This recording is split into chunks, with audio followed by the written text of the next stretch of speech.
the Astronomica of Marcus Manilius. Translated by G. P. Gould. Book 1. By the magic of song to draw down from heaven God-given skills and fate's confidence, the stars, which by the operation of divine reason diversify the checkered fortunes of mankind, and to be the first to stir with these new strains the nodding leaf-capped woods of Helicon, as I bring novel offerings untold by any before me, this is my aim. You, Caesar, first citizen and father of your country, who rule a world obedient to your august laws and merit the heaven granted to your sire, yourself a god, are the one who inspires this purpose and gives me strength for such lofty themes.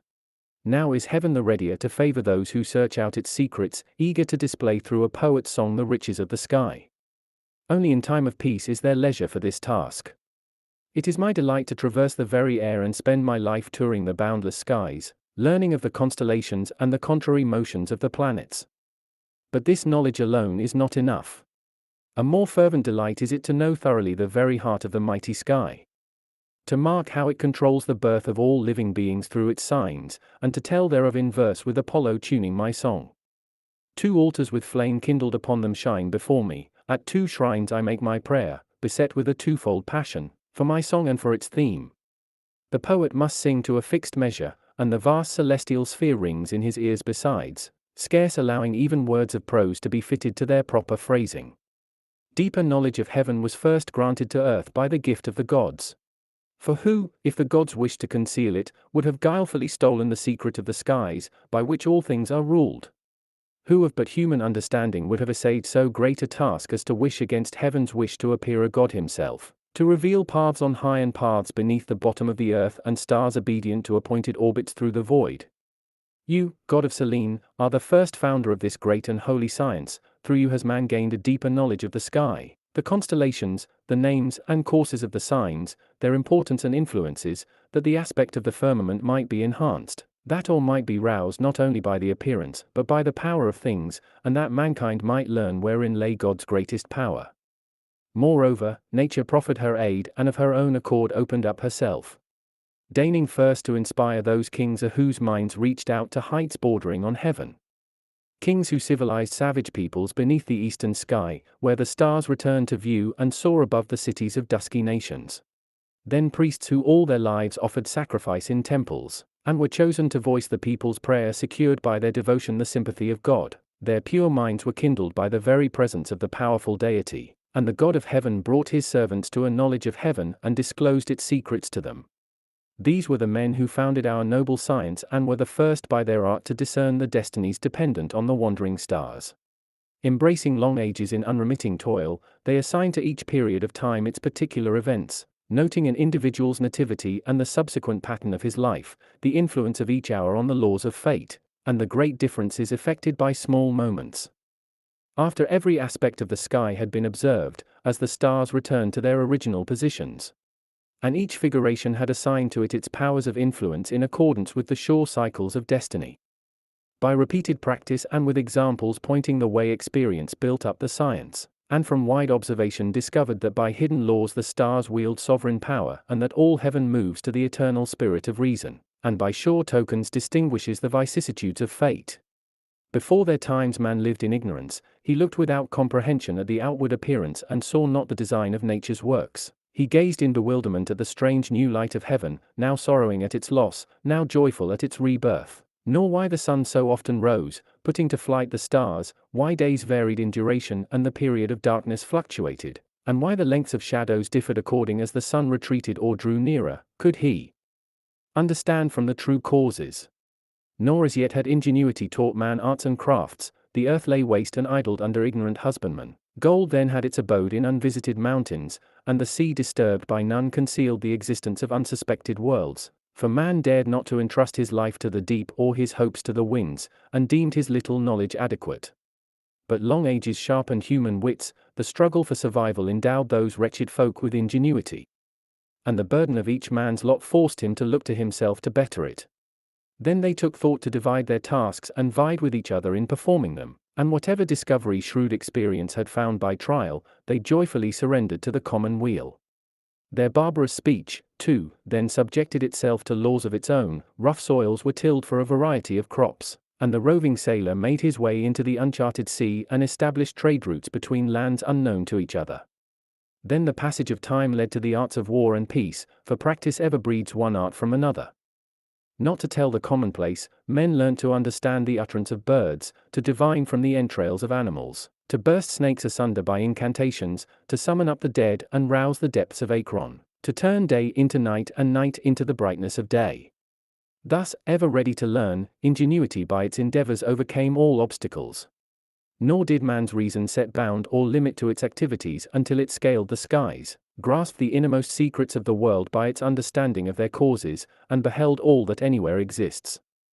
It perceived why clouds were shaken and shattered by so loud a crash, why winter's snowflakes were softer than summer's hail, why volcanoes blazed with fire and the solid earth quaked, why rain poured down, and what cause set the winds in motion.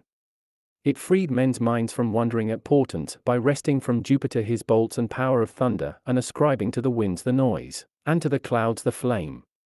After reason had referred these several happenings to their true causes, it ventured beyond the atmosphere to seek knowledge of the neighboring vastness of heaven and comprehend the sky as a whole. It determined the shapes and names of the signs, and discovered what cycles they experienced according to fixed law, and that all things move to the will and disposition of heaven, as the constellations by their varied array assign different destinies. This is the theme that rises before me, a theme hitherto unhallowed in verse. May fortune favor my grand emprise, and may a life of many years crowned with a serene old age be mine, enabling me to surmount the great vastness of the subject and pursue my course with equal care through mighty things and small. And since from the heights of heaven my song descends and thence comes down the established rule of fate, first must I sing of nature's true appearance and describe the whole universe after its our likeness. Some hold that the universe does not derive its elements from any source but is devoid of origin, that it ever was and ever shall be, without beginning as it is without end. It may be that ages ago chaos in travail separated the mingled elements of matter and that, having given birth to the shining universe, the darkness fled, banished to infernal gloom. Perhaps nature after 1,000 ages remains an aggregate of indivisible atoms, though doomed to dissolve and return to the same form. And the total sum is made up of practically nothing and will become nothing, and it is lifeless matter which has produced heaven and earth. Possibly the universe was constructed out of fire and flickering flames, which have formed the eyes of heaven and dwell throughout the whole system and shape the lightning which flashes in the skies. The skies, perchance, were born of water, without which matter is parched and hardened and which quenches the very fire by which it is destroyed. Else it may be that neither earth, nor fire, nor air, nor water acknowledges a begetter, but themselves constitute a godhead of 4 elements, which have formed the sphere of the universe and ban all search for a source beyond them, having created all things from themselves, so that cold combines with hot, wet with dry, and airy with solid. And the discord is one of harmony, allowing apt unions and generative activity and enabling the elements to produce all things. These questions will always cause dispute among men. Of genius, an uncertainty is bound to attend that which is hidden from us and is so far above the ken of man and God.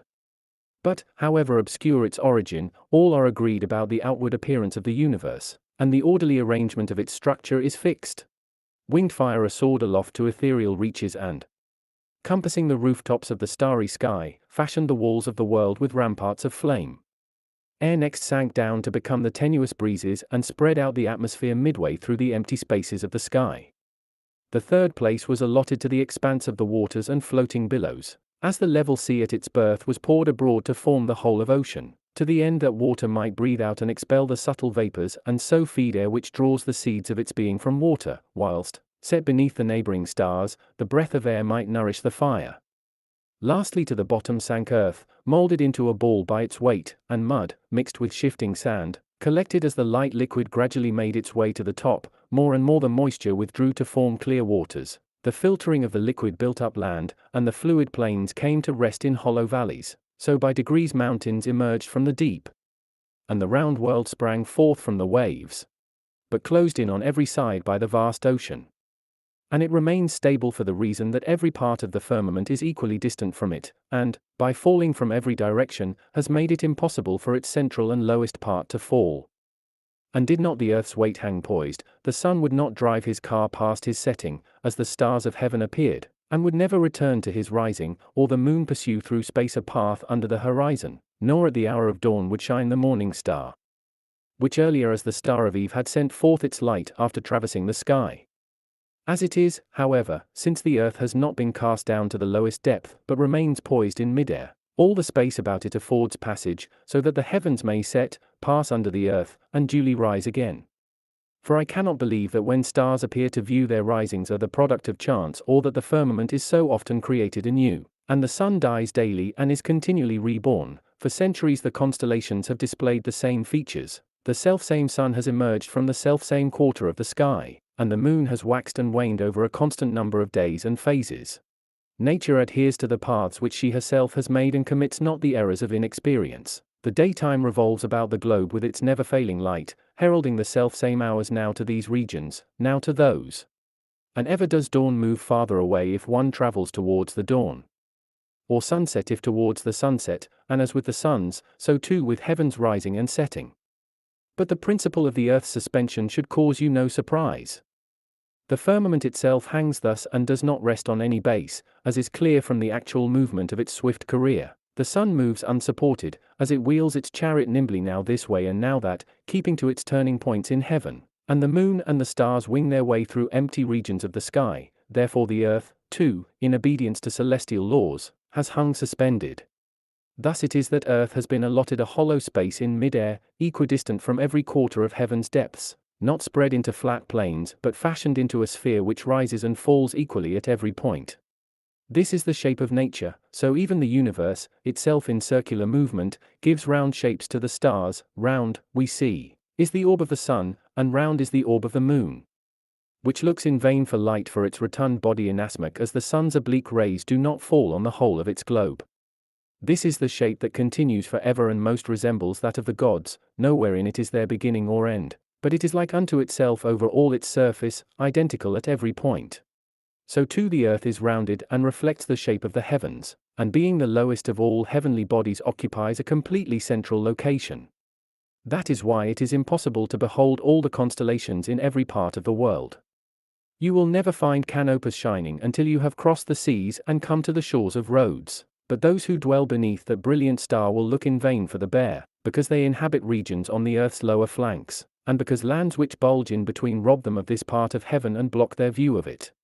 The earth makes you, moon, a witness to its roundness. When at night your star is plunged into utter darkness and suffers eclipse, it does not bewilder all nations at the same time, but first the lands of the Orient miss your light, then the place is situated beneath the middle sky, and late is the brass clashed among the peoples of the West. If the earth were flat, you would rise for the whole world only once and the failure of your light would be lamented by every land at the same time.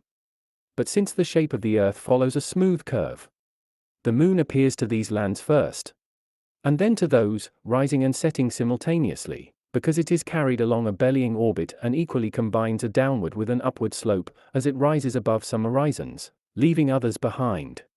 All over the earth dwell the countless tribes of man and beast and fowl of the air. One region which they inhabit reaches towards the northern bears, another is situated in southern climes, the latter lies beneath our feet, but believes itself on top, because the ground conceals its gradual curvature and one's path may equally well be said to rise as to fall. When the sun reaches our Occident and looks upon this lower world, there the dawn of day is rousing cities from slumber and is bringing to those lands with daylight the appointed round of work. We here are wrapped in night and summon sleep to our limbs. Both worlds are at once separated and connected by ocean's waves. This fabric, which forms the body of the boundless universe, together with its members composed of nature's divers elements, air and fire, earth and level sea, is ruled by the force of a divine spirit. By sacred dispensation the deity brings harmony and governs with hidden purpose, arranging mutual bonds between all parts, so that each may furnish and receive another's strength and that the whole may stand fast in kinship despite its variety of forms. Now shall I tell you in their fixed ranks of the fiery signs which gleam in every part of heaven. And first my song will be of those that with their slanting array girdle the heavens in the midst thereof and bear in succession, through the seasons the sun and the other planets which struggle against the movement of the celestial sphere, signs all of which you will be able to count in a cloudless sky and from which the whole scheme of destiny is derived. Thus shall that part of heaven be first, which holds the vaults of heaven together. Resplendent in his golden fleece the ram leads the way and looks back with wonder at the backward rising of the bull, who with lowered face and brow summons the twins, these the crab follows, the lion the crab, and the virgin the lion.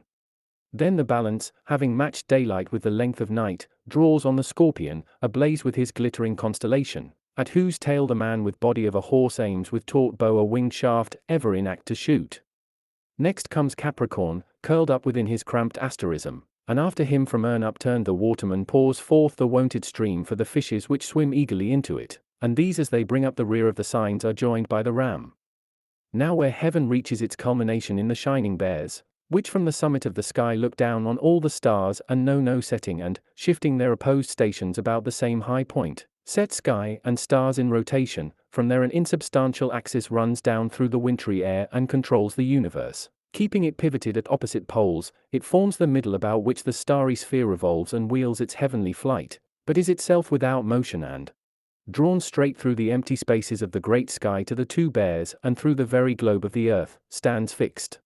Yet the axis is not solid with the hardness of matter, nor does it possess massive weight such as to bear the burden of the lofty firmament, but since the entire atmosphere ever revolves in a circle, and every part of the whole rotates to the place from which it once began, that which is in the middle, about which all moves, so insubstantial that it cannot turn round upon itself or even submit to motion or spin in circular fashion. This men have called the axis, since, motionless itself, it yet sees everything spinning about it. The top of the axis is occupied by constellations well known to hapless mariners, guiding them over the measureless deep in their search for gain. Helice, the greater, describes the greater arc. It is marked by 7 stars which vie with each other in radiance. Under its guidance the ships of Greece set sail to cross the seas. Cynosura is small and wheels round in a narrow circle, less in brightness as it is in size, but in the judgment of the Tyrians it excels the larger bear. Carthaginians counted the surer guide when at sea they make for unseen shores.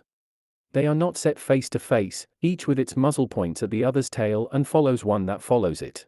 Sprawling between them and embracing each the dragon separates and surrounds them with its glowing stars lest they ever meet or leave their stations. Between this northern and the middle zone, wherein the 7 planets fly through the 12 signs that resist their passage, there rise constellations which have part in opposite qualities, here close to heaven's cold and here to its flames. Since these constellations are tempered by an atmosphere which is intermediate owing to the conflict within it of both extremes, they render fertile for mortals the lands beneath them. Next to the chill bears and the frozen north comes a figure on bended knee, the reason for whose posture is known to none but him. In his rear shines the bear ward, called also Boötes, true is the name men have widely given him, threatening-like since he presses forward as one does over a team of bullocks, and he pulls along with him the star Arcturus beneath the middle of his breast. But on the other side of Boötes floats the crown's lustrous ring, which twinkles with varying luminosity, for the circle is dominated by a single star, which with passing splendor sparkles in the mid-forehead and enhances with its blazing flame the bright lights of the constellation.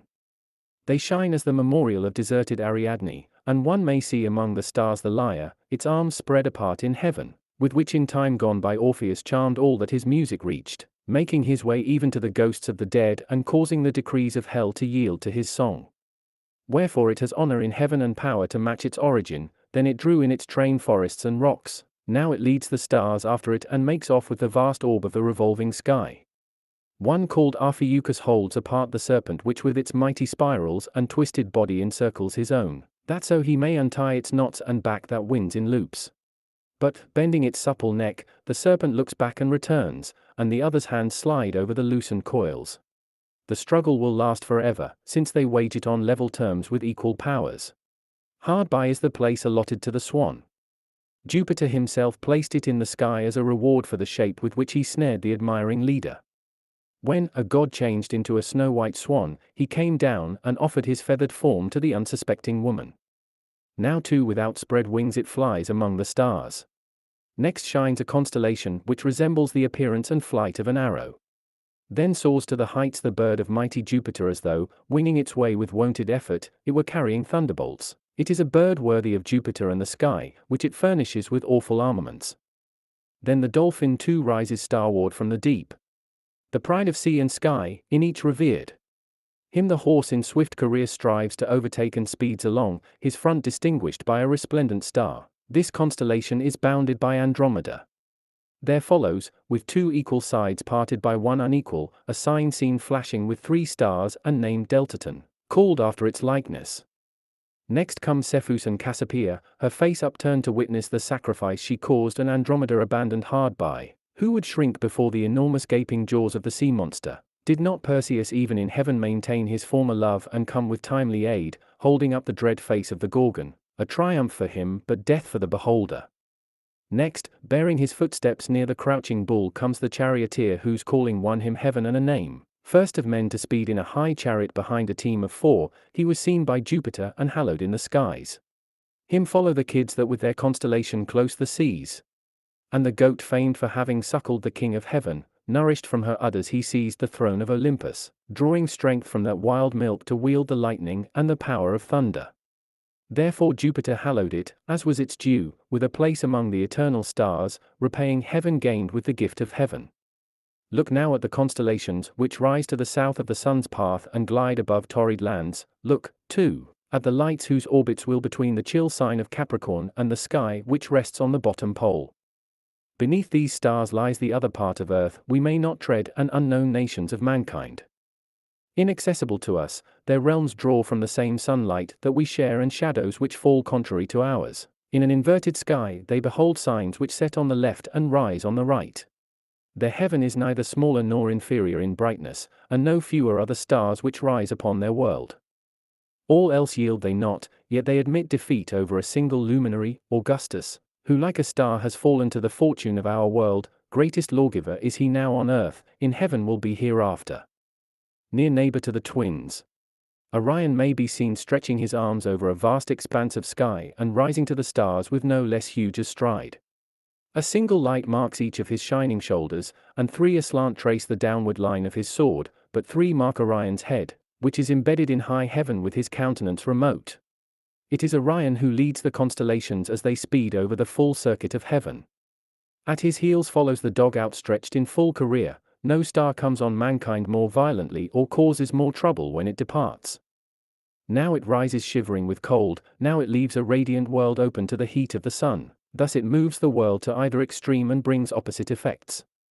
Those who from Mount Taurus' lofty peak observe it ascending when it returns at its first rising learn of the various outcomes of harvests and seasons, what state of health lies in store, and what measure of harmony. It stirs up war and restores peace, and returning in different guise affects the world with the glance it gives it and governs with its mien. Sure proof that the star has this power are its color and the quivering of the fire that sparkles in its face. Hardly is it inferior to the sun, save that its abode is far away and the beams it launches from its sea-blue face are cold. In splendor it surpasses all other constellations, and no brighter star is bathed in ocean or returns to heaven from the waves. Then come Procyon and the swift hare. Then famed Argo, raised to the skies from the sea which it was the first to cross, occupies the heaven it earned through grievous perils in a bygone age, made a god for having given safety to gods. Next to it is the water snake, whose stars are so arranged as to represent its scaly skin. Then shines the bird that is sacred to Phoebus, and with it the bowl beloved of Bacchus, and the centaur of twofold form. He is half man, joined at the waist to the body of a horse. Next has heaven a temple of its own, where, its rites now paid, the altar gleams after victory gained when earth in rage bore forth the monstrous giants against the skies. Then even the gods sought aid of mighty gods, and Jupiter himself felt the need of another Jupiter, fearing lest his power prove powerless. He saw the earth rising up, so that he deemed all nature was being overthrown. Mountains piled on lofty mountains he saw growing. He saw the stars retreating from heights which were now neighbors, heights which brought up the armed giants, brood of a mother they tore apart, deformed creatures of unnatural face and shape. Nor did the gods know whether anyone could inflict death upon them or whether forces existed greater than their own. Then it was that Jupiter set up the constellation of the altar, which of all altars shines brightest even now. Next to it Cetus undulates its scaly body. It rises aloft upon a spiral of coils and splashes with such a belly as drove the sea beyond its proper shores when it appeared from the waves to destroy the daughter of Cepheus exposed upon the cliffs. Then rises the southern fish in the quarter of the wind after which it is named. To it are joined the rivers which make their winding way along great curves of stars. Aquarius connects his waters with the upper reaches of the one stream, whilst the other flows from Orion's outthrust foot. They meet each other and blend their stars together.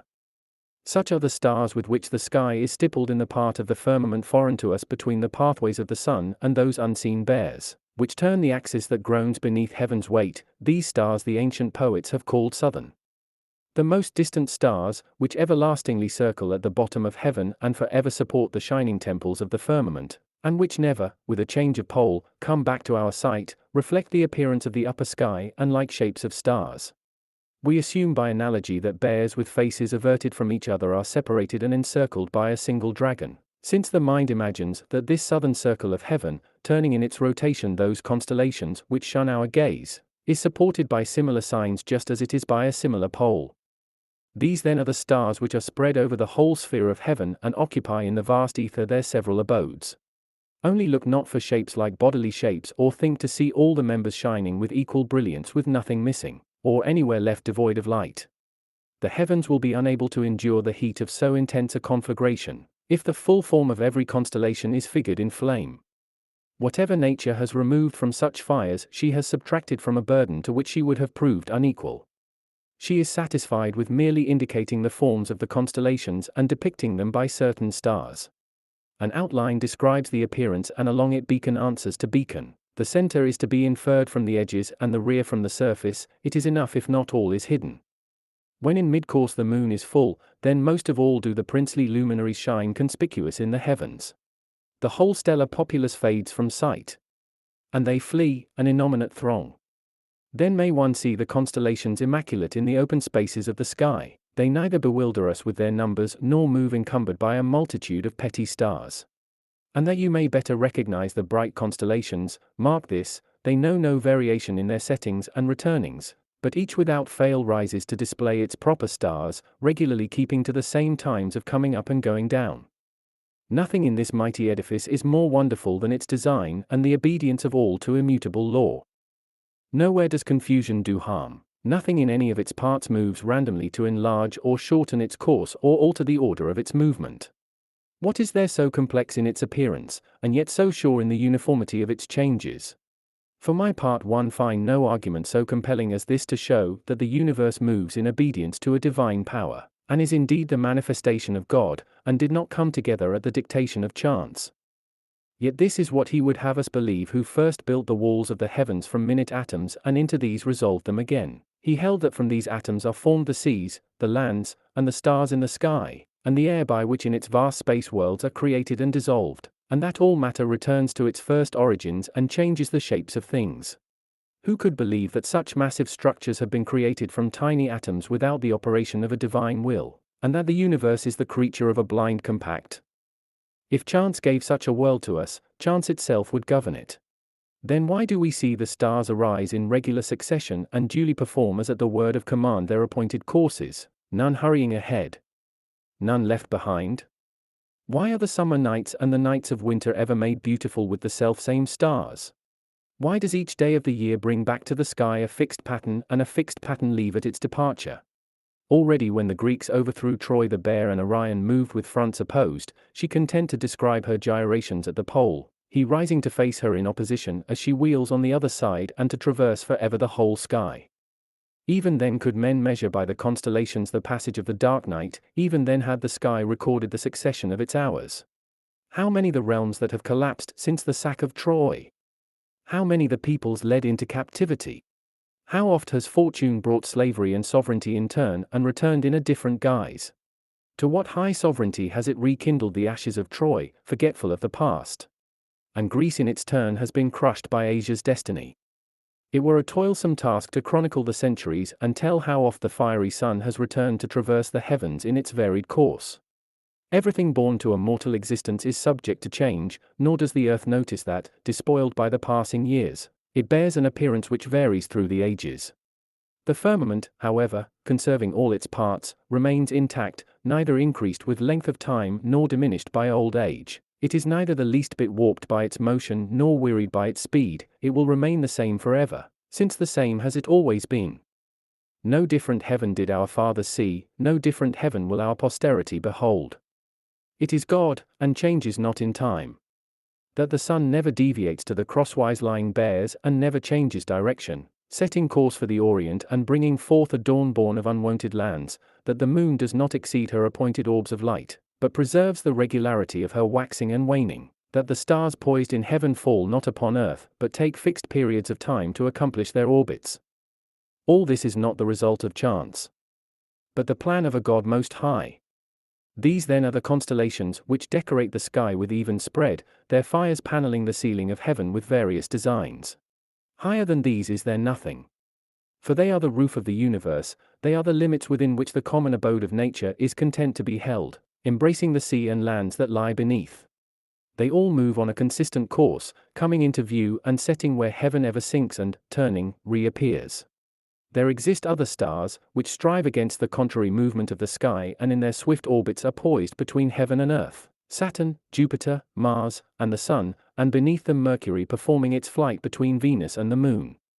How great is the space occupied by the vault of the heavens and how great the territory within which the 12 signs of the zodiac move, we learn from reason that no barriers or huge masses or dark recesses withstand, all things yield to reason, and it can penetrate the sky itself. Now the distance of the signs from land and sea is equal to the extent of 2 signs, for, where a circle is cut through the middle, the line formed amounts to 1/3 of the circumference, a line so dividing the whole as to leave a small difference. Therefore the highest point of heaven is twice 2 signs distant from the lowest, a distance, that is, of 1/3 of the 12 signs. But since the earth is suspended in the middle of space, it is 2 signs separated from the North Pole and 2 from the South. Consequently, whatever glance you cast heavenward from the earth, both where the eyes pass through space and where they cannot do so, must be equal to a length of 2 signs. 6 of these lengths make up the circle of the round belt, where move the 12 signs which weave in equal lengths the pattern of heaven. So wonder not that men born under the same stars experience different fortunes and that destinies vary with enormous differences of kind, since the space that each sign occupies is so large, and so great the period of time in which it revolves, 6 signs rising in the course of the day and as many emerging from ocean in the hours of night. I have still to try to expound to you the regions of the sky, and the lines marking heaven at fixed intervals through which are directed the fiery ranks of the constellations. First must I describe the 5 parallel circles, so called because each so traverses the heavens as ever to remain at a constant distance from the poles and from each other. That you may plot them accurately, remember that the sky's curve from pole to pole stretches through 30 full degrees. And coming nearest the pinnacle of heaven, the first circle upholds the Bear gleaming at the north and is distant from the celestial pole 6 full degrees. Below it a second, touching the Crab's extreme sign, wherein Phoebus completes the lingering of his light and slowly swings his rays through long curves, adopts from the heat of midsummer the name of summer tropic, acquiring the title of the season. With its warmth it marks out the turning point and northerly limit of the sun's winged career, and is 5 degrees distant from the northern circle. A third circle, set in the midmost region of the sky, girds with a huge ring the full circuit of heaven and sees a pole on either side. Here with his light the sun matches night and day in hours of equal number as he passes through the tempered seasons of spring and autumn, and divides the middle of heaven with impartial boundary. This circle withdraws its track 4 degrees away from that of the summer solstice. Next after this a boundary named the winter tropic marks the furthest station of the retreating sun, when, as he describes his briefest arc, he gives a scant bounty with the slanting fires of his rays. Although in the lands over which he hangs time halts, light tarries long, and, prolonged by the glowing heat, the day scarce comes to an end, this boundary is removed from the last by twice 2 degrees of the circumference. After these one circle remains, it is the nearest to the distant pole and confines and beleaguers the southern bears. Likewise it leaves the winter circle 5 degrees behind, and is as distant from the opposite pole, which it adjoins, as is the northern circle from our pole. The path of these circles is the same as the sky's, and they will along the same orbit. They match their risings and settings uniformly, since, curved along the spin of the whole sphere, they trace lines which follow the rotation of high heaven, ever preserving equidistant intervals from each other, the boundaries for all time assigned them, and their appointed stations. There are 2 circles, placed crosswise to each other, which are drawn from one pole and received by the other. They cut all the circles mentioned above and cut each other, converging at the 2 poles of heaven. Thence they traverse the sky and are drawn straight to the pole. They mark the seasons of the year and the division of heaven along the zodiac into 4 portions of equal months. One line, descending from the summit of the sky, passes through the dragon's tail and the bears that shun ocean, and the yoke of the balancer which revolves in the midmost circle. It cleaves the extremity of the water snake and the middle of the southern centaur, and again converges upon the opposing circle at the pole, returning thence heavenward. It marks the scaly back of the whale, the boundary of the ram, the bright triangle, the lowest folds of Andromeda's robe, and her mother's feet, and, the pole regained, ends with its beginning. The other circle rests upon the middle of this one at the upper pole, whence it passes through the forefeet and neck of that bear which with the setting of the sun 7 stars bring first to view as it offers its lights to the blackness of night. It parts the crab from the twins and grazes the dog with the blazing face and the rudder of the ship which conquered ocean. Thence it touches the hidden pole, cutting at right angles the path of the former circle. On its way back from this line it touches Capricorn and, leaving Capricorn's stars, marks the eagle. It runs through the inverted lyre and the coils of the dragon, and passes by the stars of Cynossure's hind feet, whose tail it cuts at right angles close to the pole. Here it meets itself again, mindful whence it came. These circles the seasons have fixed in a permanent abode, their paths through the signs do not change, and their position remains the same forever, but there are 2 circles to which they have given wings. One, starting from the northern pole, cuts the sky in the middle and divides the day into 2, determines the 6th hour, and beholds at equal distances sunrise and sunset. It changes position among the constellations, and, whether one moves towards east or west, he finds above him a circle passing directly overhead so as to part the sky in the middle and mark a bisection of heaven's vault. With his position on the earth a man changes both his view of the sky and the time of day, because different peoples have different skies and times along their meridians. The mid-hour revolves about the world. When Phoebus rises from the surface of the ocean, it is the 6th hour for those who dwell immediately beneath the golden orb, and again, it is the 6th hour for the people of the west. When the sun retires to the shadows, these 2 6th hours we reckon as first and last of day respectively, and at such times we receive but chill rays from the sun's distant fires. Should you wish to learn the bounds of the other circle, let your eyes and gaze freely rotate in a circle about yourself, where heaven's lowest edge and earth's uppermost rim meet, where the universe comes together without an intervening space and restores to the sea or receives there from the shining stars. There you have the fine boundary line which runs like a girdle across the universe. This line, too, can fly all over the sky, now moving to heaven's central region and torrid zone, now to the bear's 7 twinklers and the stars that never disappear from view, and, wherever a man's wandering feet have trodden, as he travels now to these lands and now to those, he will always be finding a new circle, which will change with his position on the earth. In fact, this circle will show you one part of heaven and leave hidden the other.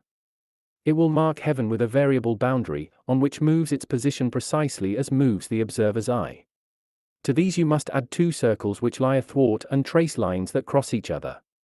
One contains the shining signs through which the sun plies his reins, followed by the wandering moon in her chariot, and wherein the 5 planets which struggle against the opposite movement of the sky perform the dances of their orbits that nature's law diversifies. This circle is held by the crab at the top, at the bottom by Capricorn, and is twice crossed by the circle which balances day and night, whose line it cuts in the signs of the ram and the balance.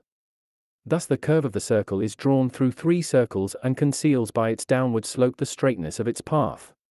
Nor does it elude the sight of the eye, as if it were a circle to be comprehended by the mind alone, even as the previous circles are perceived by the mind, nay. Throughout its mighty circuit it shines like a baldric studded with stars and gives brilliance to heaven with its broad outline standing out in sharp relief. The other circle is placed crosswise to it. It approaches the bears, but bends back its outline a little way from the circle of the north. Passing through the constellation of the inverted Cassiopeia it thence descends by a slanting path to reach the swan. It cuts the summer boundary, the supine eagle, the circle of equal day and night, and the zone which carries the horses of the sun, passing between the blazing tail of the scorpion and the tip of the archer's left hand and arrow. From there it winds its tortuous trail through the legs and hoofs of the southern centaur, and begins once more to climb the sky. It cuts the ship of the Greeks through the top of the sternpost, heaven's middle circle, and the twins through the bottom of their sign. Then it enters the charioteer and, making for Cassiopeia, whence it set out, passes over the figure of Perseus, and it completes in Cassiopeia the circuit which it began with her. At 2 points it cuts the 3 middle circles and the circle which carries the signs and is as often cleft itself. One need not search to find it, of its own accord it strikes the eyes, it tells of itself unasked, and compels attention. It shines like a glowing path in the dark blue of the heavens, as though it would suddenly open up the sky and let forth the light of day. Or like a track running through green fields, a track worn by the constant passage of cartwheels repeating the same journey. As the sea whitens where a vessel draws the furrow of its wake and, whilst the waters foam, the surge forms a road which churned eddies have roused from the upturned depths, so the track shines bright in the blackness of heaven, cleaving with a huge band of light the dark blue sky. And just as the rainbow describes its arc through the clouds, even thus the white track marking the vault of heaven lies overhead, and it draws the gaze of mortals upwards, as they marvel at the strange glow through night's darkness and search, with mind of man, the cause of the divine. Perchance, they wonder, the firmament is seeking to split into separate segments. With the slackening of the framework, cracks are opening and admit new light through a split in the ceiling. What would men not fear might befall them, when they behold the great firmament damaged, and hurt done to heaven strikes their eyes? Possibly the skies are coming together, and the bases of two vaults meet and fasten the rims of celestial segments. Out of the connection is formed a conspicuous scar marking a suture of the skies, and transformed by its dense structure into ethereal mist, the compressed seam causes the foundations of high heaven to harden into a solid joint. Perhaps that belief is more justly held which asserts that here in ages past the horses of the sun pursued a different course and wore another path. Over long centuries the track was burnt up and the constellations scorched by the flames, losing their sky-dark appearance beneath an altered hue. Ash spread over the region and buried heaven beneath it. A story also comes down to us from ancient times that Phaeton sped through the stars in his father's chariot, whilst looking more intently at the unfamiliar spectacle of heaven and boyishly sporting in the sky. As he proudly revelled in the glittering chariot, longing to surpass his father, he veered from the accustomed course and with a swerving team left the appointed track and branded a fresh circuit upon the heavens. The inexperienced signs could not withstand the fires which wandered from their guidepost and a chariot out of control. Why complain that flames raged the whole world over and that the earth became a funeral pyre which burned in every city? When the debris of the shattered chariot was scattered far and wide, even the sky caught fire, heaven itself paid dear for that conflagration, and the times nearby stars blazed with unwonted flames and even now display the marks of past calamity. Nor must I conceal an ancient legend less tragic than the well-known one, that from the snow-white breast of heaven's queen there flowed a stream of milk which left its color upon the skies. Wherefore is it called the Milky Way, and the name derives from its actual origin?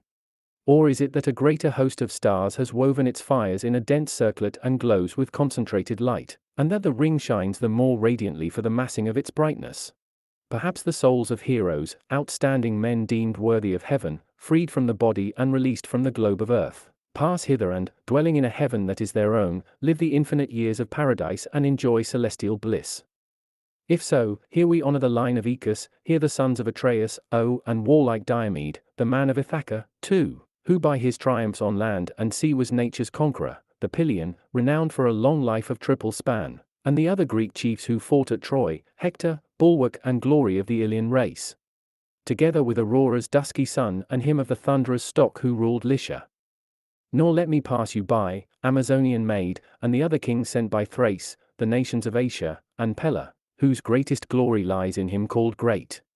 Nor must I fail to mention the sages, strong of mind, men of exact and weighty judgment, who in their own selves possessed every endowment, the upright Solon and resolute Lycurgus, the inspired Plato and the man who had fashioned him, whose condemnation served rather to condemn his native Athens, and the conqueror of Persia, the land whose fleet covered the sea. There follow the warriors of Rome, whose host is now the largest. Here are the kings save only Tarquin, here the Horatian brothers, a whole battle line produced at a single birth, here also Scaevola, ennobled by his mutilated arm, Cloelia, a maid of more than manly courage and Cocles, bearing as blazon the walls of Rome which he defended, Corvinus, winner of spoils and a name, aided in combat by a bird which hides beneath a bird's exterior the godhead of Phoebus. Camillus, who by saving Jove's capital won a place in heaven and in saving founded Rome. Brutus, the establisher of a city rescued from a king, Papirius, who avenged a treacherous defeat in open battle, Fabricius and Curius, a well-matched pair, Marcellus, third to win the palm of honor, and Kossues, who before him had stripped the spoil from a king he killed, and the Decii, rivals in their self-sacrifice and equals in their glory.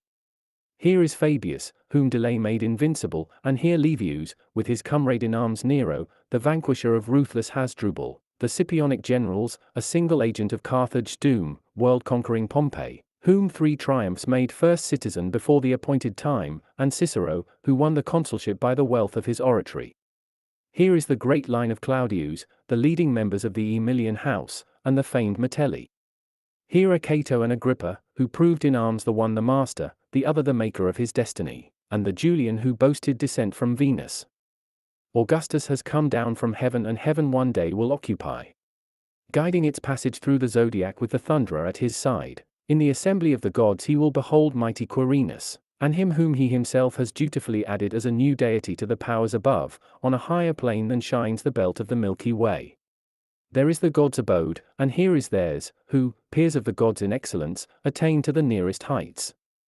Now before I proceed to ascribe to the stars their powers and tell in my song of the fateful laws of the signs, I must complete the picture of heaven and note whatever in the whole system shines with especial brightness at any place or time. For there are fires born at infrequent intervals and forthwith swept away. In times of great upheaval rare ages have seen the sudden glow of flame through the clear air, and comets blaze into life and perish.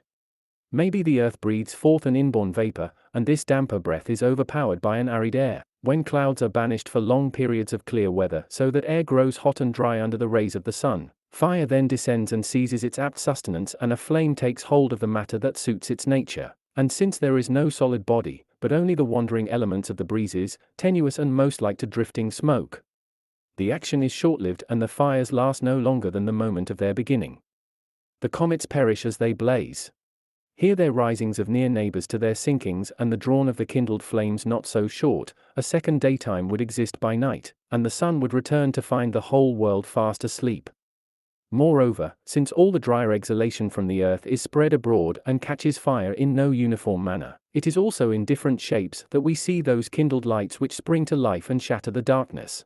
For sometimes, as though long tresses were flowing down from a person's head, the flame flies in the guise of hair, and the slender fire lets loose its streaming lock in brilliant rays. And now the tresses are scattered, and this former appearance ends, succeeded by a tuft in the likeness of a fiery beard. Occasionally the outline of a comet's sides fashions with even dimensions a rectangular beam or a rounded column. Then again, the fire of comets may match with swollen flames casks with greatly distended paunches, or massed in compact circles the flickering light of which resembles their shaggy chins. It may feign the appearance of small goats, or it may produce torches which are split into several branches of flame. There are also shooting stars, which hurl long trails of slender fire and are seen flying everywhere, when wandering lights flash through the clear sky, and dart afar like winged arrows, tracing the slender line of a path on high.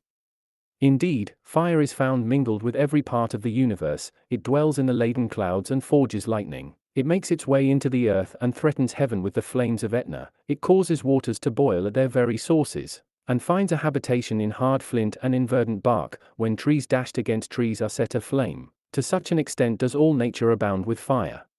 So wonder not that torches suddenly burst forth from the skies, and that the air is kindled and shines with flickering flames after embracing the dry seeds exhaled by the earth. Seeds which the swift fire, as it feeds, both pursues and shuns. For you see the lightning hurl its quivering flash from the midst of a rainstorm, and the heavens rent with the thunderbolt. Possibly it is the principle of earth supplying seed for fleet fire which has given birth to comets, or perhaps in those torches nature has created dim stars that shine in heaven with meager flames. But the sun with its consuming heat attracts the blazing comets to itself, absorbs them in its own fire, and then releases them. Just so do the orb of Mercury and the planet Venus, when she kindles her evening lamp and brings on night, oft disappear and elude our gaze and oft visit us again. It may well be that by means of these moods and conflagrations of the sky heaven pity is sending upon earth tokens of impending doom. The fires wherewith the heavens blaze have never lacked significance, but farmers, cheated of their hopes, mourn over blighted fields, and amid barren furrows the weary ploughman vainly urges to the yoke his drooping team. Or else, when grievous sickness and a slow decline has gripped men's bodies, a mortal flame burns out the seat of life and sweeps away the stricken peoples, and the obsequies of the community fill whole cities with blazing pyres. Such was the plague which ravaged Erechtheus. Folk and bore forth ancient Athens to an unwalked grave, when hard on each other's heels, men trod the steep road of death. No place was there for a doctor's skill, no prayers availed, duty fell a prey to sickness, and none were left to bury, none to weep the dead. The wearied fires sufficed not for their office, and limbs piled on limbs the corpses burnt. Hardly was an heir to be found in that nation once so vast. Such are the disasters which the glowing comets oft proclaim. Death comes with those celestial torches, which threaten earth with the blaze of fires unceasing, since heaven and nature's self are stricken and seem doomed to share men's tomb.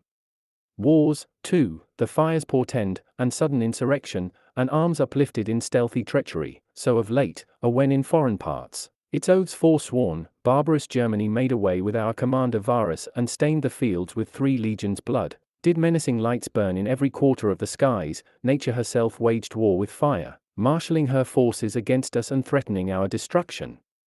Wonder not at the grievous disasters which betide man and man's affairs, for the fault oft lies within us. We have not sense to trust heaven's message. Comets also presage civil discord and strife between kin. At no other time did heaven experience more conflagrations than when the sworn forces of the blood-stained conspirators filled with their ranks the plains of Philippi. And on sand scarcely yet dry of blood the Roman legionary took his stand on the bones of warriors and limbs mangled in former fighting. The empire's armed might engaged in conflict with itself, and Augustus, father of his country, marching in his father's steps, prevailed. Nor was this all, war at action was still to come, waged by an army pledged in dowry, when the destiny of the world was again at stake and the ruler of heaven was determined on the sea, the fate of Rome, threatened with a female yoke, hung in the balance, and the very thunderbolt clashed with the sistrum of Isis. Still to come were battles against slaves joined by runaway soldiers, when a son took up arms after the example of his father's foes and a Pompey infested the seas which his parent had swept clean. Let fate content itself with this. May wars now cease and, fettered with bonds of adamant, may discord, prisoned fast, be curbed for evermore. Unconquered be the father of our fatherland, may Rome serve none but him, and for all that she has given a God to heaven, may she miss him not on earth. Book 2. The greatest of bards with utterance inspired sang the struggle of whose race, a king and father of 50 kings, and Hector by Achilles and Troy with Hector vanquished, and the roaming of that hero who for as many years as his conquest had taken encountered Neptune's anger and in a renewal of war his assault, and Pergamum resurrected on the sea and the final combat in native land and home held by intruders. The host of claimants for his birthplace, in giving him many, has left him with none. And all posterity has for its verse drawn on the rich stream issuing from his lips and, daring to channel his river into their slender rills, has become fertile by the wealth of one. But Hesiod is next to him and tells of the gods and parents of the gods. Chaos in travail with earth, and after chaos the childhood of the world, the stars faltering as they first embarked on their courses, the ancient Titans, the cradling of mighty Jove. Jove who gained husband's name as brother and fathers for one no mother bare. Bacchus born a second time from his father's body, the woodland deities and those retiring spirits, the nymphs. He further told of tillage of the countryside and its laws and man's warfare with the soil, of the love of Bacchus for the hills, of fertile Ceres for the plains, and of Pallas for both. And of the grafting of errant fruits on trees as though in illicit union, moreover, a task of peace. He establishes the courses of all the luminaries through the vast heavens so as to further the great designs of nature. Some too have told of the varied patterns of the stars and have ascribed to their proper class and origin the signs that glide at large in the far-spread sky, and Perseus, delivering from sacrifice Andromeda and her grieving parents, Lycaon's ravished daughter, and the cynosure, raised to the stars for her care of Jove, the goat for her milk, the swan for her disguise, Erigone for her filial affection, the scorpion for the stroke it dealt, the lion for its spoil, the crab for its bite, the fishes for the transformation of Venus, and the ram who leads the signs for his conquest of the sea. These and all the other constellations such poets regard as revolving in fixed orbits through the highest empyrean in consequence of different lots in life. In their songs is heaven naught but fable and earth the fashioner of the skies on which it depends. Then the ways of shepherds and Pan piping upon his reeds are told by a son of Sicily's isle, to the woods he sings a more than woodland strain, sows tender emotions over the rugged countryside, and brings the muse to the steading sea. Another tells of brightly colored birds and warfare against beasts, and one of envenomed snakes and again of aconite and herbs which carry life and death in their roots. Next there are those who summon gloom-shrouded Tartarus from the blackness of night into the light of day and, breaking nature's covenant, turn the world inside out and bring forth what lies within. Every kind of theme the learned sisters have hymned, and worn is every path which leads to Helicon. Turbid are the waters which now trickle from those springs, and insufficient are the draughts therefrom for the crowds that flock to the well-known haunts. Fresh meadows let us seek over the dewy grass, and streams that practice their murmurings in hidden caves. Streams neither tasted by beak of bird nor sipped by celestial fire of Phoebus himself. Mine own theme shall I sing, my word shall I owe to none amongst bards, and there shall emerge no stolen thing, but work of my own contriving. In a lone car I soar to the heavens, in a ship of my own I sweep the seas. For I shall sing of God, silent-minded monarch of nature, who, permeating sky and land and sea, controls with uniform compact the mighty structure, how the entire universe is alive in the mutual concord of its elements and is driven by the pulse of reason. Since a single spirit dwells in all its parts and, speeding through all things, nourishes the world and shapes it like a living creature. Indeed, unless the whole frame stood fast, composed of kindred limbs and obedient to an overlord, unless Providence directed the vast resources of the skies, the earth would not possess its stability, nor stars their orbits, and the heavens would wander aimlessly or stiffen with inertia. The constellations would not keep their appointed courses, nor would alternately the night flee day and put in turn the day to flight. Nor would the rains feed the earth, the winds the upper air, the sea the laden clouds, rivers the sea and the deep the springs. The sum of things would not remain forever equal through all its parts, so disposed by the fairness of its creator that neither should the waves of the sea fail nor the land sink beneath them, nor the revolving heavens become larger or smaller than the mean. Motion sustains and does not alter the edifice. In this due order over the whole universe do all things abide, following the guidance of a master. This God and all-controlling reason, then, derives earthly beings from the signs of heaven, though the stars are remote at a far distance. He compels recognition of their influences, in that they give to the peoples of the world their lives and destinies and to each man his own character. Nor is the proof hard to find. Thus is it that the sky affects the fields, thus gives and takes away the various crops, puts the sea to movement, casting it on land and fetching it therefrom. And thus this restlessness possesses ocean, now caused by the shining of the moon, now provoked by her retreat to the other side of the sky, and now attendant upon the sun's yearly revolution, thus that, submerged beneath the waves and in prison shell confined, animals adapt their forms to the motions of the moon and copy your waning, Delia, and your growth. Thus you too return your features to your brother's car, and a second time from it re-seek them, and as much as he has grudged or lavished on you do you reflect, your star dependent on his. Thus lastly with the herds and dumb animals on earth, though they remain forever ignorant of themselves and of law, nevertheless when nature summons them to the parent heaven, they lift up their minds and watch the sky and stars. They cleanse their bodies on beholding the horns of the nascent moon, and note the storms about to come, the fine weather about to return.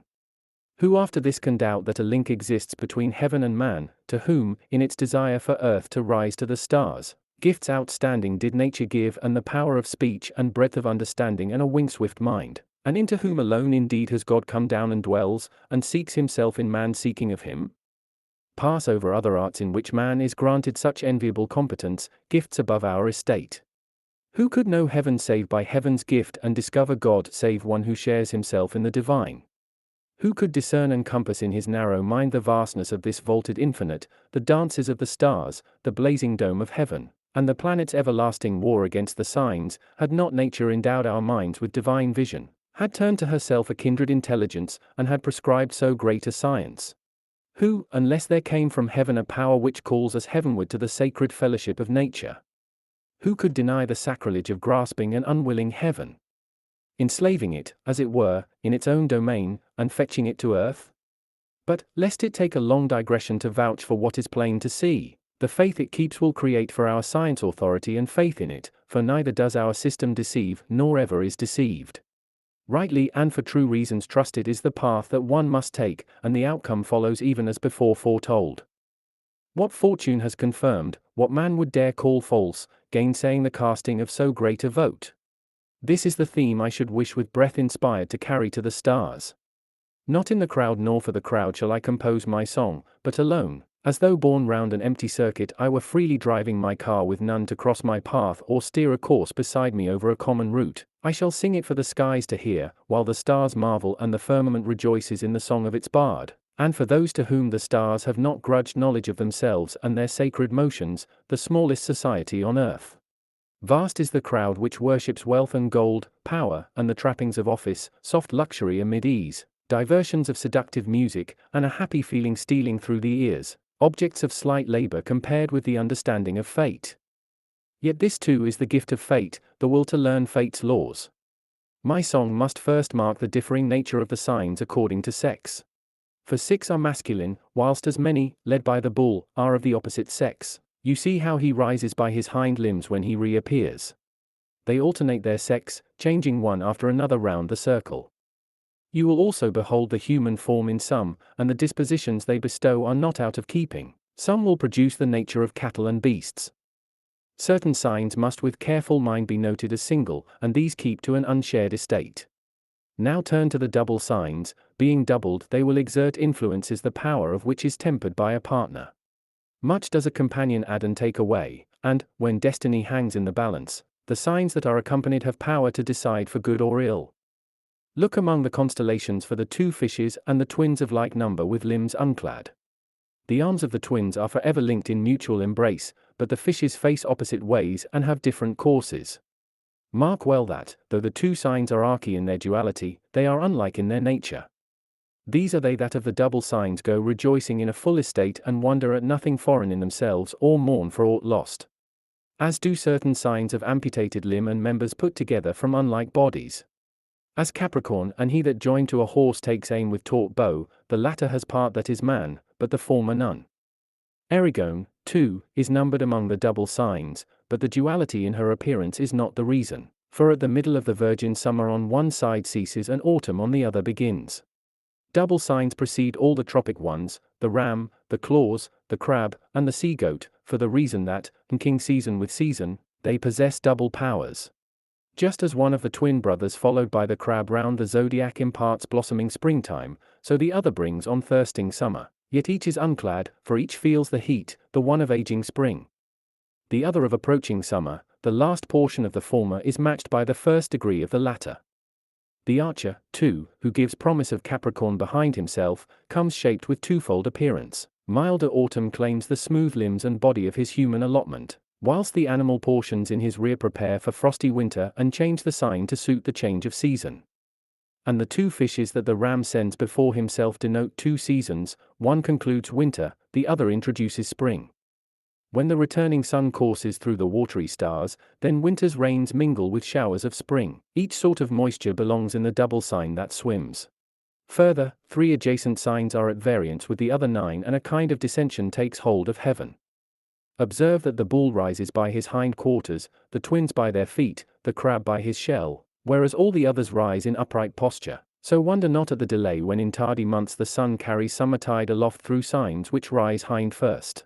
Fail not to perceive and from true rule deduce what signs are nocturnal, and what diurnal. They are not those that perform their function in darkness or daylight, the name would apply to all alike, since at regular intervals they shine at every hour, and now the nocturnal ones accompany the day, now the diurnal ones the night. But those on which nature, mighty parent of the universe, bestowed sacred portions of time in a permanent location. The signs of the archer and the fierce lion, he who looks round on the golden fleece of his back, then the fishes and crab and the scorpion of stinging lash, signs either adjacent or spaced at equal intervals, are all under like estate termed diurnal. The others, identical in number and in the pattern of their spacing, for they are inserted into as many places, are called nocturnal. Some have also asserted that the diurnal stations belong to the 6 consecutive stars which begin with the ram and that the 6 from the balance count as nocturnal. There are those who fancy that the masculine signs are diurnal and that the feminine class rejoices in the safe cover of darkness. Moreover, some signs need no guide to tell you that they owe their origin to the sea god, the rock-clinging crab in the shallows, and the fishes that rejoice in expanse of water. Some stars are reckoned of earthly lot, they are the bull, the chieftain of the herd, the ram proud of his lordship over the woolly flock, the predator and bane respectively of both, the lion and the scorpion that haunts the thicket of the field. Some signs there are betwixt and between, of a middle dispensation, since Capricorn's nature is compromised by its tail, the waterman's by his stream. They are signs in which watery and earthly elements are mixed in an even compact. You must not divert your attention from the smallest detail, nothing exists without reason or has been uselessly created. The crab's kind is especially fertile, and fertile too are the sharp stinging scorpion and the fishes that fill the ocean with their spawn. Barren is the virgin, as also her neighbor the lion, and the waterman fails to receive seed or, if he does so, spills it. Between the two groups fall Capricorn of compound form and the Centaur who glitters with his cretin bow. Also intermediate is the Ram who counts of like estate the equinoctial scales, the Twins, and the Bull. Nor must you imagine that nature has wrought a design of no purpose in that certain signs are running, as are the Lion, the Archer, and the Ram that ends in twisted horns, or that some stand erect with their limbs perfectly poised, as the Virgin and Twins and Waterman pouring forth his stream, or that some sit fatigued and reflect their weariness of mind, the Bull slumberous now the plough has left his shoulder, the balance that sinks down after discharging its round of tasks, and you, Capricorn, whose limbs are shriveled by the frost, or that some lie flat, the Crab sprawling with distended belly, the Scorpion reposing on the ground beneath its smooth breast, the fishes swimming sideways, forever horizontal. Now if you examine all the signs with keen attention, you will find some bereft of limbs which are lost. The Scorpion expends its arms on the scales, the Bull sinks lame with leg doubled under it, the Crab lacks eyes, whilst of the Centaurs one survives and one is missing. Thus the sky assuages our misfortunes in its stars, and by example teaches us to undergo loss with fortitude, since the whole scheme of fortune depends upon heaven, and even constellations are fashioned with limbs deformed. The signs also enjoy power in their special seasons. Summer comes with the Twins, autumn with the Virgin, winter begins with the Archer, spring with the Fishes. The 4 divisions of the year are each allotted 3 signs, winters are at war with summers, the vernal with those of autumn.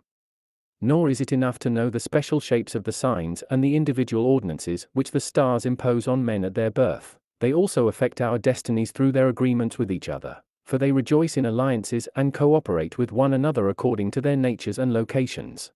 Where the circle of the zodiac's rightward wheel is bounded, a line runs out into 3 equal lengths and joins itself at limits which are mutually extreme. The signs which the line strikes are called trigonal, because an angle is thrice formed and is assigned to 3 signs separated from each other by 3 intervening signs.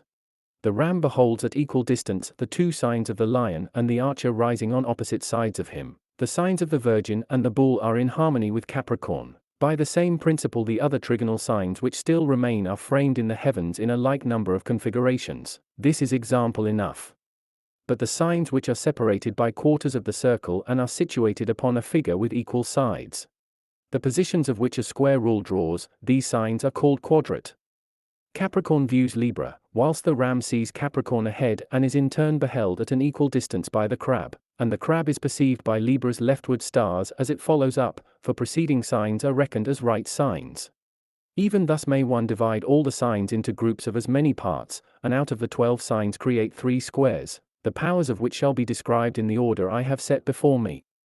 But if anyone is content with reckoning squares in the belief that the sky is divided into arcs of 4 signs, or with constructing a trigon with arcs of 5 signs, hoping thus to determine the signs' powers in alliance and the bonds of friendship between those born under them, and discover the federations of heaven in kindred stars, that man will be deceived.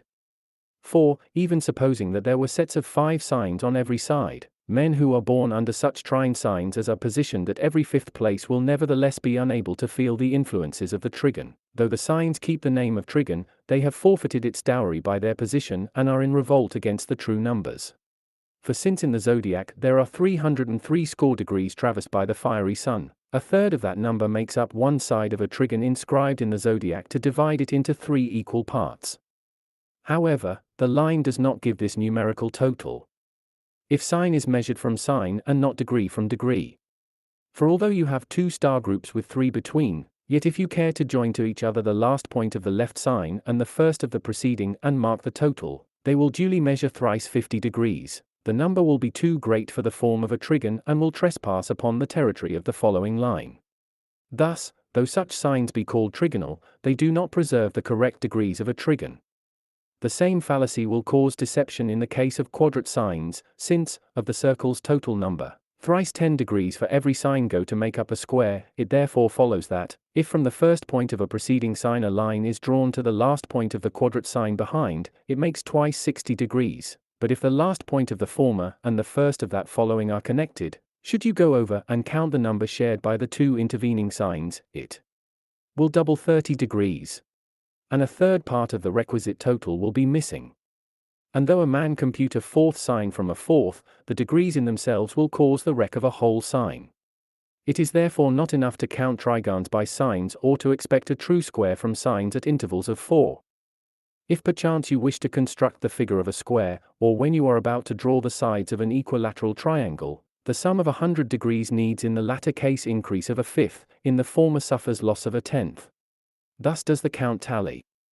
And whatever points joined in a series of for the angle favors, and whatever point the straight line marks in its threefold track when it leaves the winding detour of the circumference, upon these has nature bestowed federation and common law, mutual goodwill and rights of friendship with each other.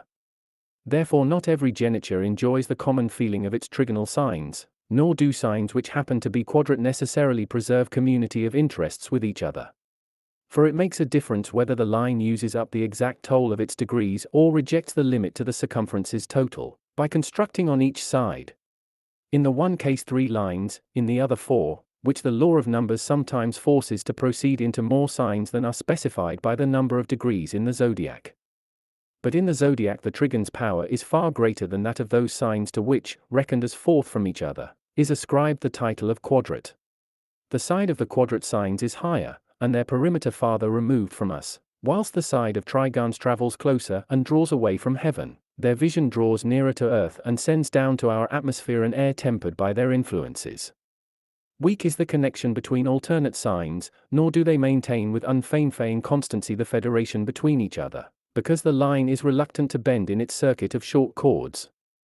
A track is formed which passes by one constellation at a time, whilst the angle lodges at the alternate signs, the line making 6 changes of direction in its curve round the circle. It therefore leaves the bull for the crab, then after touching the Virgin enters Scorpion, thence reaches you, chill Capricorn, from you the 2 fishes and the stars of the bull averse, and finishes the circle where it began. The path of a second line lies through the signs that the first missed and is drawn in such a way that you pass by each of the signs I mentioned, so that its circle resembles the former in having as many chords.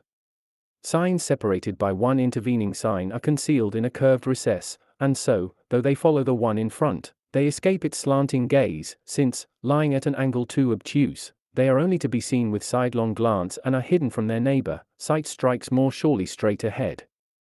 And because their line comes close to the celestial vault, since in its circuit it only passes over one sign at a time, their sight of each other takes place at a great distance from us, ranging over the heights of heaven. And the influences it radiates from afar are faint when they reach the earth. However, federation exists among them by virtue of their affinity, for the signs that are connected are not of unlike sex, but masculine respond to male, whilst the remainder are of female sex and form among themselves a heavenly fellowship. Thus is it that, though the signs of hexagons are alternate, their nature is similar, and as kindred stars they acknowledge the ties of sex. But no friendliness towards one another has been granted to adjacent signs. Sympathy between them is blunted because the sight of each other is denied them. Their attentions are bestowed on distant signs which they can see. Again, they are signs of opposite sex, linked male to female right round the circle, and each in turn is forever beset by its neighbors. 6 signs, as well, are not reckoned as capable of any influence, because their line is not traced through the whole circle in equal lengths, but strikes 2 signs with 4 intervening, whilst a third side does not fit in since the circle is exhausted. But the signs which shine from opposite quarters, poised with faces confronting each other across mid-sky, and remain at 2 extremes with all heaven between are 7th signs, though remote from each other by position, they nevertheless exercise influence from afar and furnish their powers in war and peace, at the bidding of the times, for now the planets proclaim alliance and now strife. Wherefore if perchance you wish to recount the names and abodes of the opposite signs, be sure to match midsummer against winter, Capricorn against Cancer, the ram against the balance, night and day in each are equal, Erigone against the fishes, the lion against the youth with his urn, when Scorpion shines overhead, the bull is in the depths, and the archer sets as the twins rise above the earth. But though sign facing sign they shine opposed, yet because of their nature they are oft born in alliance and a mutual sympathy springs up between them, linked as they are by the tie of sex. Even in these circumstances male calls to male at one with him, and the other signs to their own sex. The fishes and the limbs of the Virgin fly in opposition, but cherish the bonds they share, and the tie of sex prevails over location. But over this tie in turn the seasons prevail. Cancer resists Capricorn, though females both, since summer conflicts with winter. The one season brings frost and ice and a countryside white with snow, the other thirst and sweat and an earth with hillsides parched. and the chill wintry night rivals in length the summer's day. Thus nature wages warfare and the year is split in faction, so wonder not at the signs so situate doing battle. But the ram's sign and Libras do not engage in total combat, for though in point of season spring differs from autumn, the one fills the earth with fruit, the other with flowers, yet it enjoys a like principle, seeing that day is levelled with night in each. And the seasons, which are harmonious in their likeness of texture and, as links joining winter and summer, maintain with the same tenor on either side days of identical blend, bring it about that the constellations refrain from clashing in violent warfare. Such is the scheme to be found in confronting signs. What step must one take next, when so much has been learnt? It is to mark well the tutelary deities appointed to the signs and the signs which nature assigned to each god, when she gave to the great virtues the persons of the gods and under sacred names established various powers, in order that a living presence might lend majesty to abstract qualities. Pallas is protectress of the ram, the Cytherean of the bull, and Phoebus of the comely twins, you, Mercury, rule the crab, and you, Jupiter. As well as the mother of the gods, the lion, the virgin with her sheaf belongs to Ceres, and the balance to Vulcan who wrought it. Bellicose Scorpion clings to Mars, Diana cherishes the hunter, a man to be sure, but a horse in his other half. And Vesta, the cramped stars of Capricorn, opposite Jupiter Juno, has the sign of Aquarius, and Neptune acknowledges the fishes as his own for all that they are in heaven. This scheme too will provide you with important means of determining the future when, seeking from every quarter proofs and methods of our art, your mind speeds among the planets and stars so that a divine power may arise in your spirit and mortal hearts no less than heaven may win belief. Now learn how the parts of the human frame are distributed among the constellations, and how the limbs are subject each to a particular authority. Over these limbs, out of all the parts of the body, the signs exercise special influence. The ram as chieftain of them all is allotted the head, and the bull receives as of his estate the handsome neck, evenly bestowed. The arms to shoulders joined are accounted to the twins, the breast is put down to the crab, the realm of the sides and the shoulder blades are the lions. The belly comes down to the maid as her rightful lot, the balance governs the loins, and Scorpion takes pleasure in the groin. The thighs high to the centaur, Capricorn is tyrant of both knees, whilst the pouring waterman has the lordship of the shanks, and over the feet the fishes claim jurisdiction. Moreover, the stars have agreements among themselves according to special laws, and so enjoy fixed associations. Upon each other they direct their gaze and to each other give ear, else they bear hatred or friendship. Some are introverted and by the fullness of their self-esteem are drawn into themselves. And so sometimes goodwill exists between stars that are opposed and war is waged between signs in alliance. Signs which share no ties of place beget men attached in lifelong friendship, and men born of triangles fight and shun each other in turn. For, when God brought the whole universe under law, he also set the signs at variance by distributing the affections among them. He linked the eyes of some, the ears of others, he joined these in the bonds of lasting friendship, those in the discord of endless wrangling, that some might see and hear each other, other might love or cause injury and war, and that others might cherish an addiction to their own natures, ever in love with themselves and finding favor in their own eyes. We see most men with dispositions such as these, they owe their natures to the stars that gave them birth. As befits a leader, the ram is his own counsel, he listens to himself and beholds the balance, and his love for the bull is thwarted. Against him the bull weaves a net of deceit and hears the twin fishes which shine beyond the ram, whilst his heart is entranced at the sight of the maid. Thus thrilled once long ago and serving as Jove's disguise, he had borne Europa on his back as with her left hand she clutched his horn. The hearing of the twins is drawn to the youth who pours for the fishes a never-ending stream, their hearts to the fishes themselves, and their eyes to the lion. The crab and the sea-goat's sign placed opposite turn their eyes upon themselves, at one another strain with their ears, whilst the waterman is taken in by the wiles of the crab. But the lion joins his gaze to that of the twins and his hearing, for he too is a fierce star, to that of the centaur and loves the sign of Capricorn. Erigone looks at the bull but hearkens to the scorpion and endeavors to plot deceit against the archer. The balance heeds his own counsel and has embraced with his gaze none but the ram and with his heart the scorpion beneath. The latter beholds the fishes and listens to her who is Libra's neighbor. The archer moreover has grown used to waiting on the mighty lion with his ears and beholding with his eyes the pot that the waterman empties. He adores Erigone alone of all the stars. Capricorn on the other hand turns his gaze upon himself. What greater sign can he ever marvel at, since it was he that shone propitiously upon Augustus' birth? and catches with his ears the height of topmost Cancer. And now to the twins does the waterman incline his ear, he naked too, he worships the crab on high and contemplates the drawn bow of the archer. The fishes have fixed their glance upon the fierce scorpion and crave to listen to the bull. These are the reciprocal connections which nature gave to the signs when she put them in their positions. Men born of these signs display the corresponding feelings towards each other, some they love to hear and others they love to behold, they set traps for these and are ensnared by those. Now there are trigons alternate to trigons which move in hostility to each other, and one of the two diameters leads them to war along opposed paths. Thus the design of truth is consistent in every part. For indeed, the ram, the lion, and the archer, allied trigonal signs, reject federation with the balance holder and all his trigon, a trigon completed by the twins and the waterman pouring his stream. And a twofold reason compels us to admit the truth of this, because the signs shine in diametric opposition, 3 against 3, and because of the eternal state of war between man and beast. And the beasts give way because intelligence prevails over brute strength. As one vanquished shines the lion among the stars. It was the theft of his golden fleece that gave the ram his place in heaven. To part of himself the centaur gives way on account of his rear, to such an extent is manliness restricted to man. Why should I wonder then that men born under these signs are no match for Libra's trigon? Nor is it the only reason which imparts enmities to men at birth and begets a race for mutual hatred and hostility, but alternate signs mostly abide in a state of antagonism, being rooted with evil sidelong stairs, and because signs alternate to whatever signs are diametrically opposed and, separated by 5, exchange confronting looks belong to the trigons of each, so one must not wonder if signs deny peace to those stars which possess trigonal relationship with their confronting signs. A simpler reason is also to be traced in the zodiac, for to all the shining signs endowed with human form those of the beasts are ever hostile and ever by them vanquished. Nevertheless, there are individual signs which follow their own caprice and, having private foes, wage wars of their own. The ram's children are at war with the offspring of the Virgin, the Balance, and the twins, and with those whom the urn has brought forth.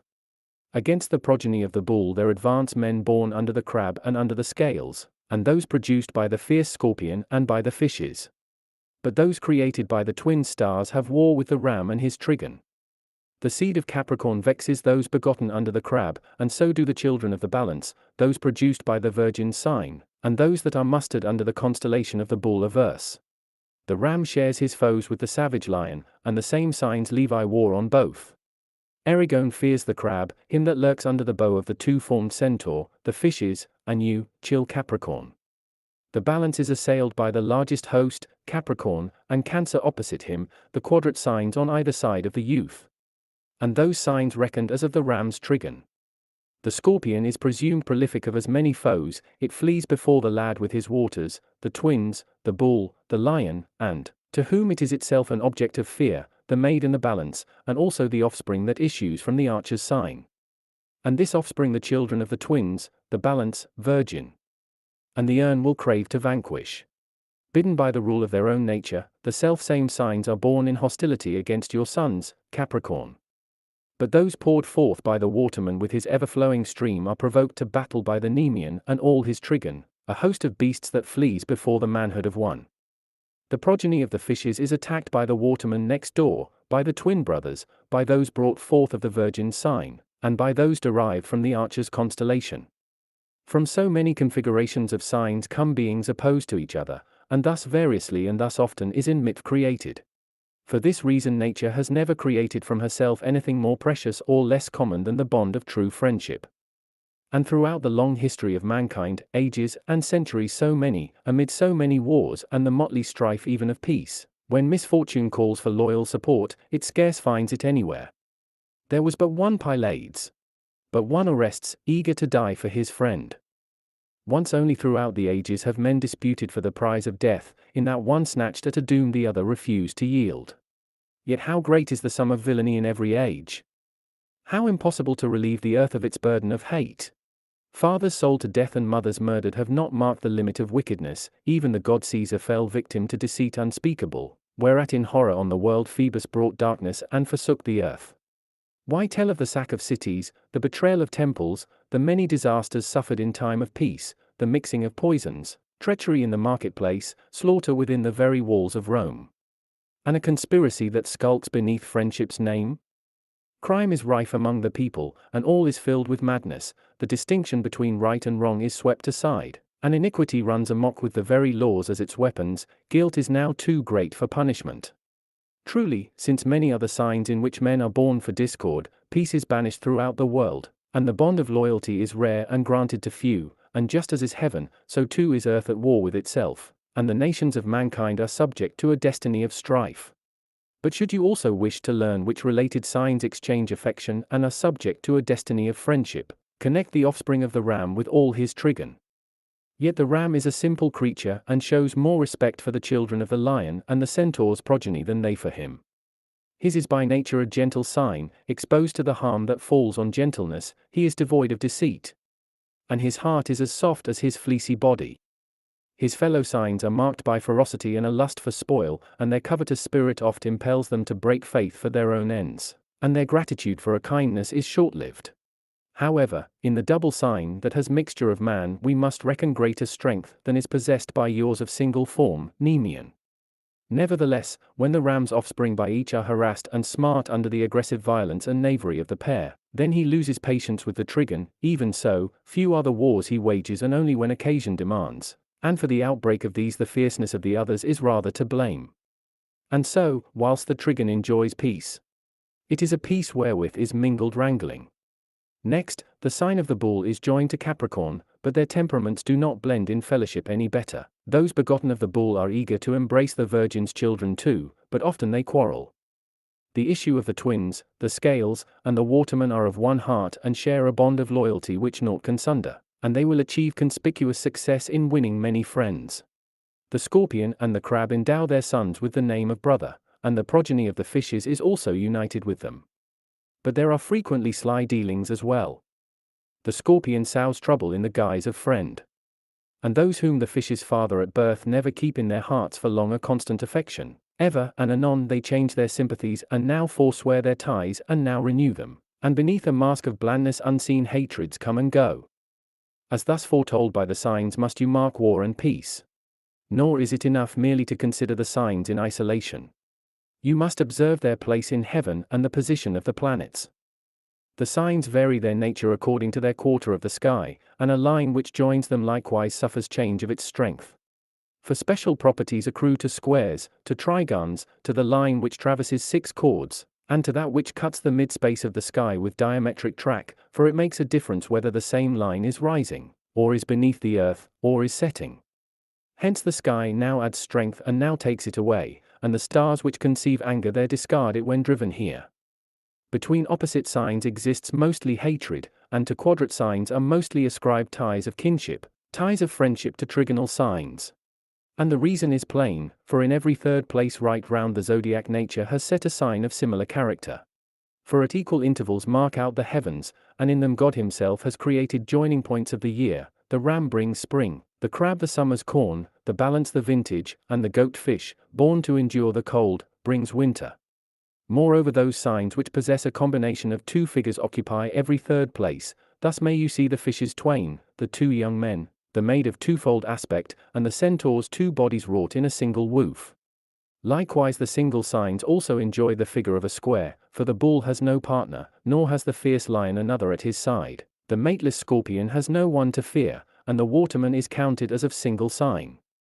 Consequently, the signs situate in quadrat positions display a like condition of number or season, and remain bound by such federation as though by ties of blood.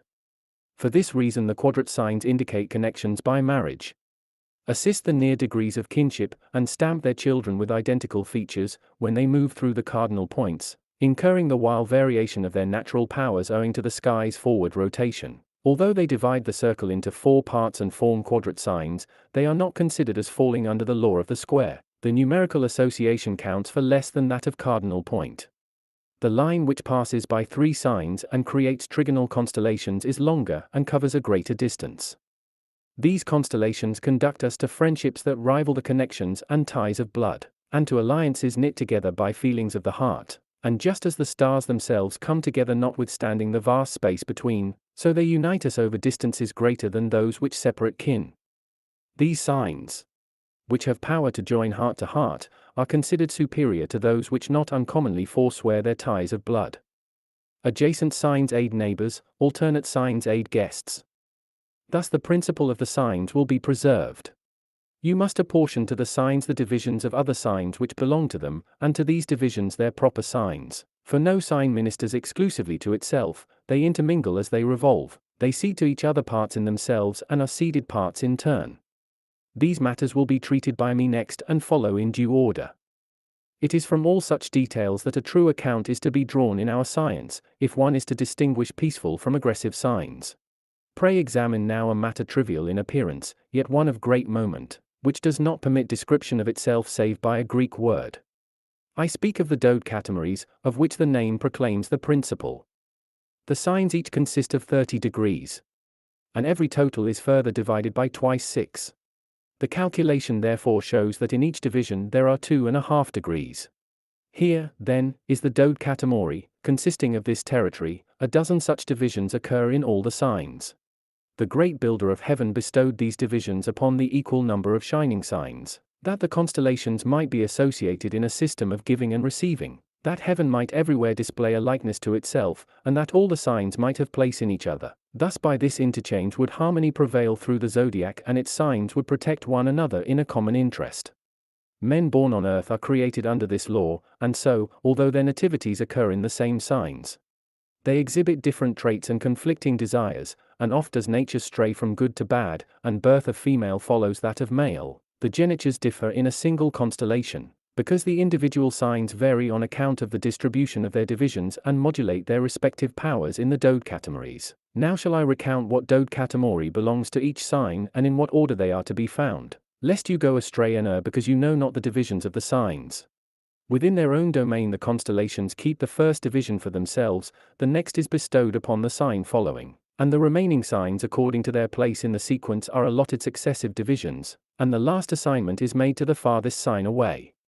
Thus each sign occupies in every constellation 2½ of its degrees, making a total of 30 degrees exacted from the whole zodiac.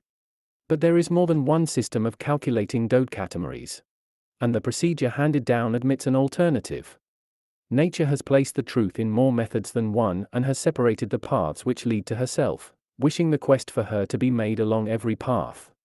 The following procedure also has been devised for these same dodecatemories. Multiply thrice 4 times whatever degree the moon occupies at the moment of nativity, since so many are the constellations which shine in high heaven.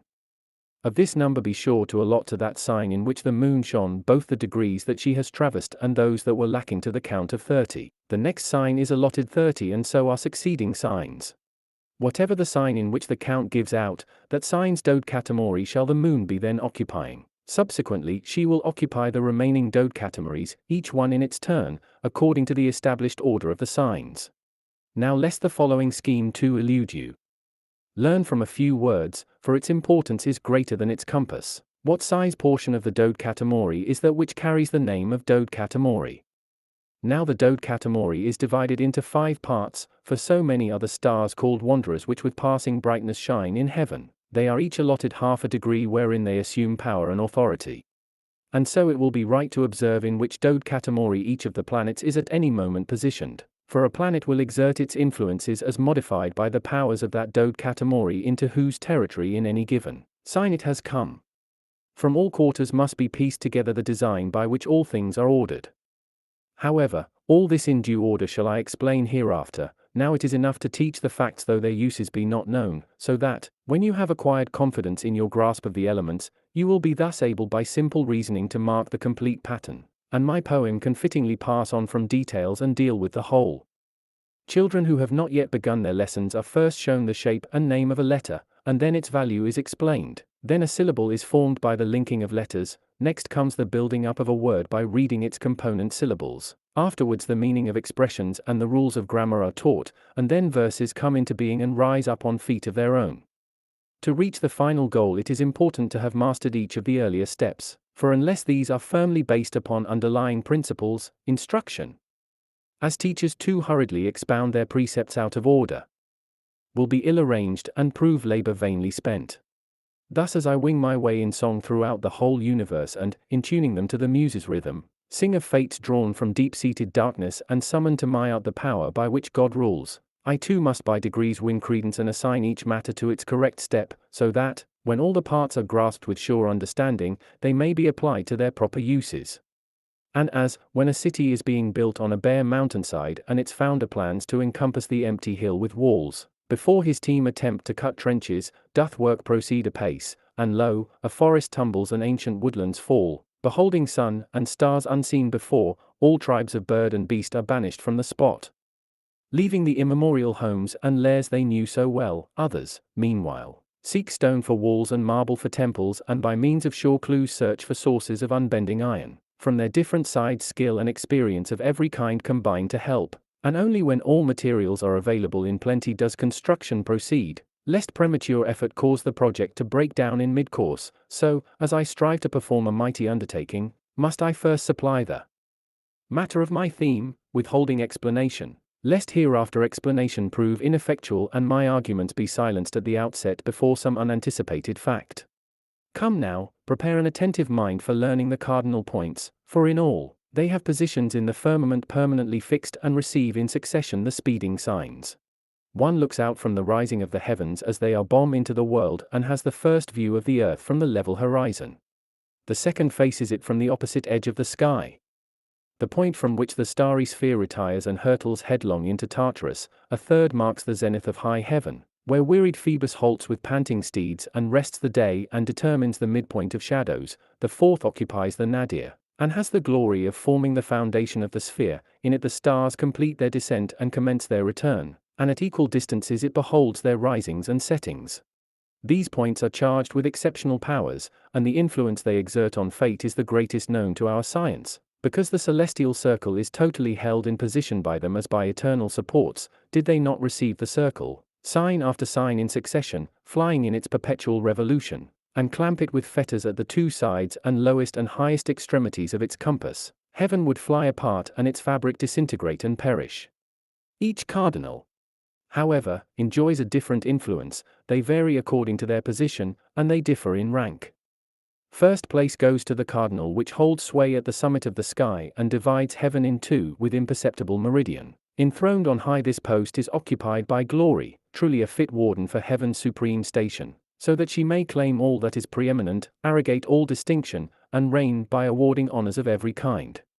Hence comes applause, splendor, and every form of popular favor, hence the power to dispense justice in the courts, to bring the world under the rule of law, to make alliances with foreign nations on one's own terms, and to win fame relative to one's station.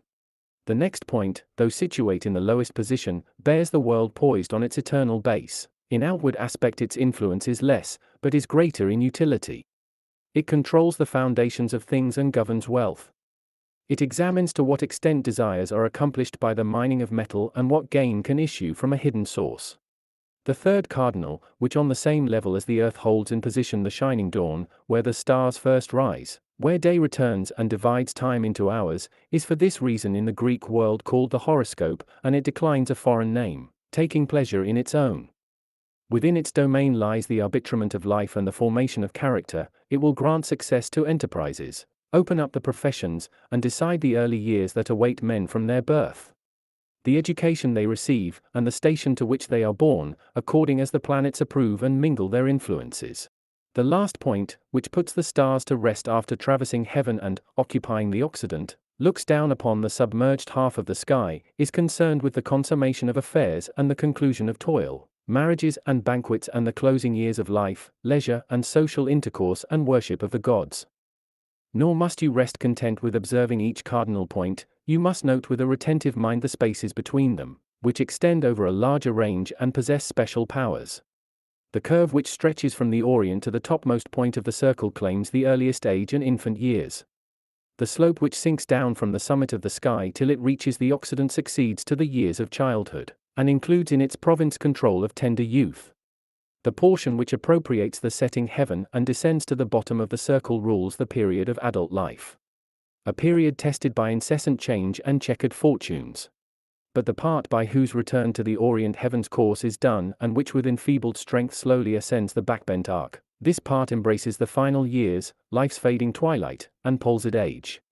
In any geniture, every sign is affected by the sky's division into temples. Position governs the stars, and endows them with power to benefit or harm. Each of the signs, as it revolves, receives the influences of heaven and to heaven imparts its own. The nature of the position prevails, exercises jurisdiction within its province, and subjects to its own character the signs as they pass by, which now are enriched with distinction of every kind and now bear the penalty of a barren abode. The temple that is immediately above the horoscope and is the next but one to heaven's zenith is a temple of ill omen, hostile to future activity and all too fruitful of bane, nor that alone, but like unto it will prove the abode which with confronting star shines below the Occident and adjacent to it. And so that this temple should not outdo the former, each alike moves dejected from a cardinal point with the spectacle of ruin before its eyes. Each shall be a portal of toil, in one you are doomed to climb, in the other to fall. Not more fortunate is the portion of heaven above the Occident or that opposite it below the Orient, suspended, the former face downward, the latter on its back. They either fear destruction at the hands of the neighboring cardinal or will fall if cheated of its support. With justice are they held to be the dread abodes of Typhon, whom savage earth brought forth when she gave birth to war against heaven and suns as massive as their mother appeared. Even so, the thunderbolt hurled them back to the womb, the collapsing mountains recoiled upon them, and Typhoeus was sent to the grave of his warfare and his life alike. Even his mother quakes as he blazes beneath Etna's mount. The temple immediately behind the summit of bright heaven, and, not to be outdone by its neighbor, of braver hope, surges ever higher, being ambitious for the prize and triumphant over the earlier temples. Consummation attends the topmost abode, and no movement save for the worse can it make, nor is aught left for it to aspire to. There is thus small cause for wonder, if the station nearest the zenith, and more secure than it, is blessed with the lot of happy fortune. So most closely does our language approach the richness of Greek and render name for name. In this temple dwells Jupiter, let its ruler convince you that it is to be reverenced. Like this temple, but with an inverse likeness, is that which is thrust below the world and adjoins the nadir of the submerged heaven, and which shines in the opposite region. Wearied after completion of active service, it is again marked out for a further term of toil, as it waits to shoulder the yoke of the cardinal temple and its role of power. Not as yet does it feel the weight of the world, but already aspires to that honor. This seat the Greeks call daemoni, a rendering of the name in Roman speech is wanting. Lay carefully in your mind the region and the divinity and appellation of the puissant abode, so that hereafter the knowledge may be put to great use.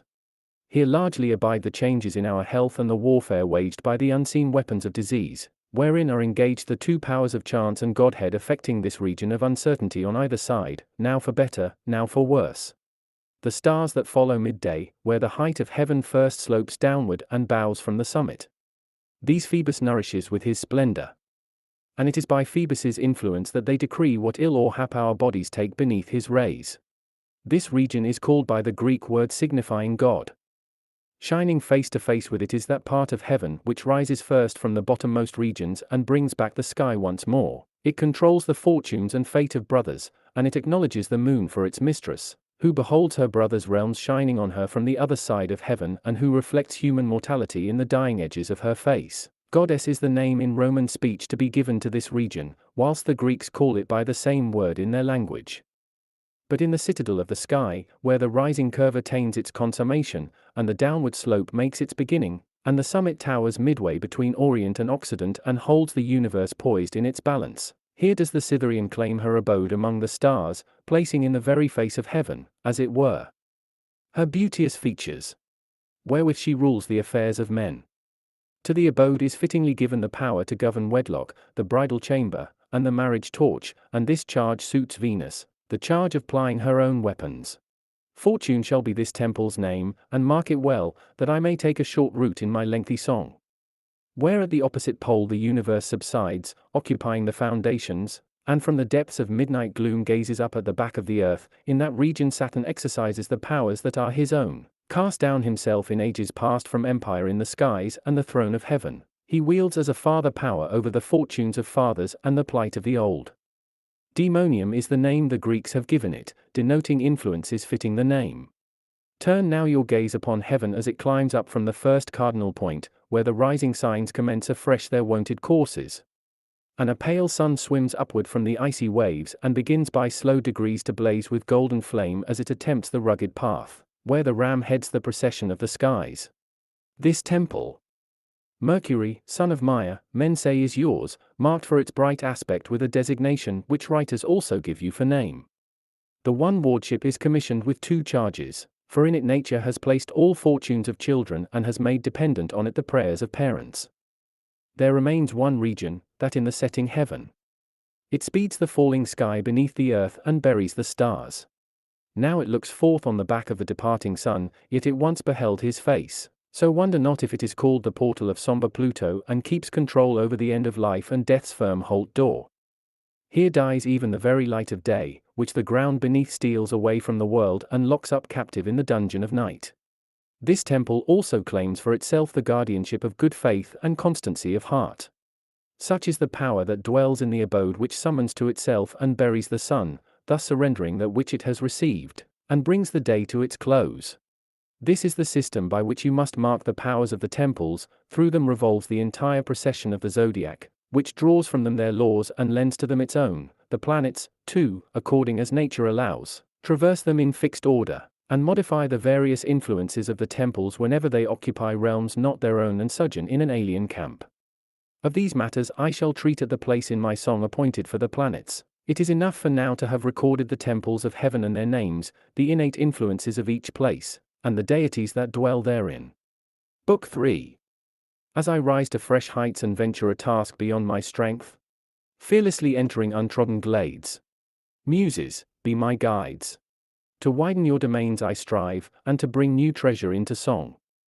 I shall not tell of war conceived for heaven's destruction and offspring buried by the flames of the thunderbolt in its mother's womb, or of the oath-bound kings and how, in Troy's last hour, Hector's body was ransomed for his obsequies and fetched by Priam, or of the woman of Colchis sacrificing to her guilty love father's realm and brother's mangled corpse, the crop of warriors, the bulls that breathed fierce flames, the unsleeping dragon, the restoration of the years of youth, the fires kindled by a gift of gold, and the children born in wickedness and yet more wickedly slain.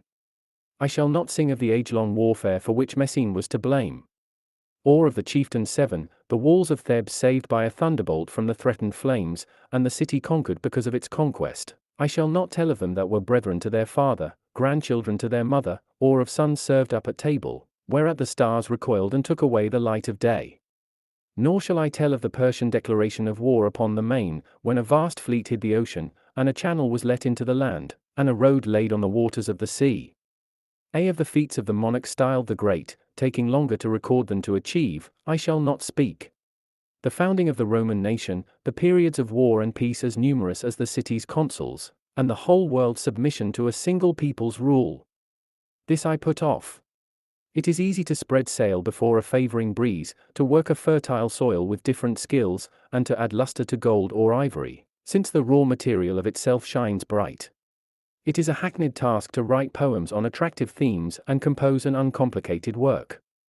But I must wrestle with numerals and names of things unheard of, with the seasons, the changing fortunes and movements of the sky, with the signs' variations, and even with the portions of their portions. Ah, how great a task it is to put into words what passes understanding! Ah, how great to tell in fitting poetry, and this to yoke to a fixed meter! Come hither, whoever is able to devote ear and eye to my emprise, and hearken to the truths I utter. Apply your mind to understand and seek not poetry that beguiles, my theme of itself precludes adornment, content, but to be taught.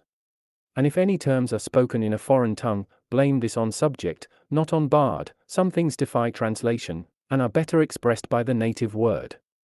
Now regard with close attention a matter of prime importance. When explained, it will render you immense service and will furnish practitioners of our art with a sure road to seeing the future, provided that it is well understood and stored in an alert mind.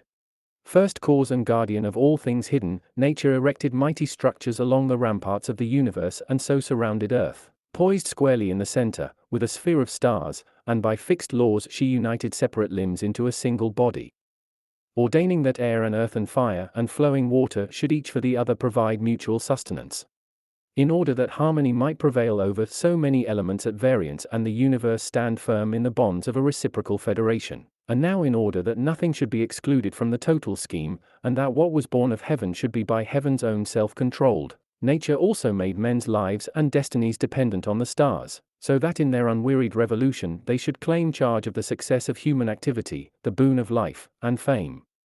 And to those stars which, deployed about the central region, occupy the heart of the universe, as it were, and which outfly the sun and moon and planets and are also themselves outflown, to these nature gave dominion.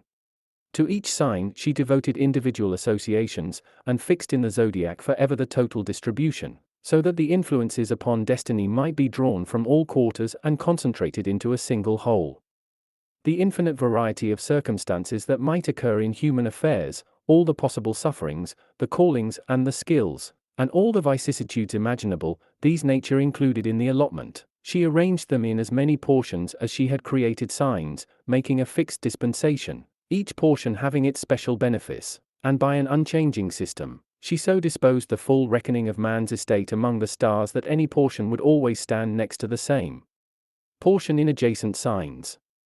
The lots of these activities she allocated each to a sign, not in such a way that they should remain in a permanent quarter of the sky and, always looked for in the same place, be drawn to influence all human activities alike, but so that they should receive their proper position according to the moment of birth and change from sign to sign. Each lot at a different time moving to a different constellation, so that the nativity then meets with a new pattern in the zodiac, without however disturbing everything with irregular motions. But when the section of the activities which is assigned to the first lot receives its proper place at the moment of a nativity, the rest follow attached to the zodiacal signs in their usual sequence. The procession follows the leader until the circle of lots fills up the circle of signs. Now just as these aspects of human affairs, wherein the whole sum of fortune will be found committed, are when placed in the zodiac favored or frowned on by the 7 planets in their courses, and just as a divine force rotates the skies through the cardinal points, so an influence, propitious or malign, comes over each allotment, and even likewise must you expect the issue of such and such a business. I must sing of all these lots in their due order, and designate them with their respective titles and spheres of action, that the location and name and nature of the activities may be revealed. The first lot has been assigned to Fortune. This is the name by which it is known in astrology, because it contains in itself the chief essentials of the home and all that attaches to the name of home, the limit accorded to the number of one's slaves and the amount of one's land, and the size of buildings it is given one to erect, according to the degree of harmony in the wandering stars of bright heaven. Thereafter follows the abode of warfare, where under a single title is comprised whatever is likely to happen in war or befall those that are busied in foreign cities. The third position is to be assigned to the business of the city, this, too, a kind of warfare, one made up of civil engagements, and contains the ties dependent on trust. It shapes friendships and services oft vainly spent, and reveals the size of the rewards for devotion, when heaven is blessed with a harmonious disposition of the planets. In the fourth abode nature has placed the activity of the law courts and the fortunes of the bar. The advocate pouring forth his case, and the accused no less hanging on the pleader's tongue and lips than he is dependent upon them, the judge revealing to laymen the secrets of the law and weighing up disputes which he settles with his usual gravity, when, arbiter of truth, he takes into account nothing but the truth. All that eloquence can achieve in debating proposed legislation is concentrated in a single part, and obeys the dictates of the dominating planets. Throughout the signs of the fifth station is dedicated to wedlock and controls alliances, whereto is joined the compact which unites the relationship of host and guest and binds like friend to like. In the sixth seat is reckoned abundance of means and therewith financial soundness, the one indicates the degree, the other the duration of one's resources, according as the planets modify and the temples direct the influence of this seat. The seventh is accounted grim with danger dire, if the planets located in the signs ill accord. Social rank occupies the eighth, in it are comprised privileged position, extent of fame, nobility of birth, and popularity with its showy cloak. The ninth position takes possession of all filial problems, parental worries, and the motley collection of all matters connected with the rearing of children. Next will be found the one that embraces the conduct of life, herein our character is determined, likewise with what traditions every family is shaped, and in what appointed fashion servants discharge the tasks to which they have been severally deputed. The portion located in the 11th lot is paramount, it has permanent control of our whole being and strength, in it abides our health, now immune from and now yielding to sickness, according to the influence of the planets over the heavens. No other seat is there which claims the choice of remedy and the moment for administering it, or in whose hour therapy and the mixing of life-saving potions have greater efficacy. Duly closing the total sum. The last activity deals with the attainment of our aims. It embraces all the issues of the vows we make and ensures that the skill and efforts expended for oneself and one's own fail not of success, whether one is to offer one's service and submit to another's every beck and call, whether to embark on a bitter dispute by litigation in the courts, whether to seek fortune on the sea and pursue it with the winds, whether to put one's hopes on a crop that with huge harvest will exceed one's outlay or a vintage that will overflow with the rich must. This is the portion in which day and hour for decision shall be given, if the planets as they move through the zodiac are favorably situated. Of the force they exert for good or ill I shall later tell in due order, when I come to rehearse their influences. Meanwhile it is enough to press on with the bare outlines, lest a complex presentation confuse my reader. Since I have expounded the fixed circle of activities arranged in order, with all their names and powers, Athla is the Greek name for the sections which contain all the affairs of life arranged in twice 6 classes and portions. Now must my poem tell to which signs they are attached at any given moment. For they do not remain in permanent abodes or stay attached to the same stars for every person born. But they change them according to time, moving now hither, now thither, through the circle of signs, yet in such a way that the fixed order of succession remains intact. Now, lest an incorrect figuration mar your casting of a geniture, when you wish to apply each activity to its sign, look through the whole zodiac for the position of fortune. This was the portion first described among the toilsome labors. When you have accurately determined this, then join the others in the prescribed order to the sequence of signs, so that each holds its appropriate abode. And lest perchance you are in essaying the quest for the seat of fortune, learn its correct location by a twofold procedure. When you have noted the moment of nativity and have duly recorded the figuration of the heavens with the planets marked in their signs, then if the sun is moving above that horizontal cardinal which holds it at its rising or that which plunges it into the waves, you may sure that the birth takes place in time of day. But if it is shining in the 6 submerged signs, beneath the cardinal points which hold the world in place on left and right, then the birth falls within the hour night. When with sure judgment you have established this, then, if by chance bounteous day gains the nativity, number the degrees of the signs in order from the sun to the moon and count off as many from that ascendant point, which is found after careful plotting of the zodiac and is called the horoscope. Then whatever sign the number reaches is to be bestowed on fortune. Next link the remaining activities to their signs, as they follow, all in their fixed sequence. However, if a child leaves its mother's womb when night is enfolding the earth and mantling it with wings of darkness, reverse the process. Even as nature's order is reversed. Seek guidance then from the moon, who ever reflects her brother's radiance and reigns in the hours of night, her own domain. As many degrees and signs as is distant the sun from her, so many the shining horoscope bids you number from itself. This place let fortune hold with the other activities following, all positioned in their natural order. Perhaps you will ask, and the question requires a nimble brain's attention, how at the moment of birth it is possible to determine the native's horoscoping degree as it rises from the submerged bowl of the heavens. Unless this is understood and grasped with a sharp mind, the basis of our science collapses and its design is thrown into confusion. Since, if the cardinal points, which control everything, are not true, the skies put on a false appearance, the figuration of the birth is unsound, and the stars are displaced, deflected by the shift of temple. But it is a matter as laborious as important to represent. As it revolves with the zodiac in ceaseless motion, the passage of heaven with its arched quadrants through the whole circle, to depict its exact features, and to determine a minute point of so vast a structure, be it the degree in which the ascendant or that in which the summit of the sky on high is situated, or that by which, sinking into the waters of the deep, the setting is appropriated, or that which rests on the circle's bottom. Nor am I unacquainted with a common method of calculating, which attributes 2 hours each to the risings of the signs and reckons the stars as identical with equal ascensions. By this calculation, starting from the point where the sun's orbit begins, the number of the hours is counted, with its total converted into signs, until it reaches the precise time of birth. The sign wherein it halts is said to be the rising sign. But the circle of signs lies in an oblique belt, and some signs rise with slanting limbs, whilst others have on rising a more upright posture, according as a sign is either nearer to the equinoctial points or farther off. Cancer is loth to end the day, winter to renew it, the sun's heavenly orbit is as long in the former case as it is brief in the latter. Libra and Aries make equal night and day. Thus the middle signs are at variance with the end ones, and the lowest with the highest. Nor do the hours of night alter any less than those of day, but the same variation exists, though in opposite months. Who could believe that, with such uneven periods and such changeable limits of day and darkness, all the signs rise into the sky under a uniform law of heaven?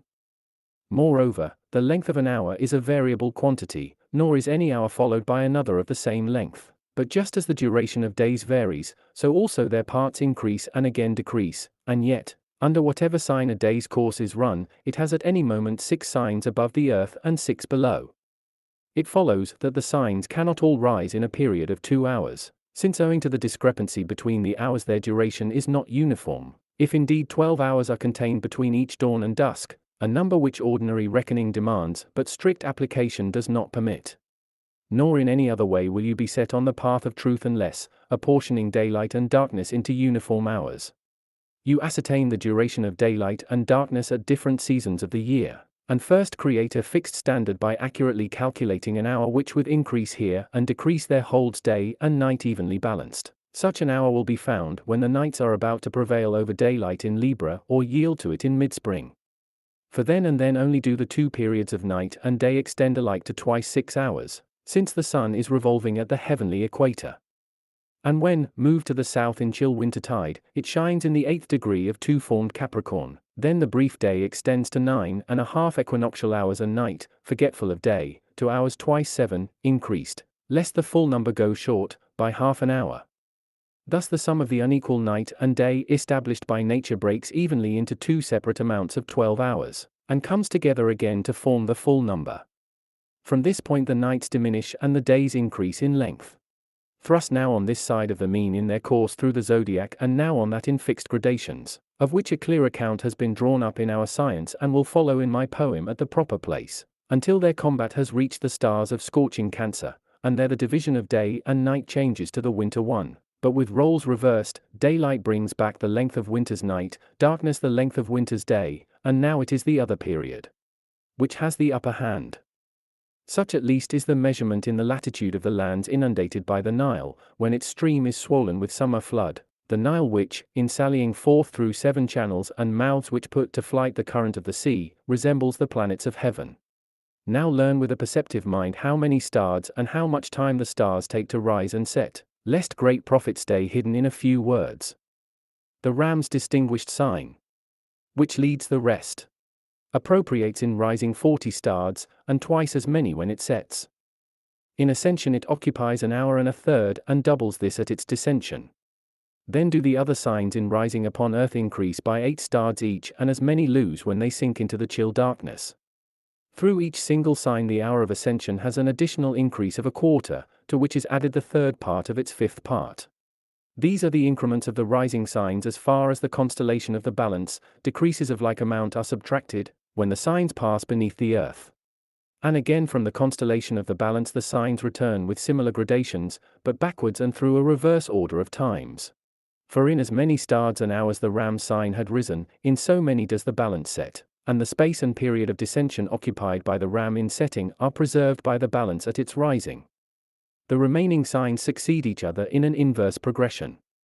When this has been understood and stored in an alert mind, it is easy for you to ascertain what sign is horoscoping at any moment, since it is then possible to compute ascensions of signs with exact periods and record them with the precise number of hours, so that you may make the calculation from the sign in which the sun is situate in terms of the units a whose reckoning I have revealed. But the length of day and night is not the same throughout all lands, nor do the times of ascensions differ by the same increments. The amount of fluctuation varies, though the principle is the same. For in lands beneath the line where revolve the fleece of the Phryxian sign and the impartial clause and Libra's just balance, all signs occupy 2 hours in rising, as since the sky is cut vertically in the middle and revolves evenly above the horizontal axis. In that latitude the murky nights are matched with the days in everlasting peace, the hours remain the same in a federation of equality. Nor does the deceitfulness of the inconstant sky stand out. But throughout all time like night follows night, all the signs enjoy the equinox of autumn, all the equinox of spring, since impartial Phoebus pursues a consistent track. Nor in that latitude does it make any difference in what sign the sun is coursing along, whether it roasts the shore-haunting crab or is born in the opposite sign, because, although the zodiac lies aslant through the 3 tropical circles, nevertheless these circles rise overhead vertically and sink vertically into the earth, and their risings through individual arcs take uniform periods, and due to the perfect bisection of the earth the sky is half hidden and half visible. Now when you move from this part of the world, the farther your footsteps take you towards the pole as you stride over the curved slopes of the earth, which nature has shaped with even surface into a rounded sphere and suspended right in the middle of the universe, when, then, you climb the earth's arc and, as you climb, at the same time move down, one part of the earth will recede and another will take its place. But in proportion as you tilt the earth, so will the axis of the rotating heavens incline, and the signs which had just now risen in a vertical arc will now be drawn into the air over an inclined track. And the baldric of signs which had just now moved from side to side across heaven will now move in an oblique orbit.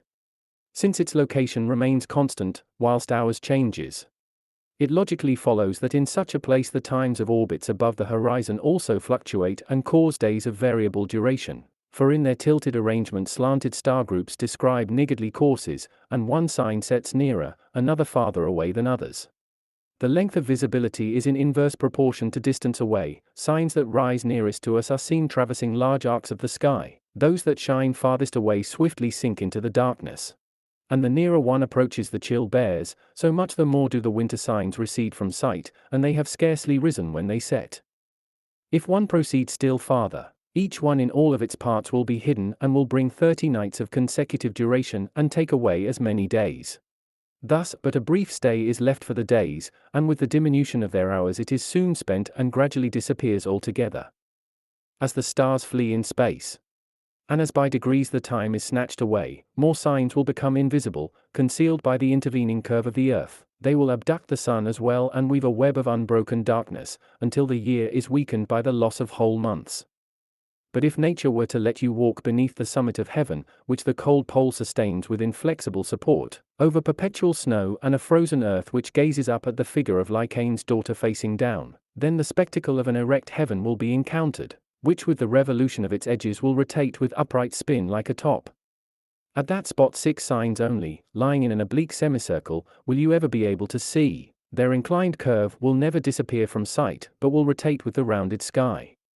Everywhere here a single day will last 6 months, a day which will keep a half year in continuous light, for in all this time, during which his course will take him through 6 signs, Phoebus will never set but will rotate in circling flight around the erect heavens.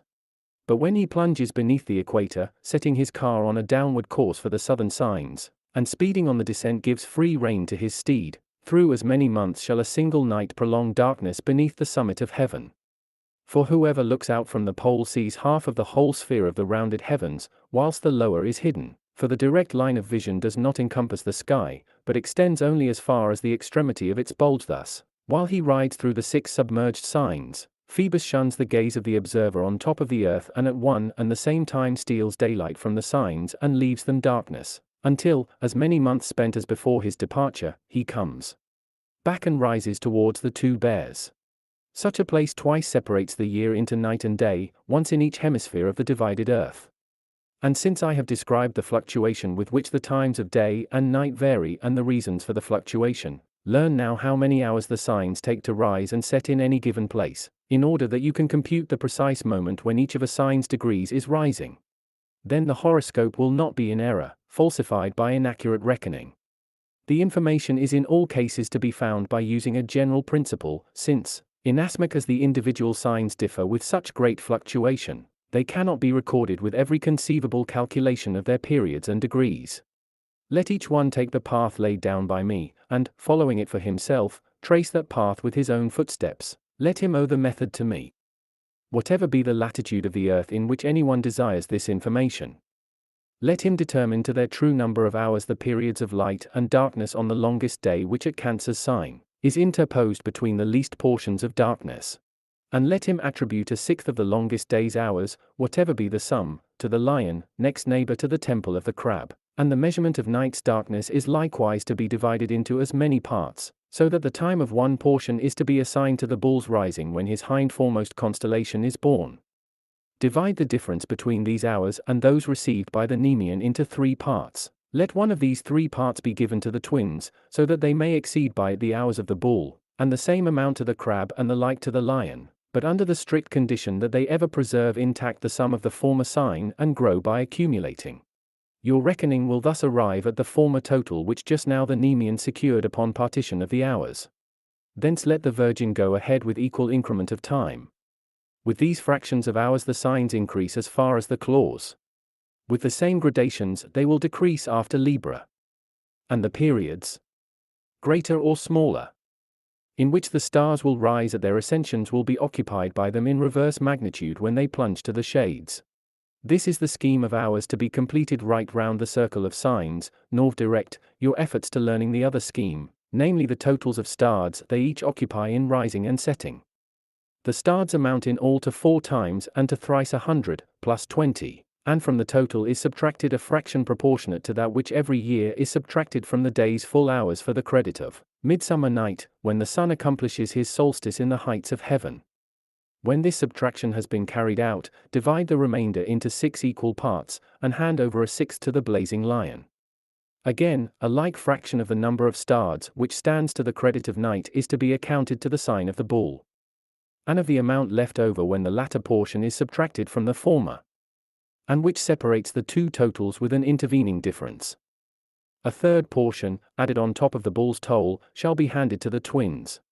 Then the other signs will go ahead with similar increment, ever preserving the preceding amounts, and will augment their neighbor's total with a further increase until they arrive at the constellation of the impartial balance. From the balance they likewise decrease in the same gradation as far as the territory of the ram, and by a reverse principle all signs at their settings receive or lose as many amounts of stars.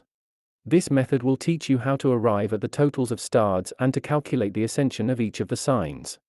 As soon as you have firmly grasped this, together with the correct numbers of hours, in no latitude will the horoscope ever elude you, since you will be able to calculate from accurate times the degree each sign is distant from the one occupied by the sun. Now let me explain with what increments the days of the winter months begin to grow. For not with equal gradation in every sign do they increase in their journey to the spotless fleece of the sign which forces day and darkness to shoulder the same yoke. The principle is important, yet may be briefly taught. First you must measure in hours the shortest day and the longest night spent by Capricorn. And a third of the amount, which darkness has secured in excess of the mean and daylight has lost of it must in any latitude be surrendered to the middle of the winter signs. Retaining this portion it surpasses the first sign by a half of the increment it received, and by the same fraction it is itself surpassed by the last sign. Into these amounts must you apportion the whole time. These are the increases enjoyed by the 3 signs, but you will find that the sum of the first and middle numbers is combined and given to the constellation which follows. Thus, if perchance midwinter night is 6 hours longer than midwinter day, Capricorn increases his days by half an hour. Aquarius draws his own private increase of an hour, which he joins to the half hour of the preceding sign, and the fishes obtain as much increment of time on their own account as they receive from the allotment of the preceding sign. And having accumulated 3 hours, they hand over night and day to the ram to be leveled at springtide. The increments of time begin their advance with a 6th. The following constellation trebles this amount and the last doubles what it receives. Thus the mean sum is restored to the days, and the nights, reduced to parity, are cleared of debt and in turn start lending to the days from their own capital sums of time which decrease in the opposite sequence. For the ram deducts as many hours from the nights as the fishes had previously taken away on their own account. An hour is given to the bull, and the twins add a further half so as to amass the debits of the preceding signs. Thus the last sign corresponds to the first, and likewise assessed with equal wealth are the signs that shine next to these. And so also the 2 middle ones. This is the sequence in which the nights diminish and the days increase from the constellation of midwinter, and in which the year's cycle revolves until the solstice takes place at the sign of the lingering crab. Then the night matches the winter's day, then the long day the space of winter's night, and returns over a course similar to that over which it had increased. The following method will also be able to guide you to the rising sign that at any given moment is released from ocean, and given to the earth. For you must ascertain what hour of the day it is, if the horoscope is sought by day. And repeatedly heap this number on itself by multiplying it 10 times, adding to the amount, however, a further 5 times, because in any hour of the day the signs ascend through thrice 5 degrees. When this number is found, be sure to join to it the degrees which the sun is left within the zodiac. From this total you must distribute 30 degrees to each sign, the first portion to the sign in which the sun is shining, then to the others as they follow in the wake of the sun. Then the sign in which the number is used up and comes to a stop, and the degree in which it abandons its total and the name of number, will be the degree and starry figure which will be rising with its fires. If the horoscope is sought by night, the procedure is the same, for once more you are to count back from the sign in which the sun is situate, but the numerical calculation is more laborious. Ascertain the hour of night and multiply it by 15. Add thereto the degrees the sun has completed in his sign. Add also 180 so that your reckoning will days degrees contain. When you have arrived at a grand total, give 30 degrees of it to each sign, until the number fails, and in whatever degree of a constellation it runs out, this, you can be confident, was born together with the native's body and, at the same time as the native, beheld the earth through the darkness. So must you seek among the fast-rotating stars the rising point of the heavens and the horoscope with its fixed ascension, so that, when precise accuracy attaches to the location of the first cardinal point, the zenith of heaven on high will not be able to elude you, nor the swifter setting, and the foundations will be correctly fixed at the nadir, and the signs will duly light upon their proper portions and influences. Now I shall assign their special periods of life in classes to the signs, for the signs are also allotted to their own particular years and months and days and hours of days, and during these periods they each exercise a special influence. The first year of life will belong to that sign in which at birth the sun has shone, since the sun takes a year's duration to traverse the firmament. The next and subsequent years are consecutively bestowed upon the signs in their order. The moon shall denote the months, since in a month it completes its course. The horoscope brings under its regency the first days and the first hours, and hands the others to the following signs. Thus did nature wish year and months and days and even hours to be duly counted out through the signs, that every period of time might be distributed over every sign of the zodiac and vary its movements through the sequence of signs, according as it made a change to each one as it came round in the circle. This is why such extremes of experience are found in the passage of time, and good is linked to bad, sorrow attends success, and in its inconstancy fortune maintains no steady course, to such an extent is it varied and changing, nowhere remaining the same, and by its commutation of everything in the lives of us all it has forfeited our trust. Nowhere does year bear resemblance to year or month to month, the very day, ever different, looks in vain for the replica of itself, and no hour's space is fully run in the likeness of another, because the periods are mutually at variance, being, inasmuch as they are divided into all the sections of fleeting time, subject to their own special signs, and hence bring it about that the lives and fortunes of the living are a reflection of the stars, by whose changes we ourselves then change. There are some who approve of an alternative scheme, from the sign at the edge of the rising heavens, which the founders of astrology call the horoscope, since from that point are measured the hours of day. Every class of calculation is made both in the divisions of time and in their distribution to signs. The years and months and days and hours start from the same source and are passed on to the following signs. However, even though all the periods proceed from a common origin, the sequences are dissimilar, because some periods are slower, some quicker to complete the circle. To every sign there comes an hour just once a day twice in the month, a month once in the year, and a year once in 12 annual courses of the sun. It would be difficult for all the periods to revolve concurrently in the same time, so that together in a single sign the same year and month and day and hour coincide. The cycle of time is at variance with itself. It oft happens that those who have drawn the year of a gentle sign are passing the month of a harsher one. Oft that, if the month falls to a benign constellation, the sign of the day will be a sign of woe. Oft that, if fortune smiles on the day, the hour will be a somber one. It is not ordained that anything should place total reliance on itself. The years may not rely on their signs alone, nor the months on those of the revolving years, nor the days on those of the months, nor any hour on the sign of the day. The reason is that now these speed ahead, these lag behind, one period now deserts the others, and now is of their company. It successively moves away or comes back, and undergoes the changing influences of another, always being disturbed by the irregular cycle of the days. Having taught what kind of life lies in store for us at any given moment, dealing with the separate periods of time, and to what star each year and month and therewith hour and day belong, I must now tell of another computation, which deals with the span of man's lifetime and reveals the number of years each sign is held to confer. When seeking to foretell length of life by the stars, you must keep this scheme in mind and mark well its amounts. Twice 5 years shall the ram bestow, plus 1 cheated of a third. You, bull, exceed this with the addition of 2, but by as many are exceeded by the sign of the twins. Twice 8, together with 2/3, shall you, Cancer, bestow, and you, Nemean beast, twice 9 and 2/3 joined thereto. In Gone both doubles 10 and doubles a third. Nor shall the balance have more years than the maid. Scorpion will equal the lion's bounty of gifts. The award of the centaur will be the same as the crab's. You, Capricorn, would donate thrice 5 years, were 4 months added. The waterman will treble 4 years and prolong life a further 8 months. As in domain, so in dispensation is the ram an adherent of the fishes, they shall impart 10 revolutions of the sun together with 8 months.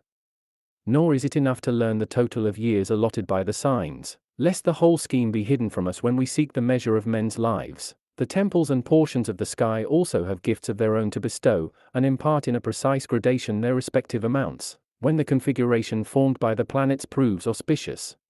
But I now shall sing only of the ordinances of the temples. Later the whole complex design will appear with its full force, when the constituent parts of the universe are firmly grasped and not made confusing with portions scattered everywhere. If the moon is auspiciously placed in the temple of the first cardinal point, where the heavens return to earth, and its rising occupies the ascendant, the course of life shall be prolonged to 80 years, if to withdraw. But when it stands at the summit of the sky, the former number is cheated of 3 years. The setting were rich in twice 40 circuits of the sun, were not 1 lustrum a lacking from the count. The nethermost base is assessed at years twice 30 with twice 6 harvests added to the toll. And the trigon of the horoscope which rose first and is on the right bestows 60 and the double of 4. The trigon on the left and following in the wake of the preceding signs doubles 30 years and adds 3 over and above. And the temple which is separated by 1 intervening sign from the first sign rising at the cardinal point, and which is now next to heaven's peak, this multiplies a score by 3 and takes 3 years away. The temple which comes below, separated from the cardinal point by an equal space, completes its endowment over 50 winters. That place, above which stands the rising horoscope, for times repeats 10 seasons of the revolving sun and heaps thereon 2 courses, and leaves 1 still a young man. That which precedes the border of the rising quarter shall give years 3 and 20 to those born under it, plucking ere its bloom their youth scarce tasted. The temple above the setting allows thrice 10 circuits of years and adds thereto a tithe in augmenting them by 3. The lower one will despatch its wards in childhood, the completion of twice 6 birthdays consigning to death their undeveloped bodies. But above all one must mark with a retentive mind the signs which rise from their places in opposite parts of the sky, and mark its division into equal portions. They are called tropic signs, since in them turn the 4 seasons of the year and untie the bonds which fasten them together. They bring change to the whole sky as it revolves on its axis, giving a new look to the works of man and the face of nature. Gleaming in summer's topmost circle, Cancer prolongs the day to its greatest length and then shortens it in retreating by small degrees. Macrismg night by the amount which it stole from day, for the sum of day and night remains constant. Then men make haste to strip the grain from the brittle stalk, while the field of Mars strips their bodies for a variety of exercise. And after its storms the sea sinks back to rest upon warm waters. Then, too, the savage war god wages bloody battles, from which not now does winter protect the Scythians. Germany retreats, its land now dry, and the Nile rises to flood its fields. This is the state of things when the sun makes solstice in Cancer's sign and is found at heaven's summit. On the other side Capricorn forces sluggish winter through the shortest day and longest duration of night, and begins to lengthen daylight and dispel darkness. By turns it now controls day's losses and now repairs them. Then every field is frostbound, the sea is closed to ships, the camp is stationary, rocks covered with rime are unable to endure midwinter's cold, nature stands motionless and for a while is still. Close to these in their influence and displaying variation similar to each other are, they say, the signs which level the hours of light and darkness. For the ram arrests the sun, as TT reseeks Cancer's stars, between the start and end of its return journey, and dividing heaven in half, matches night and day in harmony, and he reverses the sequence, bidding day, overpowered by the length of might since leaving Libra's sign, now be the master, and bidding the night succumb, till Cancer's summer sign is reached. Then first the sea is calmed with tranquil wave, and the earth dares to send forth flowers in all their variety. Then amid happy pastures the tribes of bird and beast hasten to mate and breed, and the whole woodland speaks with melodious voice and grows green to full foliage. So deeply is nature stirred by the potency of the sign. Opposite the ram the balance shines back at it, its lot is like the ram's, for it treats day and night on equal terms, save that it bids the night, outweighed before, increase thenceforth until reaching its peak at wintertide. This is the season when the wine god comes down in full strength from the laden elm. And the rich must pause foaming from pressed bunches of grapes, and this the season when men commit the corn to the furrows, whilst the soil, relaxed by autumn's warmth, opens to clasp the seed. These four signs have great power in the art of which I tell, for as they mark the changing seasons, so do they alter this issue of affairs or that, suffering naught to persist in its initial state. Yet the change is not uniform throughout the figures of the signs, nor do the seasons of the year undergo change in every part of the sign. One day alone at either season makes equal to itself the night, while the scales and ram are shaping autumn and spring. One day alone in the whole of the crab sign is longest, matched by an equal night in the sea-goat star. The other days and nights now wax and now wane in turn. Therefore in the tropic signs you must look for but one degree to alter the face of the heavens, to change the seasons of nature, to undo what is done, to deflect to other ends what has been projected, to turn all things in the opposite direction and reverse their movement. Some ascribe these powers to the 8th degree, some hold that they belong to the 10th, nor was an authority lacking to give to the 1st degree the decisive influence and the control of the days. Book 4. Oh, why do we spend the years of our lives in worry, tormenting ourselves with fears and senseless desires, grown old before our time with anxieties which never end, forfeiting length of days by our very quest for it, setting no limit to our wishes, so that their fulfillment leaves us still unblessed, but ever playing the part of men who mean to live yet never do? Everyone is the poorer for his possessions, because he looks for more, none counts his blessings, but only lusts for what he lacks. Though nature needs only modest requirements, we build higher and higher the peak from which to fall, and purchase luxury with our gains, and with love of luxury the fear of dispossession, until the greatest boon that wealth can confer is the squandering of itself. Set free your minds, O mortals, banish your cares, and rid your lives of all this vain complaint. Fate rules the world, all things stand fixed by its immutable laws, and the long ages are assigned a predestined course of events. At birth our death is sealed, and our end is consequent upon our beginning. Fate is the source of riches and kingdoms and the more frequent poverty. By fate are men at birth given their skills and characters, their merits and defects, their losses and gains. None can renounce what is bestowed or possess what is denied. No man by prayer may seize fortune if it demur, or escape if it draw nigh. Each one must bear his appointed lot. For were not fate the arbiter of life and death, would the flames have receded before Aeneas, and Troy, saved from destruction by one man's survival, have emerged triumphant in the very day of ruin? Would the she-wolf of Mars have suckled the brothers exposed to die, Rome have grown out of cottages, shepherds have brought thunder to the capital's slopes? Or Jupiter consented to confinement in his citadel and the world been vanquished by a vanquished people?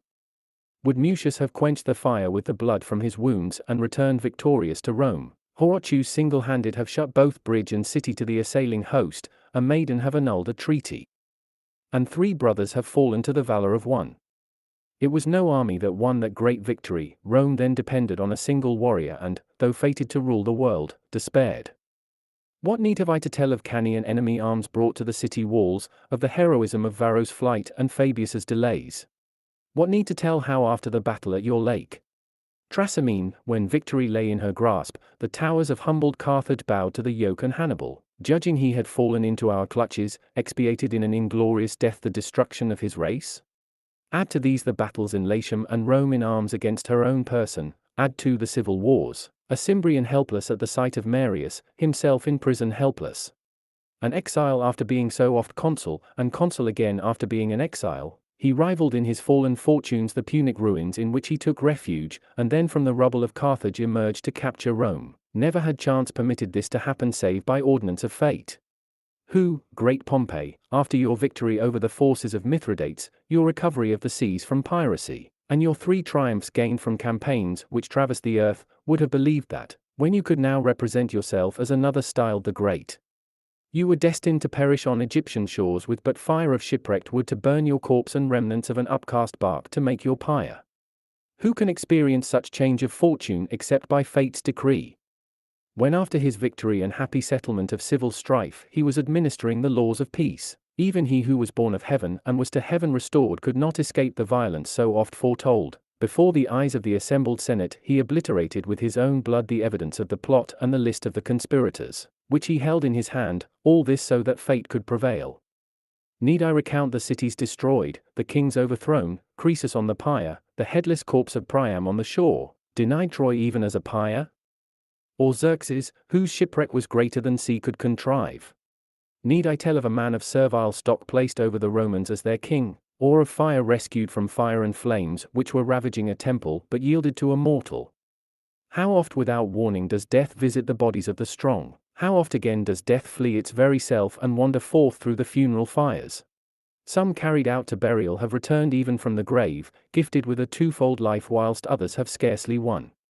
Why, a slight ailment kills, whilst one more serious allows of a reprieve, therapy fails, rational practice is baffled, and attention harms, whilst negligence proves beneficial and delay oft brings a cessation of complaints, and nourishment injures, whilst poison spares the patient. Sons fall short of their father's merits or rise above their parentage and keep a nature that is their own. The fortunes of a dynasty rise with one member of a house and are eclipsed with another. This one is a frenzied lover and can swim the straits or ruin Troy. That one's gravity is suited to the framing of flaw. See, sons slay a father, and parents their children, and brothers meet armed to shed each other's blood. This violence is no work of men's, a destiny drives them to such awful passions and to suffer such punishment and mutilation of limb. Not every age has produced men like the Decii and Camillus, or a Cato with a spirit unconquered in defeat. More than enough material exists to accomplish such an end, but resists through fate's decree. Again, the poor do not fall heir to fewer years of life, nor may one span be purchased with vast wealth. But fortune carries off a corpse from stately halls, appoints a pyre and assigns a tomb for men of highest station. What wonderful kingship is this, whose bidding even kings obey? Moreover, it happens that virtue fares ill, and guilt fares well, poorly conceived plans are rewarded, whilst foresight fails, nor does fortune examine the merits of a case and attend the deserving, but moves capriciously through the lives of all without distinction. Clearly, there is another and greater power to constrain and rule us, and to subject mortal affairs to laws of its own. It gives birth to men and at their birth determines the number of their years and the changes of their fortunes. Oft it conjoins body of beast with limb of man, yet there will be found no product of the seed. What has our human nature in common with a beast's? When has the sin of adultery been punished with a monstrous birth? It is the stars which fashion strange shapes, it is heaven which intrudes these hybrid features. After all, if a pattern of fate does not exist, how comes it that it is represented as existing and all that will come to pass at particular moments prophesied? Not that this reasoning goes so far as to defend crime or deprive virtue of the gifts that are its reward. For no one will hate poisonous plants the less because they grow from their appointed seed and not by their own choice, nor will tasty food find less favor because the crops are nature's bounty and not given us by any decision of their own. Let man's merits, therefore, possess glory all the greater, seeing that they owe their excellence to heaven, and, again, let us hate the wicked all the more, because they were born for guilt and punishment. Crime, whencesoever sprung, must still be reckoned crime. This, too, is sanctioned by fate, that I should thus expound the rule of fate. Now shall I declare to you in due order the characters, the predominant quality, the pursuits, and the different skills which the signs impart. The ram, who is rich with an abundance of fleecy wool and, when shorn of this, with a fresh supply, will ever cherish hopes. He will rise from the sudden shipwreck of his affairs to abundant wealth only to meet with a fall, and his desires will lead him to disaster. He will yield his produce for the common benefit. The fleece which by 1,000 crafts gives birth to different forms of gain, now workers pile into heaps the undressed wool, now card it, now draw it into a tenuous thread, now weave the threads to form webs, and now they buy and sell for gain garments of every kind. No nation could dispense with these, even without indulgence in luxury. So important is this work that Pallas herself has claimed it for her own hands, of which she has judged it worthy, and deems her victory over Arash a token of her greatness. These are the callings and allied crafts that the ram will decree for those born under his sign. In an anxious breast he will fashion a diffident heart that ever yearns to commend itself by its own praise. The bull will dower the countryside with honest farmers and will come as a source of toil into their peaceful lives. It will bestow, not gifts of glory, but the fruits of the earth. It bows its neck amid the stars and of itself demands a yoke for its shoulders. When it carries the sun's orb on its horns, it bids battle with the soil begin and rouses the fallow land to its former cultivation, itself leading the work, for it neither pauses in the furrows nor relaxes its breast in the dust. The sign of the bull has produced a Serenus and a Curious, has carried the rods of office through the fields, and has left its plough to become a dictator. Its sons have the love of unsung excellence, their hearts and bodies derive strength from a massiveness that is slow to move, whilst in their faces dwells the boy-god love. From the twins come less laborious callings and a more agreeable way of life, provided by varied song and voices of harmonious tone, slender pipes, the melodies inborn in strings and the words fitted thereto, those so endowed find even work a pleasure. They would banish the arms of war, the trumpet's call, and the gloom of old age. Theirs is a life of ease and unfading youth spent in the arms of love. They also discover paths to the skies, complete a survey of the heavens with numbers and measurements, and outstrip the flight of the stars. Nature yields to their genius, which it serves in all things. So many are the accomplishments of which the twins are fruitful. Shining at the hinge of the year by the blazing turning point which when recalled the sun rounds in his course on high, the crab occupies a joint of heaven and bends back the length of day. Of a grasping spirit and unwilling to give itself in service, the crab distributes many kinds of gain, and skill in making profits. He enables a man to carry his investment of foreign merchandise from city to city and, with an eye on steep rises in the price of corn, to risk his money upon sea winds. To sell the world's produce to the world, to establish commercial ties between so many unknown lands, to search out under foreign skies fresh sources of gain, and from the high price of his goods to amass sudden wealth. With heaven's favor he also sells seasons of idleness at rates of interest to his liking, wishing the swift passage of time to add to the principal. His is a shrewd nature, and he is ready to fight for his profits. Who can doubt the nature of the monstrous lion, and the pursuits he prescribes for those born beneath his sign? The lion ever devises fresh fights and fresh warfare on animals, and lives on spoil and pillaging of flocks. The sons of the lion are filled with the urge to adorn their proud portals with pelts and to hang up on their walls the captured prey, to bring the peace of terror to the woods, and to live upon plunder. There are those whose like bent is not checked by the city gates, but they swagger about in the heart of the capital with droves of beasts. They display mangled limbs at the shop front, slaughter to meet the demands of luxury, and count it gain to kill. Their temper is equally prone to fitful wrath and ready withdrawal, and guileless are the sentiments of their honest hearts. The temperaments of those whose span of life she pronounces at their birth erigone will direct to study, and she will train their minds in the learned arts. She will give not so much abundance of wealth as the impulse to investigate the causes and effects of things. On them she will confer a tongue which charms, the mastery of words, and that mental vision which can discern all things, however concealed they be by the mysterious workings of nature. From the virgin will also come the stenographer. His letter represents a word, and by means of his symbols he can keep ahead of utterance and record in novel notation the long speech of a rapid speaker. But with the good there comes a flaw. Bashfulness handicaps the early years of such persons. For the maid, by holding back their great natural gifts, puts a bridle on their lips and restrains them by the curb of authority. And, small wonder in a virgin, her offspring is not fruitful. Balancing night with the length of day when after a year's space we enjoy the new vintage of the ripened grape, the scales will bestow the employment of weights and measures and a son to emulate the talents of Palamedes, who first assign numbers to things, and to these numbers names, affixed magnitudes, and individual symbols. He will also be acquainted with the tables of law, abstruse legal points, and words denoted by compendious signs. He will know what is permissible and the penalties incurred by doing what is forbidden. In his own house he is a people's magistrate holding lifelong office. Under no other sign would Servius D more fittingly have been born, who in interpreting the law framed legislation of his own. Indeed, whatever stands in dispute and needs a ruling the pointer of the balance will determine. By virtue of his tail armed with its powerful sting, wherewith, when conducting the sun's chariot through his sign, he cleaves the soil and sows seed in the furrow, the scorpion creates natures ardent for war and active service, and a spirit which rejoices in plenteous bloodshed and in carnage more than in plunder. Why, these men spend even peace under arms, they fill the glades and scour the woods, they wage fierce warfare now against man, now against beast, and now they sell their persons to provide the spectacle of death and to perish in the arena, when, warfare in abeyance, they each find themselves foes to attack. There are those, too, who enjoy mock fights and jousts in arms, such is their love of fighting, and devote their leisure to the study of war and every pursuit which arises from the art of war.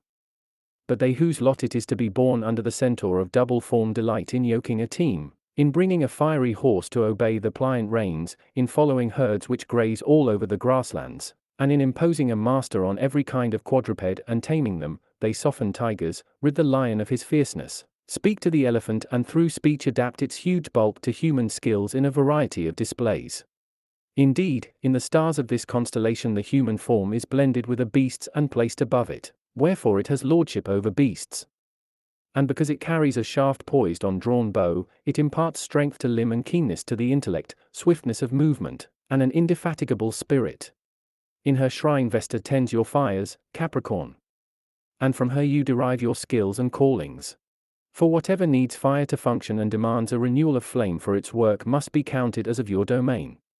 To pry for hidden metals, to smelt out riches deposited in the veins of the earth, to fold sure-handed the malleable mass, these skills will come from you, as will aught which is fashioned of silver or gold. That hot furnaces melt iron and bronze, and ovens give to the wheat its final form, will come as gifts from you. You also give a fondness for clothes and wares which dispel the cold, since your lot falls for all time in winter's season, wherein you shorten the nights you have brought to their greatest length and give birth to a new year by enlarging the daylight hours. Hence comes a restless quality in their lives and a mind which is often changed and floats this way and that. The first half of the sign is the slave of Venus, and that with guilt involved, but a more virtuous old age is promised by the conjoined fish below.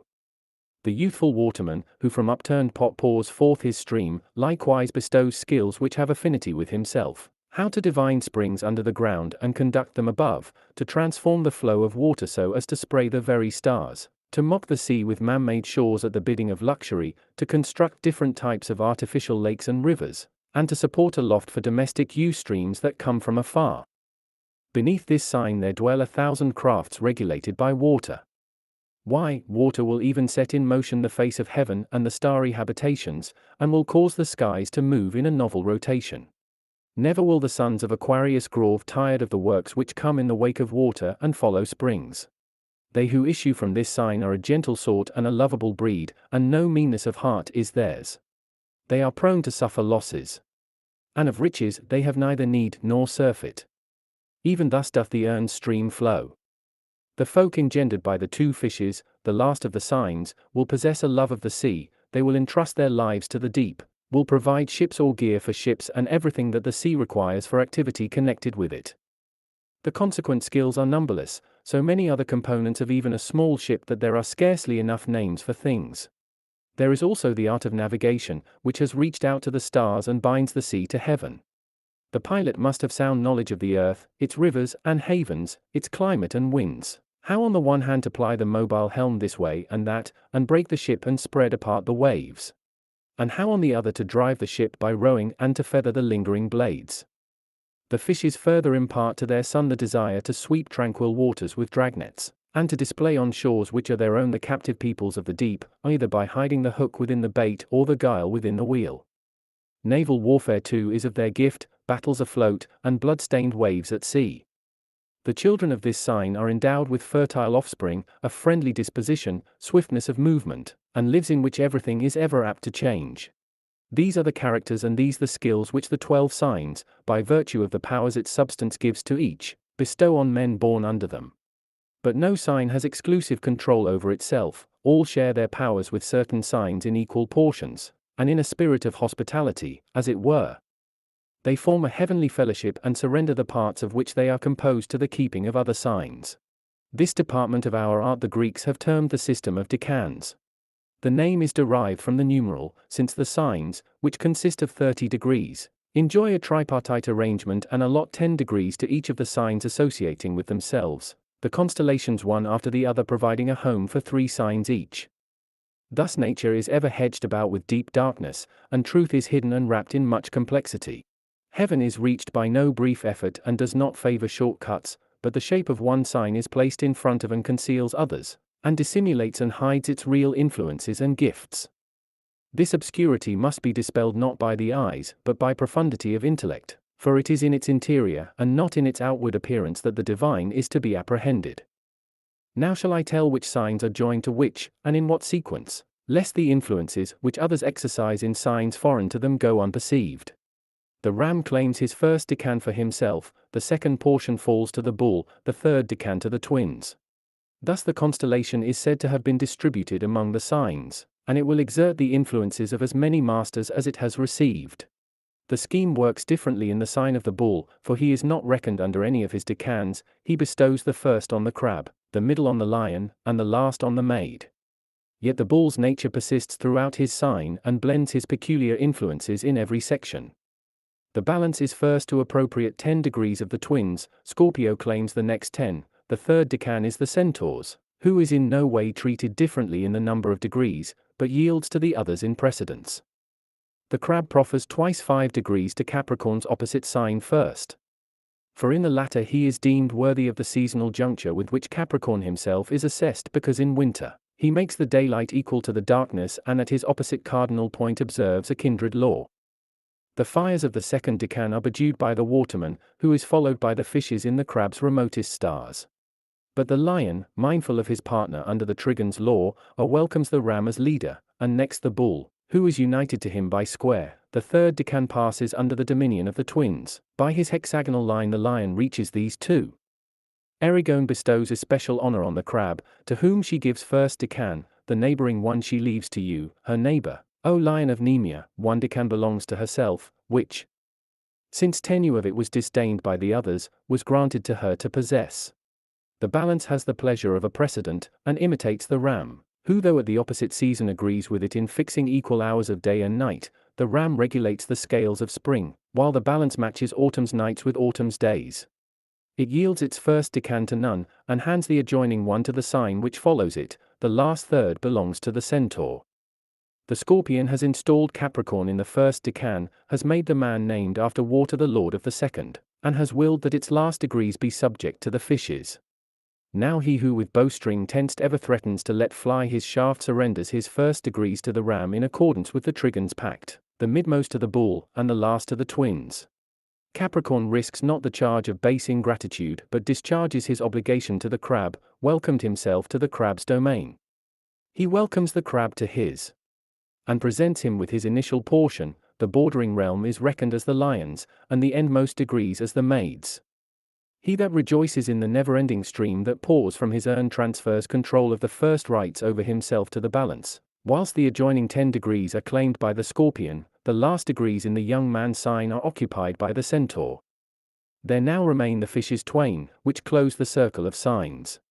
They bestow on the ram enjoyment of the first parts of their territory, and to the middle 10 degrees are you admitted, O bull. The remainder they keep for themselves, and even as they are situate at the extremity of the zodiac circle, so does the last decan of their allotment fall to them.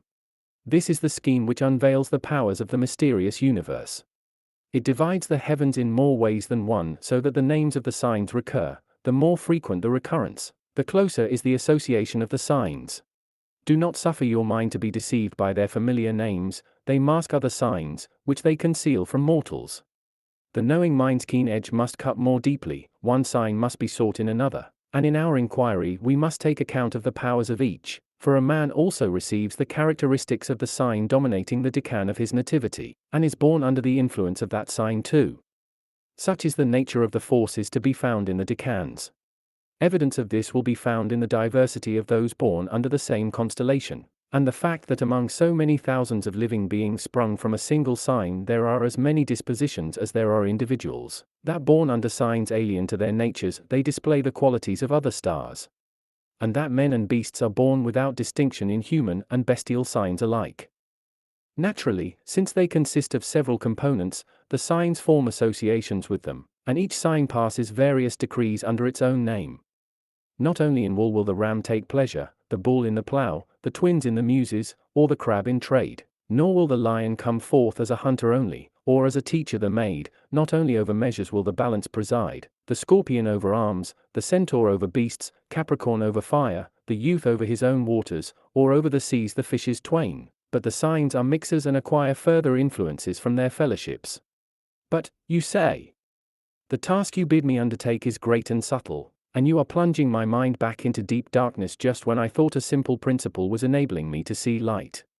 The object of your quest is God. You are seeking to scale the skies and, though born beneath the rule of fate, to gain knowledge of that fate. You are seeking to pass beyond your understanding and make yourself master of the universe. The toil involved matches the reward to be won, nor are such high attainments secured without a price, so wonder not at the winding route and the intricacy of things. It is enough that we have been given power to make the search, let the rest be left to us. Unless you mine mountains, gold will elude your grasp, and the earth that is heaped above will bar access to the wealth it hides. Men will traverse the entire globe to make jewels available, and will not shrink from occupying the sea to gain the precious pearl. Each year the anxious farmer will utter every prayer he knows. And yet how small is the yield of the treacherous countryside. We shall face the perils of sea winds in our search for gain, and follow the god of war in hope of booty. Ah, shame on those willing to pay so high a price for perishable goods. Luxury too entails a kind of military service. The glutton keeps sleepless watch over that which proves his ruin, and profligates oft pant for their own undoing.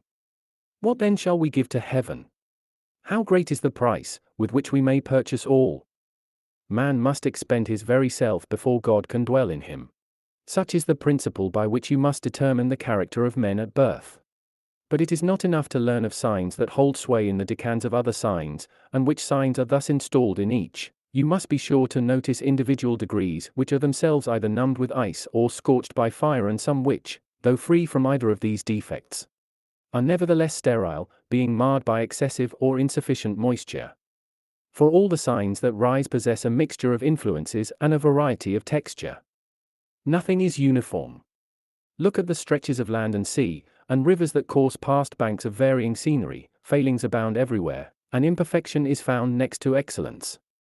Thus barren soil appears in the midst of rich fields and, with hardly any indication of discontinuity, abruptly breaks the natural order, and what but lately was a haven of the sea now becomes a yawning maelstrom, and the charm of the waters we admired vanishes in a moment. The same river flows now over rocks and now through plains, and, as it creates or looks for a path, runs forward or doubles back on its tracks. So too in the sky do the degrees of the signs display diversity. Just as sign is at variance with sign, so it is at variance with itself. And but a minute shift causes it to withhold its influences and salutary effects. Whatever is brought forth in these degrees is born to a life of frustration, or perishes or experiences benefits spoilt by much that is disagreeable. These degrees I must now specify in fitting verse. Yet who could so oft express in meters laws so many numerals, repeat so many degrees, put into words so many totals, and vary the style of utterance in treating of the same themes? In giving an accurate account we need not feel that writing down inelegant phrases, just as we chance on them, calls for apology, but this entails a lack of charm. An effort rejected by the ear is effort vainly spent. Yet, as I seek to expound in verse the laws of destiny and the sacred motions of the skies, my words must conform to what is bidden. I am not permitted to fashion, but only to describe, the pattern. To show the deity is more than enough. He himself will establish his authority. Nor is it right to glorify heaven with words. In the reality it will prove even greater. Still the charm of my muse is not contemptible, if it can only signify what ideally should be sung. Learn then of the degrees, sign by sign, which merit condemnation. The 4th degree of the ram inflicts harm, and the 6th is also unwholesome. The 7th is as bad as the 6th, and so are the 10th, that second to the 10th, and those which double the numbers 7 and 9, added to the count of a score. 1 degree is damaging, so too a 5th and a 7th, the last completing the adverse portion of the sign. The 9th degree of the bull is malign, and the 3rd after the 10th is like it, and again the 7th attached to the 10th. The degree which signifies twice 11 and that which signifies twice 12 are harmful, as well as that which doubles 3 and 10. That times which robs of 2 the count of 30, and you, O number 30. Baneful in the twins are the 1st and 3rd degrees of the sign. The 7th is no better, and the hurt of the treble 5th is just as great. Injurious are the degrees numbering 1 less than and 1 more than twice 10, whilst the coming of the 25th will prove equally harmful, both of itself and when 2 or 4 are added to it. Neither 1st nor 3rd nor 6th degree of the crab is free from ill. The 8th resembles these. After the completion of a decade, the first carries off its prey, and the behavior of the treble fifth is not more merciful. The 17th brings grief, so does the 20th, and also the 5th, 7th, and 9th degrees following. With you, too, Lion of Nemea, first contact is to be dreaded, and fearful is the onset of your 4th degree. Double fifth and treble fifth preclude a salutary sky, and noxious is the 22nd. Of the following 3 the last brings infection, and so does the last of a further 3, whilst the 30th is no improvement on the first. Of the maid neither the 1st nor the 6th degree is ever beneficial, nor of the 2nd decade the 1st, 4th, and 8th. Beyond account of 20 the 1st and 4th are full of terror, as well as the last portion, which concludes the sign in the 30th degree. In the balance the 5th confers no benefit. Nor does the sign 7th, so, too, the 3rd pass the 11th, the 7th pass the 10th, as also passed a score the 4th, the 7th, and the pair which close the tail, the 9th passed a score and the 30th degree. The scorpion is arraigned in his 1st degree, matching which of the 3rd and 6th and 10th, and that which you note as 5th thrice over. The double of the 11th, and of the 20s the 5th, that which resides at number 8, and the occupant of 9.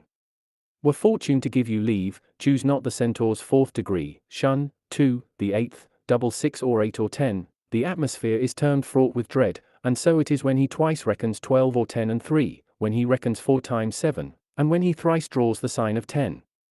The 7th of Capricorn is not a degree to be desired, at one with it are the 9th, that indicated as 3rd after the 10th. And those which rob you, O 20th, of 3 or 1 or increase you by 5 or 7.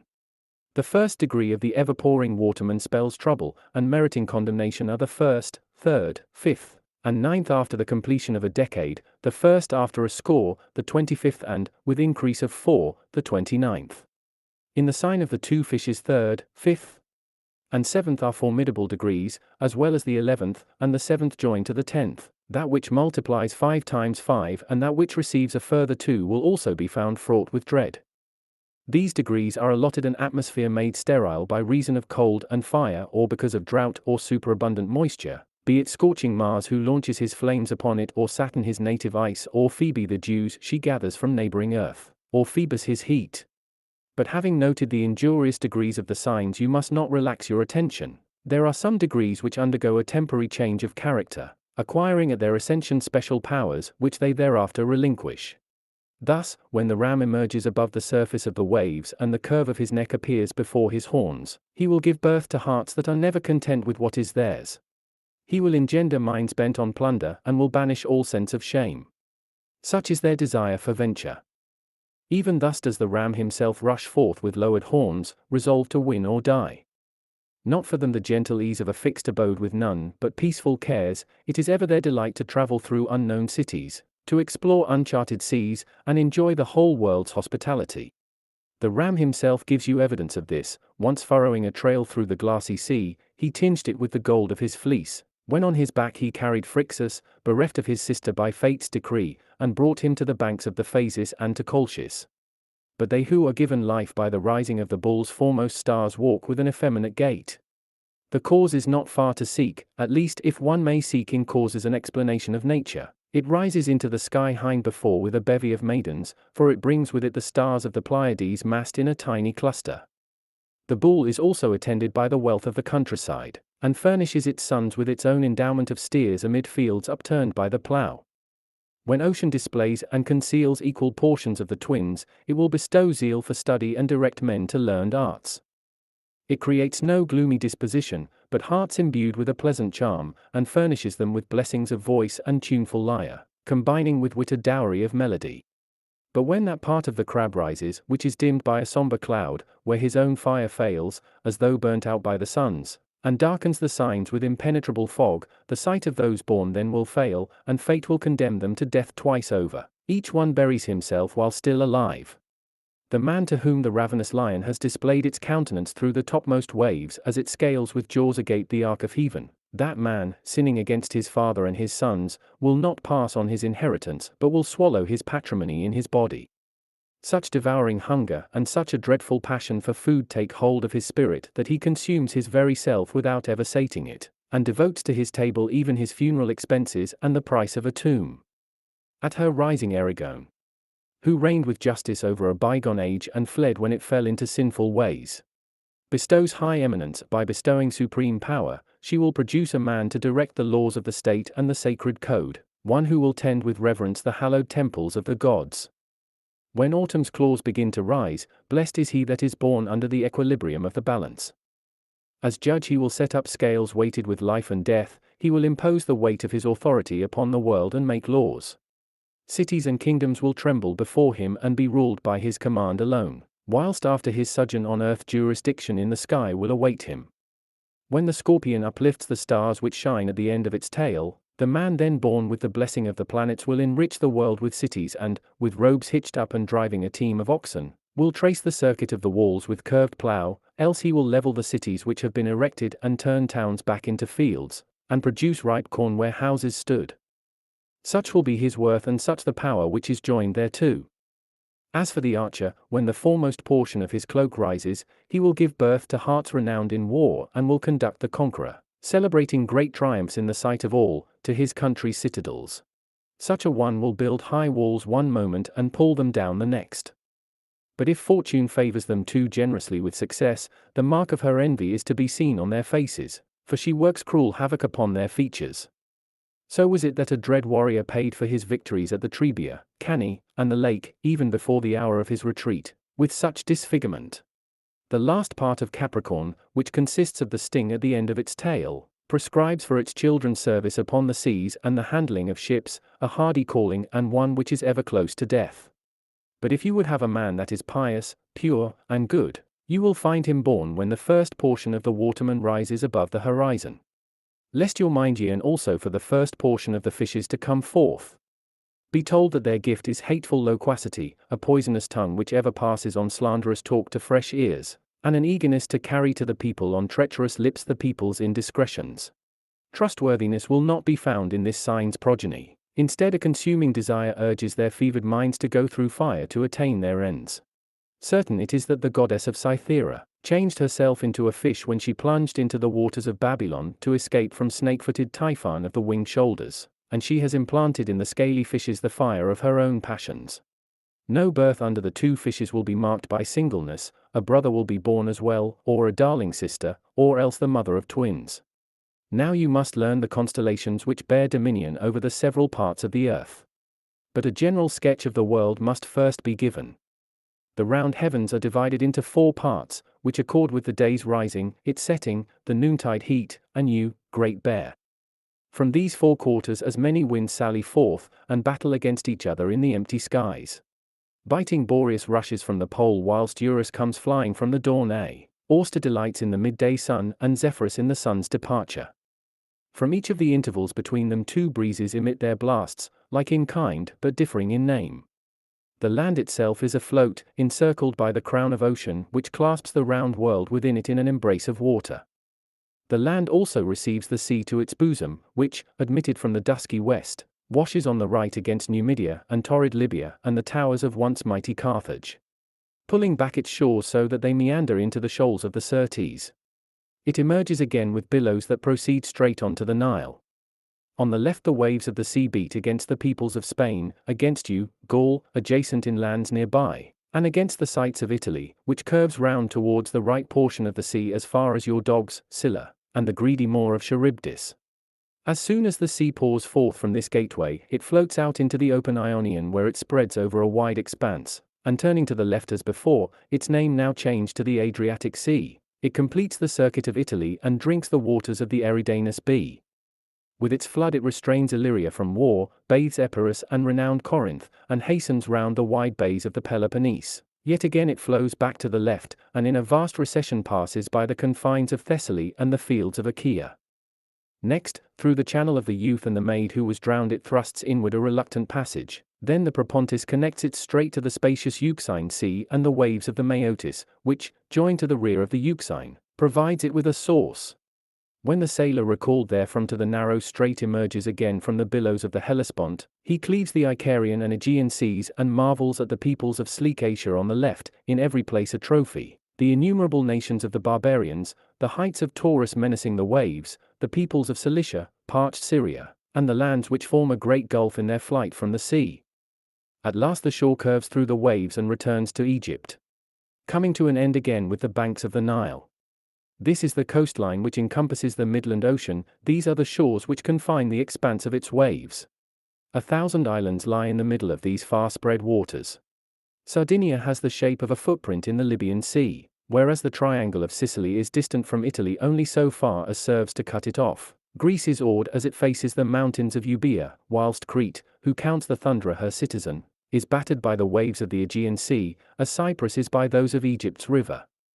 Besides these, which are the most important islands, and all those strands, though of smaller size, which rise from the sea, the unequal Cyclades, Delos, Rhodes, Aulis, Tenedos, Corsica, whose shore lies near the land of Sardinia, Ebusus, which triumphs over ocean at its first entrance into the circle of our lands, and the Balearic fields. Besides these, rocks and peaks past counting spring up over the deep. Nor in one place alone has the sea burst through a gap and opened a way for itself into the land, for the sea god has confronted many a shore with the thrust of his waves, but has been prevented by high mountains from overwhelming the whole earth with his flood. For, penetrating by a narrow channel between the north and the shining summer orient, the ocean makes a long arm inland, then at last spreads over low-lying fields and, in semblance like the Euxine, forms the Caspian Sea. In like manner, towards the midday sun, ocean has launched 2 other attacks against the land, for its tide occupies Persian plains, having stolen from the very region it waters a name for its gulf, and floods in to form a wide circle, and at no great distance, into the land of the unmanly Arabs, which produces delicacies and the exotic perfumes of many a plant. The sea gently pours shores rich with pearls, and the waters take their name from the country which lies between the 2 gulfs. Earth's mainland is divided into 3 continents, Libya, Asia, and Europe. Over the first Carthage once obtained sovereignty by force of arms, what time Hannibal blasted with fire the Alpine peaks, immortalized the Trebia, covered Cannae with graves, and poured Libya into the cities of Latium. Hither has nature assembled many a kind of plague and all manner of monstrous beasts to be the foe of future invaders. Libya shelters horrible serpents and, a reproach to the land, creatures which make a home for poisons and live by feeding on death, and gigantic elephants, and, so fruitful to its own hurt, this grim country breeds ferocious lions and jests in giving birth to hideous monkeys. Worse than were it sterile, it makes its desert sands a bane until it lays down its authority before the inhabitants of Egypt.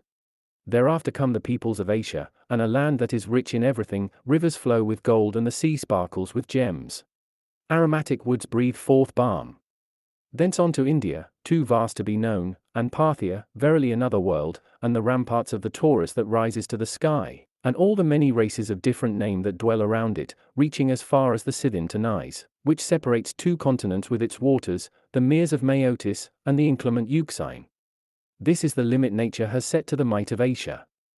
The rest of the world is Europe's. It first received Jupiter as he swam the waves and freed him from a bull's form, suffering him to set down his desired and uniting him with his burden. The god bestowed the girl's name on the shore, which by that title he consecrated as a memorial of his love. It is the continent most renowned for heroes and most productive of learned arts. There is Athens, distinguished by its sovereignty over eloquence, Sparta, preeminent for its feats of arms, Thebes, for the gods it bore, and Pella, for but a single king of its royal house, returned for help it gave in the Trojan War, Thessaly, Epirus, and the contiguous Illyrian littoral, powerful lands all 3, Thrace, who counts Mars a citizen, and Germany, who stands struck with wonder at the stature of her sons around her, Gaul unrivaled for her wealth, Spain for her bellicosity, and finally Italy, which Rome, capital of the world, has made mistress of the earth, herself made one with heaven. These then are the boundaries which land and sea are to be summoned to observe, for the Creator has divided the world into portions, distributing it among the individual signs. To each guardian power he has given a special region of the world to rule, bestowing also the peoples and mighty cities proper to them, wherein the signs should claim their predominant influences.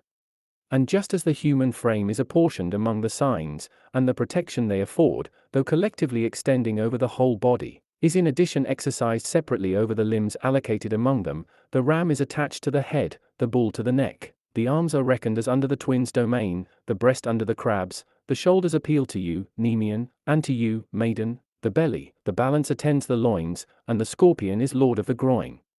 The archer has bestowed his love upon the thighs, Capricorn upon the knees, whilst the youth is protector of the shanks and the fishes of the feet, So in like manner do different signs lay claim to different lands. For this reason the human race is so arranged that its practices and features vary. Nations are fashioned with their own particular complexions, and each stamps with a character of its own the like nature and anatomy of the human body which all share. Germany, towering high with tall offspring, is blonde. Gaul is tinged to a less degree with a near-related redness. Hardier Spain breeds close-knit, sturdy limbs. The father of the city endows the Romans with the features of Mars, and Venus joining the war god fashions them with well-proportioned limbs. Quick-witted Greece proclaims in the tanned faces of its peoples the gymnasium and the manly wrestling schools. Curly hair about the temples betrays the Syrian. The Ethiopians stain the world and depict a race of men steeped in darkness. Less sunburnt are the natives of India. The land of Egypt, flooded by the Nile, darkens bodies more mildly owing to the inundation of its fields. It is a country nearer to us and its moderate climate imparts a medium tone. The sun god dries up with dust the tribes of Africans amid their desert lands. The Moors derive their name from their faces, and their identity is proclaimed by the color of their skins. Add the sounds of as many voices as there are races. Include in your reckoning as many languages and customs and practices appropriate to the regions allotted to those races. Add the several characteristic kinds of fruits that grow from a like seed, and also the goddess of food, who comes round with harvests which vary from state to state and produces an unequal yield of every kind of vegetable. Nor do you, Bacchus, endow the lands with a similar bounty, but bring forth different grapes on different hills. Cinnamon does not grow far and wide in every field. Consider the different breeds of cattle, the peculiar species of wild beasts, and the elephant, restricted to 2 confines on earth. For all that they are reckoned parts, there are as many worlds as there are parts of the world, even as the signs shine upon the special regions to which they have been allocated and imbue with their climate the peoples that lie beneath. The ram, whose stars are allotted place in the middle of the firmament, wherewith even balance the sun levels night and day in springtime halfway between the crab and chilly Capricorn, claims for his influence the sea which he overcame himself, when after the girl had slipped off he bore her brother to the shore and wept over the reduction of his burden and the relief to his back. He is also reverently worshipped by neighboring Propontis, by the Syrian people, by loose-robed Persia, a nation hampered by its raiment, by the Nile, whose waters swell to meet the crab, and by Egypt's land, then bidden to be flooded. The bull holds the mountains of Scythia, powerful Asia, and the effeminate Arabs, whose realm is rich in woods. The Euxine Sea, the shores of which curve in the shape of a Scythian bow, worships you, Phoebus, in the person of the twins, you, brothers. Does Thrace worship and farthest Ganges, which waters the fields of India. The Ethiopians burn beneath the crab, whose heat is fiercest, and this the color of their skins makes plain. You, lion of Nemea, attendant of the Idaean mother, hold sway over Phrygia, the warlike realm of the Cappadocians, and the mountain ridges of Armenia. Wealthy Bithynia worships you, and so does the land of Macedon, which once conquered the world. Beneath the chaste maid Rhodes prospers on land and sea, the erstwhile abode of him who was to rule the world as emperor. The whole island is consecrated to the sun. And Rhodes was in very truth its house at the time when it received into its care the light of the mighty universe in the person of Caesar. Beneath the maid's dominion are likewise the cities of Ionia, the Dorian fields, the ancient Arcadians, and Caria, renowned in story. What sign would better have the care of Italy, if Italy could choose, than that which controls all, knows the weights of things, marks totals, and separates the unequal from the equal, the sign in which the seasons are balanced and the hours of night and day match each other? Italy belongs to the balance, her rightful sign. Beneath it Rome and her sovereignty of the world were founded. Rome, which controls the issue of events, exalting and depressing nations placed in the scales. Beneath this sign was born the emperor, who has now effected a better foundation of the city and governs a world which hangs on his command alone. Scorpio, the sign beneath, chooses the towers of vanquished Carthage, Libya, the flank of Egypt, and the territory of Cyrene, gifted with the tears of a pungent root, yet its backward glance reaches Italian waters, and takes in Sardinia and the islands scattered over the sea. The sea-girt land of Knossos is subject to the centaur. And so under a two-formed sign comes the son of Minos, two-formed himself. Hence is it that Crete claims the swift arrow and imitates the drawn bow of the constellation. Situate under the same sign, Sicily follows her sister island in being afloat to the authority of Diana, and the adjacent shore of Italy, separated by a deep but narrow channel, obeys the same laws and is not sundered from the influences of the sign. You, Capricorn, rule all that lies beneath the setting sun and all that stretches thence to touch the frozen north, together with the peoples of Spain and of wealthy Gaul, and you, Germany, fit only to breed wild beasts, are claimed by a sign uncertain whether it belongs to land or sea, since you follow now sea, now land, as the tides continuously ebb and flow. But the youth's unclad limbs are of a softer mold, and moving nearer Egypt's warmth he betakes himself to the walls of Tyre, the peoples of Cilicia, and the plains which border on Caria. On the fishes was bestowed the Euphrates, when in flight from Typhon Venus accepted their aid and hid beneath its waters, and likewise the Tigris and the glistening shores of the Red Ocean. Surrounded by these vast coasts is the vast land of Parthia, and the nations vanquished over the ages by the Parthians, the Bactrians and Ethiopians, Babylon and Susa and Nineveh, and places where names could scarce adequately be conveyed by countless turns of speech. Thus is the world forever distributed among the 12 signs, and from the signs themselves must the laws prevailing among them be applied to the areas they govern, for these areas maintain between themselves the same relationships as exist between the signs, and just as the signs unite with each other or clash in enmity, now confronting one another across the sky and now linked in triangular federation, or as some other principle directs them to their various feelings, even so is land. Joined with land, city with city, and shores are at war with shores, realms with realms. So must every man shun or seek a place to live in, so hope for loyalty or be forewarned of peril, according to the character which has come down to earth from high heaven. Mark now, too, the signs which are, to use a Greek term, ecliptic, because over certain periods of years, as though worn out with toil, they sometimes lag with unavailing movement and fail. Assuredly, nothing remains constant through the vastness of eternity, keeping its prime forever and holding a single course, but all things change with the passage of time and vary over the years. Fertile fields withhold their crops and refuse to supply a continuous yield, exhausted by production. Again, lands which had given no return for seed sown furnish unexpected tribute afterwards, and that unbidden. The earth is shaken to its foundations for all the strength of the framework which holds it together, and the ground gives way beneath our feet. The land is afloat upon its very self. As ocean vomits forth its seas and gulps them back in thirst, and cannot contain the whole of itself, so on a time it flooded every city, when Deucalion was left sole heir of the human race, and his occupation of a single rock made him master of the world. Moreover, when Phaeton made trial of his father's reigns, nations were burnt up and heaven feared to be set on fire. The blazing stars fled before fresh flames, and nature was afraid of interment in a single grave. All things undergo such changes over long periods and then return to their normal states again. Even thus at a certain time the signs too lose their powers and on recovering them exert them anew. The cause is plain: whatever signs have seen the moon eclipsed, reft of her brother, and plunged into the darkness of night, when the earth comes between to cut off Phoebus' rays and Delia draws not the light wherewith she is wont to shine, those signs too become as stricken as the planet occupying them, bowed the while in grief and deprived of their customary powers, and they mourn Phoebe as though she had been carried out for burial. The cause is revealed by its name, for the ancients called these signs ecliptic. However, signs suffer together in pairs, not of those situated side by side, but of those which shine at each other from opposing quarters, since the moon's orb only fails when she does not see Phoebus as he courses in the opposite sign. But the signs are not all enfeebled for an equal duration, but sometimes a whole year is spent in this condition. Sometimes they remain exhausted for a shorter period, and sometimes for a longer one, when their affliction outlives the sun's yearly cycle.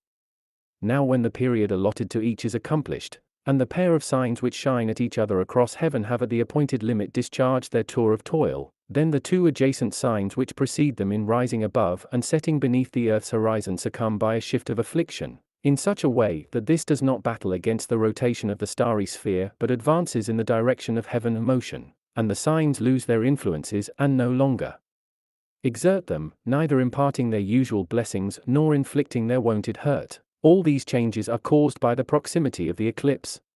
But what avail is it to search out the secrets of the shining firmament with such subtle reasoning, if a man's spirit resists and fear banishes confidence and bars access to the gate of heaven? See, he objects. Nature is buried in deep concealment and lies beyond our mortal gaze and ken. It cannot profit us that all is governed by fate, since the rule of fate cannot by any means be seen. What boots it to assail oneself with self-reproach? to deprive oneself of benefits ungrudged by God Himself, and to renounce that mental vision which nature has bestowed. We perceive the skies, then why not the sky's gifts too? The mind of man has the power to leave its proper abode and penetrate to the innermost treasures of the sky, to construct the mighty universe from its component seeds, to transport the offspring of heaven about the places from which it came, to make for ocean's farthest horizon, descend to the inverted parts of the earth, and inhabit the whole wide world. Now nature holds no mysteries for us, we have surveyed it in its entirety and are masters of the conquered sky. We perceive our Creator, of whom we are part, and rise to the stars, whose children we are. Can none doubt that a divinity dwells within our breasts and that our souls return to the heaven whence they came? Can one doubt that, just as the world, composed of the elements of air and fire on high and earth and water, houses an intelligence which, spread throughout it, directs the whole, so too with us the bodies of our earthly condition and our life-blood house a mind which directs every part and animates the man?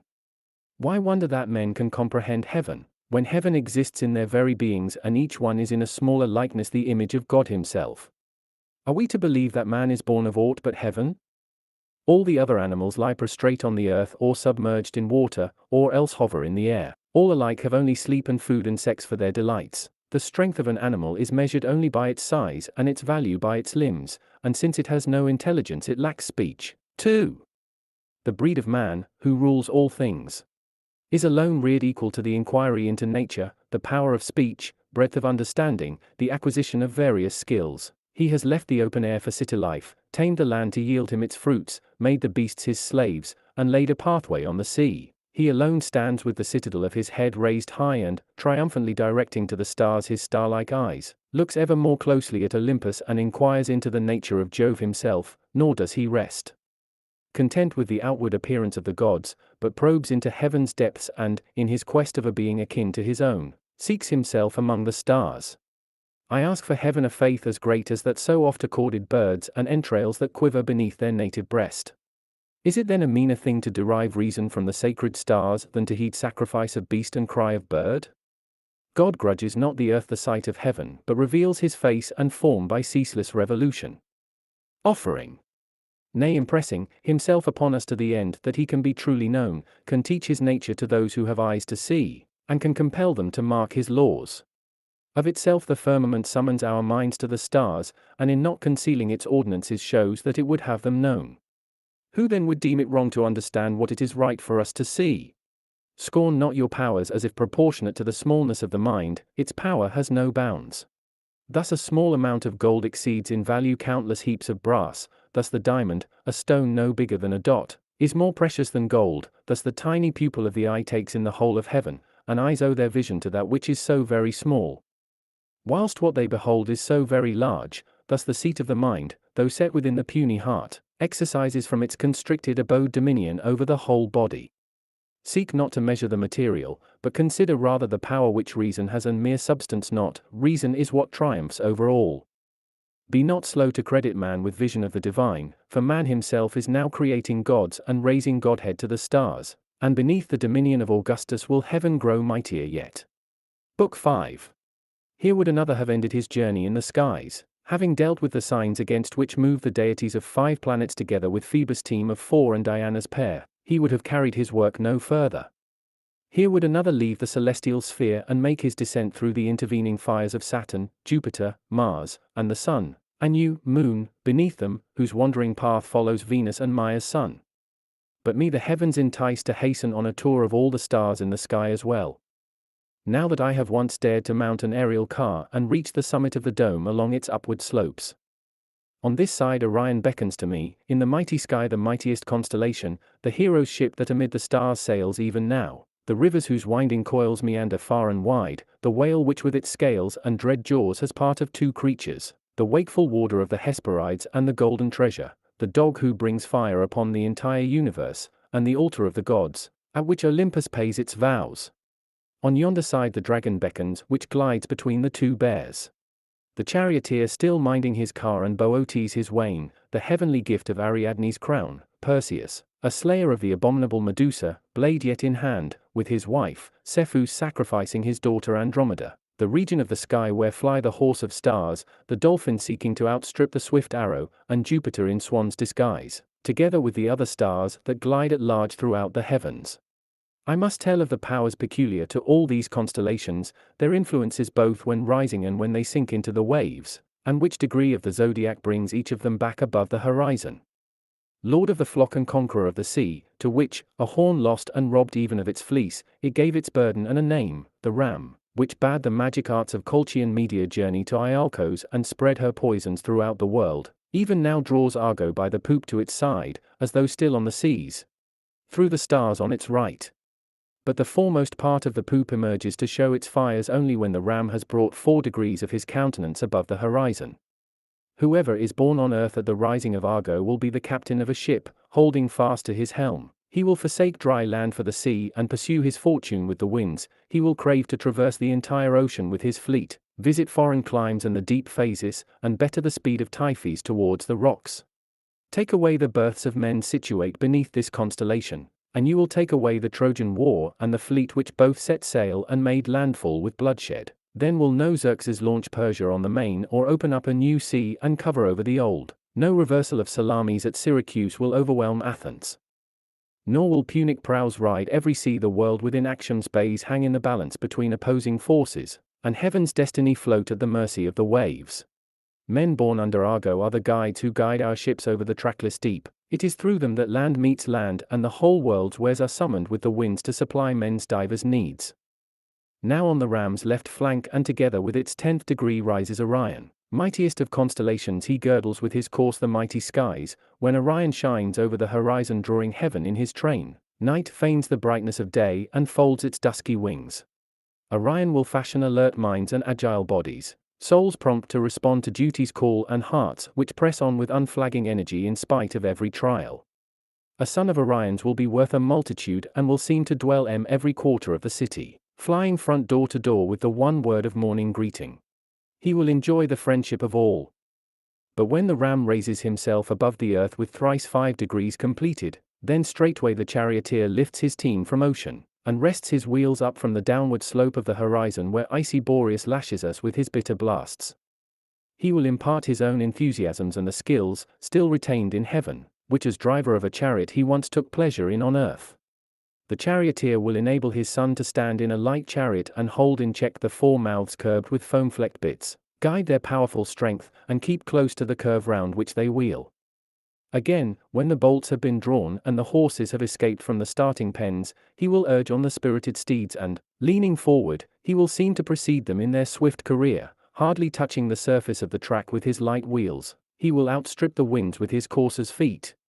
Holding first place in the contest, he will drive to the side in a balking course and, his obstruction delaying his rivals, deny them the whole breadth of the circus track, or if he is placed midway in the press, he will now swing to a course on the outside, trusting in the open.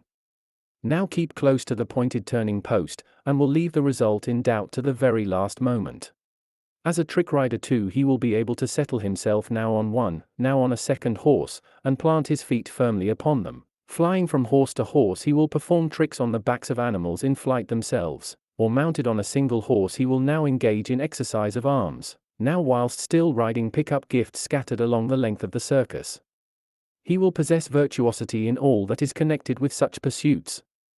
Of this constellation, I think, Salmoneus may be held to have been born, imitating heaven on earth. He imagined that by setting his team of 4 on a bridge of bronze and driving it across he had expressed the crash of the heavens, and had brought to earth Jove's very self. However, while counterfeiting thunderbolts he was struck by real ones and, falling after the fires he had flung himself, discovered in death that Jove existed. You may well believe that under this constellation was born Bellerophon, who flew amid the stars and laid a road on heaven. The sky was the field over which he sped, whilst land and sea lay far beneath his feet, and his path was unmarked by footprints. By examples such as these are you to mark the rising figure of the charioteer. When at his rising the ram has completed twice 10 degrees, the kids will begin to display their quivering chins, promise to mankind of their shaggy backs at a later hour, on the right horizon where the north wind blows. Think not that hence is fashioned a product of severe mien, that hence are born stern-faced Catos, and inflexible Torquatus, and men to repeat the deed of Horotchus. Such a charge would be too much for the sign, nor does such greatness befit the frisking kids, who rejoice in frivolity and stamp their young with a wanton breast. These abandon themselves to playful sport and nimble activity, and spend their youth in fickle loves. Though honor never inspires them to shed their blood, lust often drives them to do so, and their base desires cost even their lives. To perish thus is their least disgrace, since their triumph is a triumph of vice. The kids also give to those born under them the custody of flocks, and beget a shepherd of their own kind, one to hang a pipe round his neck and draw from its different stops melodious strains. The Hyades will rise when 20 degrees of the ram are augmented by a seventh. Those born at this time take no pleasure in tranquility and set no store by a life of inaction. Rather they yearn for crowds and mobs and civil disorders. Sedition and uproar delight them, they long for the Gracchi to harangue from the platform, for a secession to the sacred mount. Leaving but a handful of citizens at Rome, they welcome fights which break the peace, and provide sustenance for fears. They herd their foul droves over the untilled countryside, for this constellation also begot Ulysses' trusty swineherd. Such are the qualities engendered by the Hyades at the rising of their stars. When the zodiac releases the ram's last degree, which thus displays the whole of him to the earth, plucking him from ocean's waves, there rises the Olenian goat, keeping watch over the kids which stray ahead, installed on the right in the cold north sky for her services as foster mother of mighty Jove. She gave the thunderer sound nourishment, satisfying with her own milk the infant's hungry body, and giving him therewith sufficient strength to wield his bolts. Of the goat are born anxious minds and trembling hearts, which start at every noise and are apt to flutter at the slightest cause. Inborn in them, too, is a longing to explore the unknown, even as goats seek fresh shrubs on mountain slopes and rejoice, as they browse, to move ever further afield. As he emerges in his backwards rising with head hanging down, the bull brings forth in his sixth degree the Pleiades, sisters who vie with each other's radiance. Beneath their influence devotees of Bacchus and Venus are born into the kindly light, and people whose insouciance runs free at feasts and banquets and who strive to provoke sweet mirth with biting wit. They will always take pains over personal adornment and an elegant appearance. They will set their locks in waves of curls or confine their tresses with bands, building them into a thick topknot. And they will transform the appearance of the head by adding hair to it. They will smooth their hairy limbs with the porous pumice, loathing their manhood and craving for sleekness of arm. They adopt feminine dress, footwear donned not for wear but for show, and an affected effeminate gait. They are ashamed of their sex, in their hearts dwells a senseless passion for display, and they boast of their malady, which they call a virtue. To give their love is never enough, they will also want their love to be seen. Now when the twins lift their fraternal stars into the sky and float on the surface of the sea, their seventh degree brings to view the hare. To those born under this constellation nature all but gives wings and flight through the air, such will be the vigor of limbs which reflect the swiftness of the winds. One man will come off winner in the footrace before even receiving the signal to start. Another by his quick movement can evade the hard boxing glove and now lightly avoid, now land a blow. Another can with a deft kick keep in the air a flying ball, exchanging hands for feet and employing in play the body's support, and execute with nimble arms a volley of rapid strokes. Yet another can shower his limbs with a host of balls and create hands to spring up all over his body, with the result that, without dropping any of the number, he plays against himself and causes the balls to fly about his person as though in answer to his command. Such a man devotes wakeful nights to his concerns, for his energy banishes sleepiness, whilst he spends happy work-free hours in games of divers kinds. Next shall I sing of the neighbors of the crab. On its left rise the stars of the belt. Those born beneath its influence are devoted to you, Meleager, who, consumed by absent flames, at death returned to your mother the gift she gave, whilst your life, even before you died, experienced a lingering funeral pyre, and to him who undertook to endure the toils brought on him by his wooing of Atalanta, and to Atalanta herself, who joined in the hunt at rocky Calydon and surpassed the male warriors. For by inflicting the first wound she laid low a monster beyond a maiden's strength to look upon. The activity in which Actaeon excited the wonder of the woods, even before he became the novel quarry of his hounds, attracts them, too, and they enclose the plains with nets, the hills with scare-feathers. They prepare treacherous pitfalls and tenacious traps, and capture beasts on the run with the shackles of gins, or kill them using hound or lance and bring home their catch. Others delight to capture at sea wild creatures of various forms, and lay out on the sandy shores the bodies of monsters which had been hidden in the dark depths. They delight to provoke to war the sea with its menacing swell and to strain river currents by lowering nets, in their search for an elusive prey which leaves no tracks. And this because earth makes too little provision for luxury, because the appetite disdains dry land. And because Nereus himself feeds gluttony from the sea.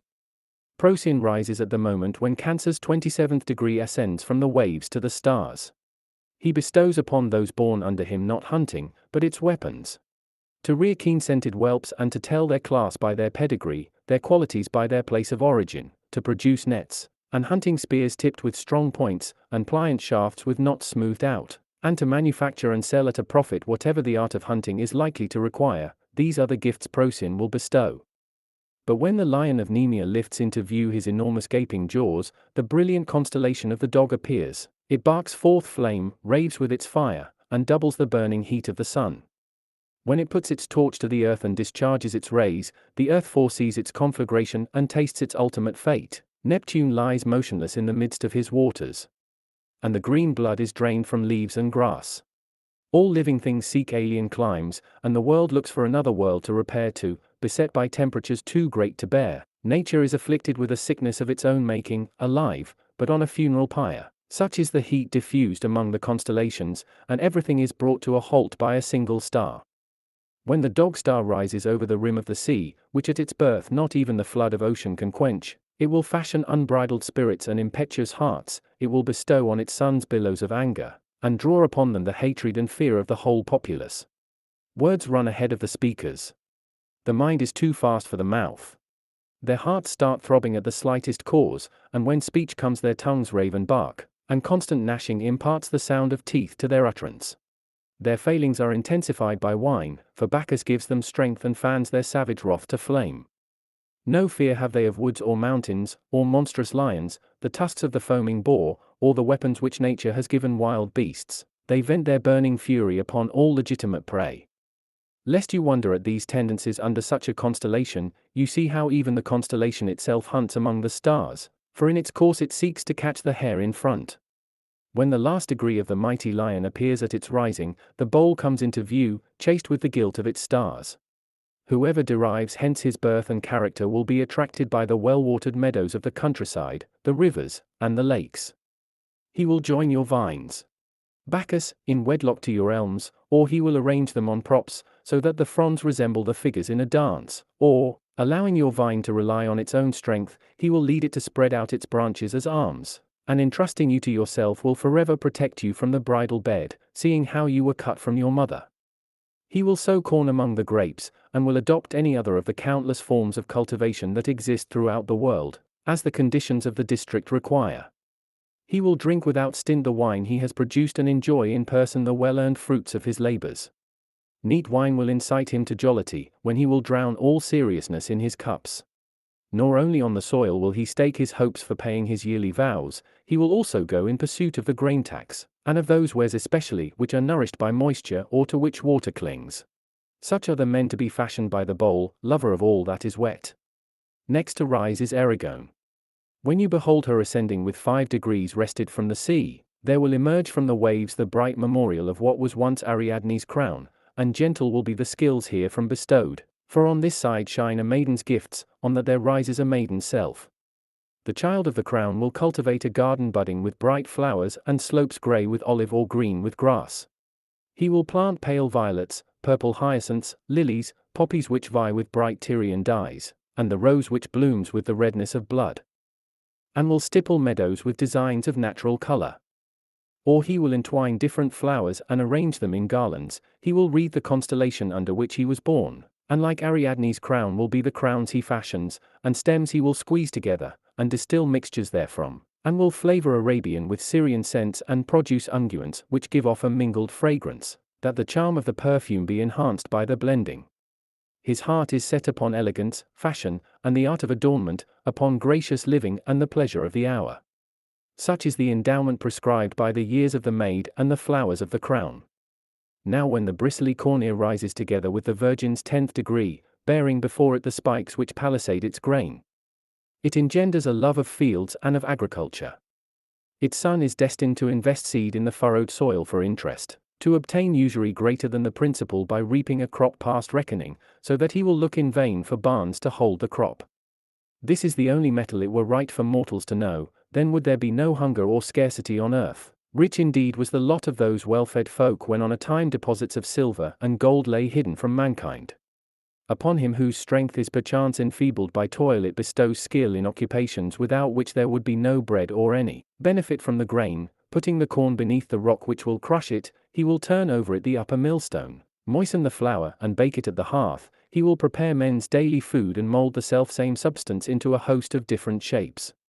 And, because the ear of corn acts as a dwelling for grains skillfully arranged, and its structure is designed like a building, since it provides cells and granaries to the seedlings within it, Speaker will produce a man who carves paneled ceilings in the sacred temples, creating a second heaven in the thunderer's abode. Such ornamentation was once reserved for the gods, today it is one of our extravagances. Dining rooms rival temples in splendor, and under a roof of gold we now take our meals off gold. Mark now the arrow rising in the 8th degree of the balance. It will bestow the skill of hurling the javelin with the arm, of shooting the arrow from the string and missiles from rods, and of hitting a bird on the wing in the sky that is its home or piercing with three-pronged spear the fish that deemed itself so safe. What constellation or nativity should I rather have given Teucer? To what degree should I prefer to assign Philoetetes? His bow enabled Teucer to repel the flaming torches of Hector which threatened to pour fell fire upon 1,000 ships, carrying in his quiver the fate of Troy and the Trojan War. Philoctetes, who tarried in exile, proved a foe more potent than an armored host. Under this constellation indeed may well have been born that luckless parent who caught sight of a serpent couched upon his son's face, and sapping the lifeblood of the sleeping child, but nerved himself to let fly a shaft at it and succeeded in killing the reptile. Fatherhood supplied his skill, a natural instinct overcame the danger and delivered the boy from sleep and death alike, given then a second life and snatched whilst dreaming from the grave. But when the heedless kid, like one astray in secluded dells, looks for his brethren's tracks and rises at a distance far behind the flock, he fashions an adroit mind and a spirit which occupies itself with business of every kind, which falters not under cares, and which is never satisfied with home. Such men are the servants of the state, passing through the magistracies and judicial offices. When he is there, the auctioneer's spear will not look in vain for a lifted finger or confiscated goods lack a bidder. When he is there, no criminal will go scot-free or any debtor to the treasury defraud the state. He is the city's attorney. In addition, he indulges in a host of love affairs, and at the wine god's behest drops public business, when he reveals himself as agile at dancing and more supple than performers on the stage. Next, with the rising of the lyre, there floats forth from ocean the shape of the tortoiseshell, which under the fingers of its heir gave forth sound only after death. Once with it did Orpheus, eager son, impart sleep to waves, feeling to rocks, hearing to trees, tears to Pluto, and finally a limit to death. Hence will come endowments of song and tuneful strings, hence pipes of different shapes which prattle melodiously, and whatever is moved to utterance by touch of hand or force of breath. The child of the lyre will sing beguiling songs at the banquet, his voice adding mellowness to the wine and holding the night in thrall. Indeed, even when harassed by cares, he will rehearse some secret strain, tuning his voice to a stealthy hum, and, left to himself, he will ever burst into song which can charm no ears but his own. Such are the ordinances of the lyre, which at the rising of Libra's 26th degree will direct its prongs to the stars. At the side of Scorpio risen hardly 8 degrees, what of the altar-bearing incense flame of which its stars are the image? On this in ages past the giants were vowed to destruction before they fell, for Jupiter armed not his hand with the powerful thunderbolt until he had stood as priest before the gods. Whom rather than temple dignitaries will such risings shape, and those enrolled in the third order of service? Those who worship in sacred song the divinity of the gods, and those who, all but gods themselves, have power to read the future. After a further 4 degrees the centaur rears his stars and from his own nature assigns qualities to his progeny. Such a one will either urge on asses with the goad and yoke together quadrupeds of mixed stock, or will ride aloft in a chariot, else he will saddle horses with a fighter or drive them into the fight. Another knows how to apply the arts of healing to the limbs of animals, and to relieve the dumb creatures of the disorders they cannot describe for his hearing. His is indeed a calling of skill, not to wait for the cries of pain, but recognize betimes a sick body not yet conscious of its sickness. Him the archer follows, whose 5th degree shows bright Arcturus to those upon the sea. To folk born in this hour Fortune herself makes bold to entrust her treasures, so that the wealth of monarchs and temple finances will be in their keeping. They will be kings under kings, and ministers of state. and be charged with the guardianship of the people. Or, as the stewards of grand houses, they will confine their business to the care of another's home. When the archer has fully emerged from the waves, the swan ascends into heaven with this creature's 30th degree, its down and glittering wings figured by stars. Accordingly he who at its rising leaves his mother's womb, and beholds the light of day shall make the denizens of the air and the race of birds that is dedicated to heaven the source of his pleasure and profit. From this constellation shall flow 1,000 human skills, its child will declare war on heaven and catch a bird in mid-flight, or he will rob it of its nestlings, or draw nets up and over a bird whilst it is perched on a branch or feeds on the ground. And the object of these skills is to satisfy our high living.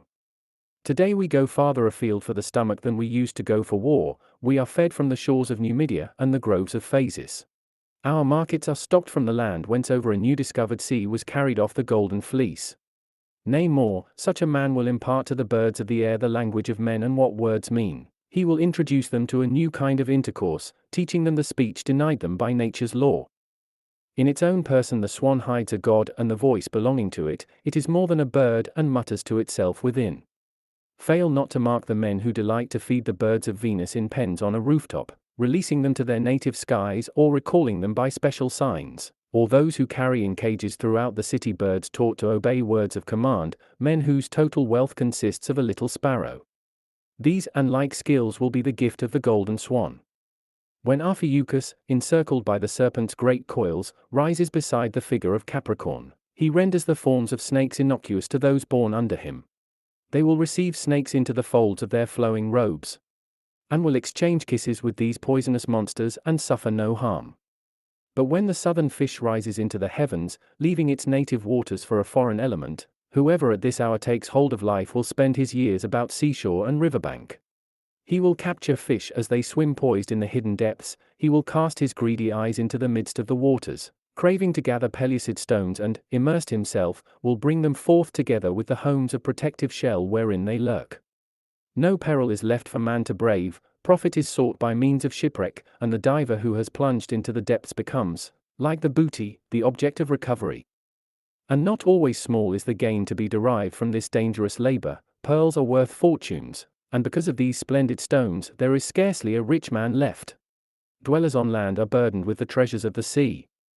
A man born to such a lot plies his skill along the shore, or he purchases at a fixed wage another's labor and sells for a profit what it has brought him, a peddler in the many different forms of sea products. When the constellation of the lute rises into the mighty heavens, there shall be born a man to investigate wrongdoing and punish the guilty. He will get to the bottom of crimes by sifting the evidence for them and bring to light all that lies hidden under the silence of deceit. Hence, too, are begotten the merciless torturer, the dispenser of penalties, whoever insists on the truth and abominates evil, and the man whose profound understanding will put an end to disputes. When the sea-dark dolphin ascends from ocean to the heavens and emerges with its scales figured by stars, birth is given to children who will be equally at home on land and in the sea. For just as the dolphin is propelled by its swift fins through the waters, now cleaving the surface, now the depths below, and derives momentum from its undulating course, wherein it reproduces the curl of waves, so whoever is born of it will speed through the sea.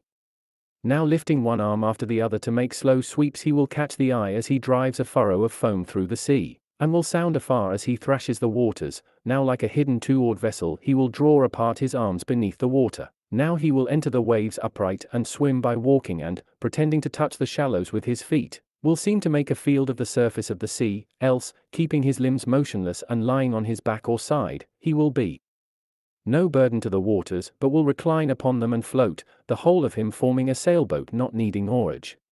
Other men take pleasure in looking for the sea in the sea itself. They dive beneath the waves and try to visit Nereus and the sea nymphs in their caves. They bring forth the spoils of the sea and the booty that wrecks have lost to it, and eagerly search the sandy bottom. From their different sides swimmers and divers share an equal enthusiasm for both pursuits. For their enthusiasm, though displayed in different ways, springs from a single source. With them you may also reckon men of cognate skill who leap in the air, thrown up from the powerful springboard, and execute a seesaw movement, the first's descent throwing up the second and the plunge of the second lifting the first on high, or hurl their limbs through the fire of flaming hoops, imitating the dolphin's movement in their flight through space, and land as gently on the ground as they would in the watery waves. They fly though they have no wings and sport amid the air. Even if the dolphin's sons lack these skills, they will yet possess a physique suited to them. Nature will endow them with strength of body, briskness of movement, and limbs which fly over the plain. But Cepheus, rising beside the dripping waterman, will not engender dispositions inclined to sport. He fashions faces marked by a stern demeanor, and molds a countenance whereon is depicted gravity of mind. Such men will live on worry and will incessantly recall the traditions of a bygone age and commend old Cato's maxims. Cepheus will also create a man to bring up boys of tender age. He will lord it over his lord by virtue of the law which governs a minor and, bemused by this semblance of power, will mistake for reality the role of arrogant guardian or stern uncle which he plays. Offspring of Cepheus will also furnish words for the buskin of tragedy, whose pen, if only on paper, is drenched in blood, and the paper no less will revel in the spectacle of crime and catastrophe in human affairs. They will delight to tell of scarce one burial accorded 3, the father belching forth the flesh of his sons, the son fled in horror, and the darkness of a cloudless day. They will delight to narrate the ban war between a mother's issue, and one who was both father and brother to his children. The story of Medea's sons, her brother and her father, the gift which was first robe and then consuming flame, the escape by air, and youth reborn from fire.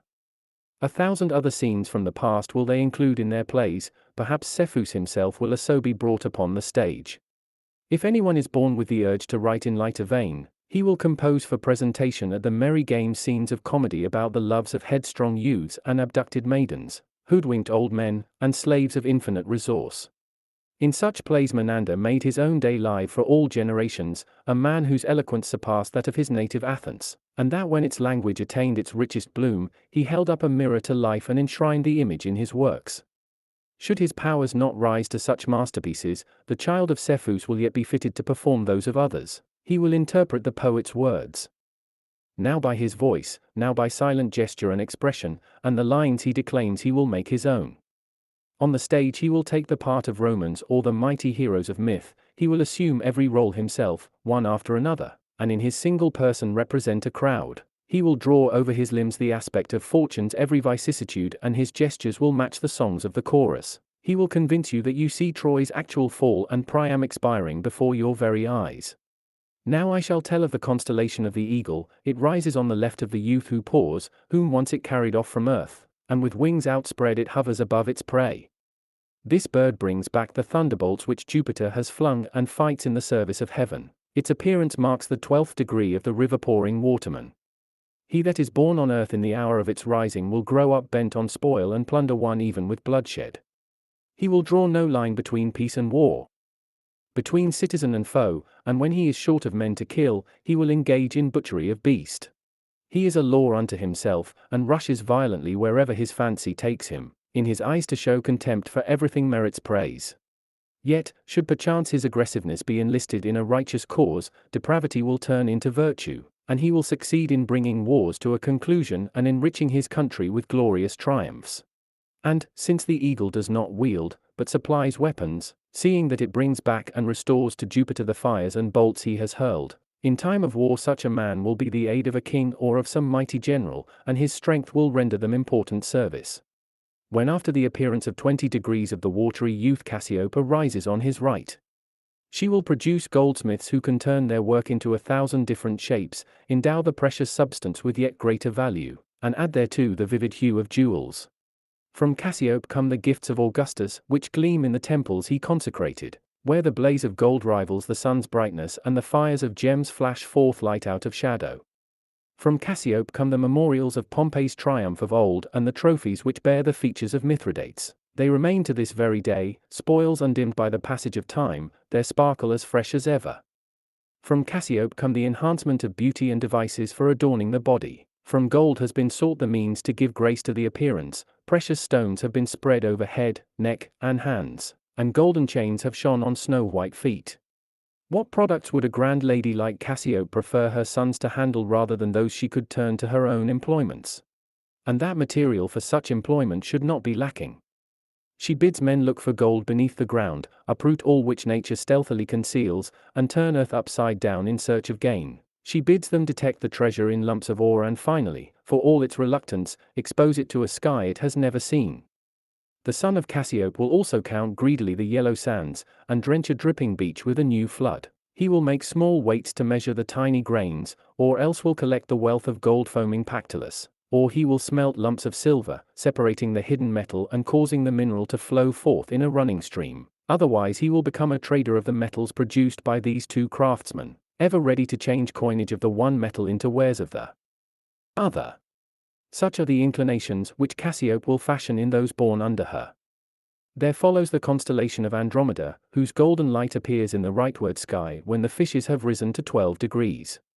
Once on a time the sin of cruel parents caused her to be given up for sacrifice. When a hostile sea in all its strength burst upon every shore, the land was shipwrecked in the flood, and what had been a king's domain was now an ocean. From those ills, but one price of redemption was proposed: surrender of Andromeda to the raging main for a monster to devour her tender limbs. This was her bridal, relieving the people's hurt by submitting to her own. She is amid her tears adorned as victim for the beast and dons attire prepared for no such troth as this, and the corpse-less funeral of the living maiden is hurried on its way. Then as soon as the procession reaches the shore of the tumultuous sea, her soft arms are stretched out on the hard rocks, they bound her feet to crags and cast chains upon her, and there to die on her virgin cross the maiden hung. Even in the hour of sacrifice she yet preserves a modest mien, her very sufferings become her, for, gently inclining her snow-white neck, she seemed in full possession of her liberty. The folds of her robe slipped from her shoulders and fell from her arms, and her streaming locks covered her body. You, princess, Halcyons in circling flight lamented and with plaintive song bewailed your fate, shading you by linking their spans of wing.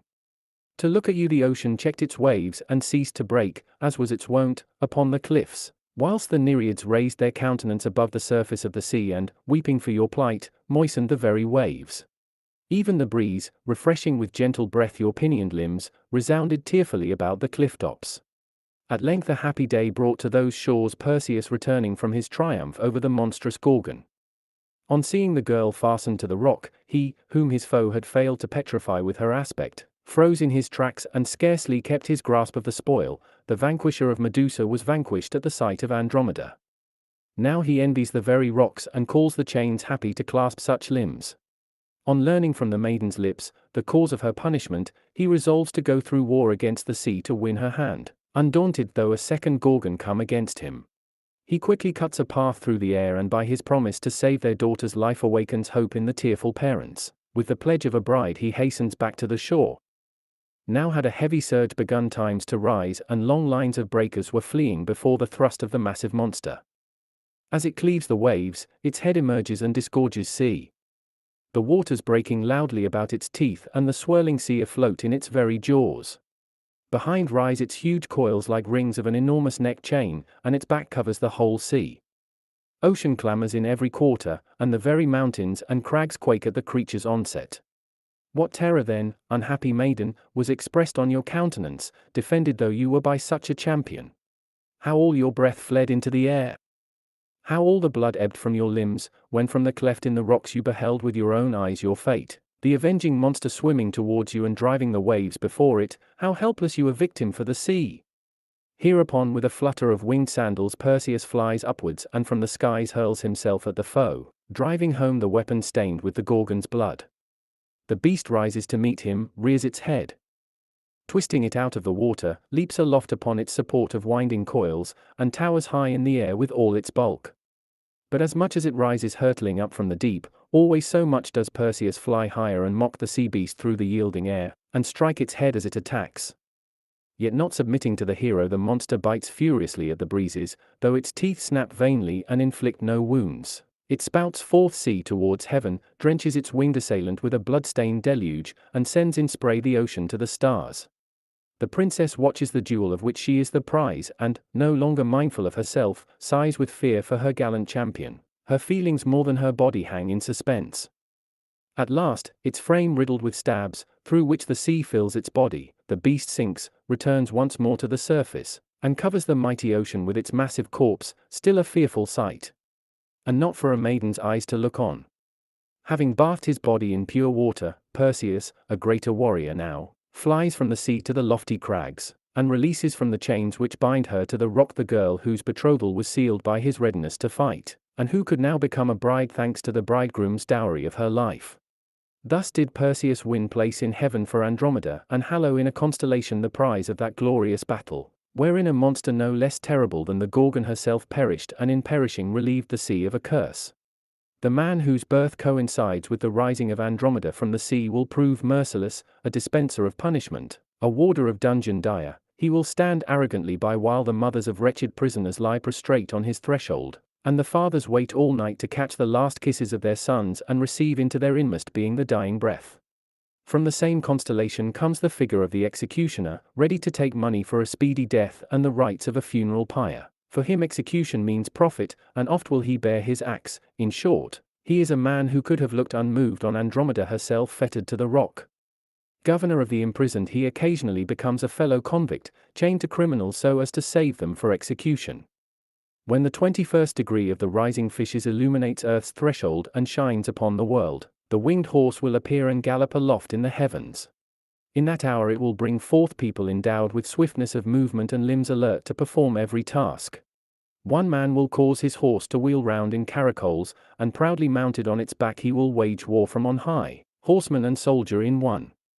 Another will possess the ability to rob the racecourse of its true length. Such is his speed that he will seem to dissemble the movement of his feet and make the ground vanish before him. Who more swiftly could fly back from the ends of the earth as messenger, or with light foot to the earth's ends make his way? He will also heal a horse's wounds with the sap of common plants, and will know the herbs which bring aid to an animal's limbs and those which grow for the use of man. The figure on bended knee, and called by the Greek name of Ingonosin, about whose origin no certainty prevails, brings forth its stars on the right simultaneously with the last portion of the fishes. Of this constellation is begotten the desertion, craftiness, and deceit characteristic of its children, and from it comes the thug who terrorizes the heart of the city. If perchance his mind is moved to consider a profession, Ingonosin will inspire him with enthusiasm for risky callings, with danger the price for which he will sell his talents. Daring narrow steps on a path without thickness, he will plant firm feet on a horizontal tightrope. Then, as he attempts an upward route to heaven, he will all but lose his footing and, suspended in mid-air, he will keep a multitude in suspense upon himself. On the left, as the last portion of the fishes rises, appears the constellation of the whale, pursuing Andromeda in heaven as on the sea. This monster enlists its sons in an onslaught on the deep and a butchery of scaly creatures. Theirs will be a passion for ensnaring the deep with nets spread wide and for straightening the sea with bonds. They will confine in spacious prisons seals which deem themselves as safe as in the open sea and shackle them fast in fetters. The unwary tunny they will draw along in a network of meshes. And their capture is not the end. The fish struggle against their bonds, meet a new assault, and suffer death by the knife, and the sea is dyed, mixed with blood of its own.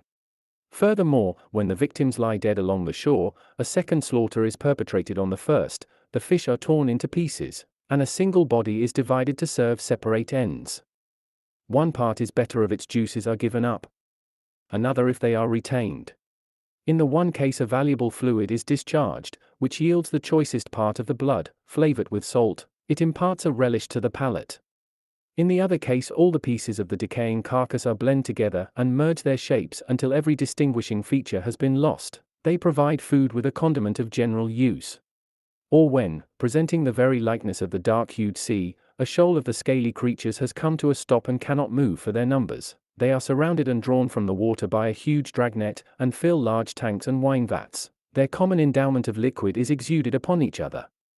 For their inward parts melt and issue forth as a stream of decomposition.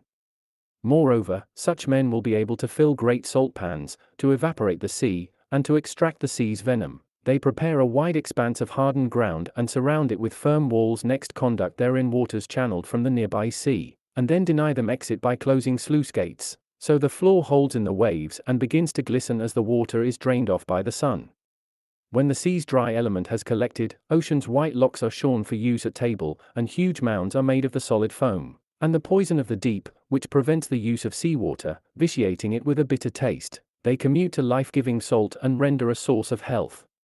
Now when, after completing a revolution round the pole, the bear with muzzle foremost replaces her unceasing steps in her former tracks, never immersed in ocean but ever turning in a circle, To those born at such a time, wild creatures will show no hostile face. And in their dealings with animals, these men will find them submissive to their rule. Such a one will be able to control huge lions with a gesture, to fondle wolves, and to play with captive panthers. So far from shunning the powerful bears that are the kin of the constellation, he will train them to human accomplishments and feats foreign to their nature. He will seat himself on the elephant's back, and with a goad will direct the movements of a beast which disgraces its massive weight by yielding to tiny jabs. He will dispel the fury of the tiger, training it to become a peaceful animal, whilst all the other beasts which molest the earth with their savageness he will join in friendship to himself. Keen-scented whelps he will train. Such are the special powers and times of influence which in ages past the Creator of the mighty firmament appointed for the planets. Finally, that I may bring my account of heaven to a close, let me tell you of the different degrees of luminosity with which the stars shine.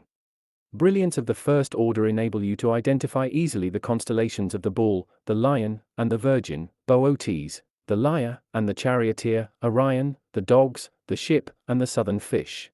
Twinkling with a lesser radiance, although still passing bright, are stars which mark the Twins, the Balance, the Scorpion, and the Archer, Helice, the Crown, the Swan, the Horse, and Perseus and Andromeda. The third magnitude has provided the dowry of the Pleiad sisters, spreading over their maid faces a blush of bronze. It includes as of like degree your brightness, lesser Bear, and the fires which the dolphin emits from its 4 torches and the triangle from its 3, and, as shining with similar brightness, the eagle and the snakes with their slippery coils. Then out of all the remaining stars one distinguishes a 4th class and a 6th, and the degree which lies between these 2 magnitudes. The most numerous portion is contained in the lowest order. Sunk in the vast depths of heaven, they shine neither every night nor in every season, but when the bright moon diverts her course below the horizon. When the planets hide their light under the earth, when golden Orion has steeped his resplendent fires, and when, after its passage through the signs, the sun renews the seasons of the year, then do these stars glitter in the darkness and their kindled flames pierce the blackness of night. Then may one see heaven's shining temples teeming with minute points of light and the whole firmament sparkle with dense array of stars. Their abundance yields not to the flowers of the field or the grains of sand upon ocean's winding shore, but, as many the waves which ride in endless procession on the sea, as many the myriad leaves which fall and flutter down in the woods, more numerous even than these are the fires which circle the heavens. And as in great cities the inhabitants are divided into classes, whereof the Senate enjoys primacy and the equestrian order importance next to this, and one may see the knights followed by the commons by the idle proletariat, and finally the innominate throng. So too in the mighty heavens there exists a commonwealth wrought by nature, which has founded a city in the sky. There are luminaries of princely rank and stars which come close to this highest eminence. There are all the grades and privileges of superior orders. But outnumbering all these is the populace which revolves about heaven's dome. Had nature given it powers consonant with its legions, the very empyrean would be helpless before its fires, and the whole universe would become embroiled in the flames of a blazing sky.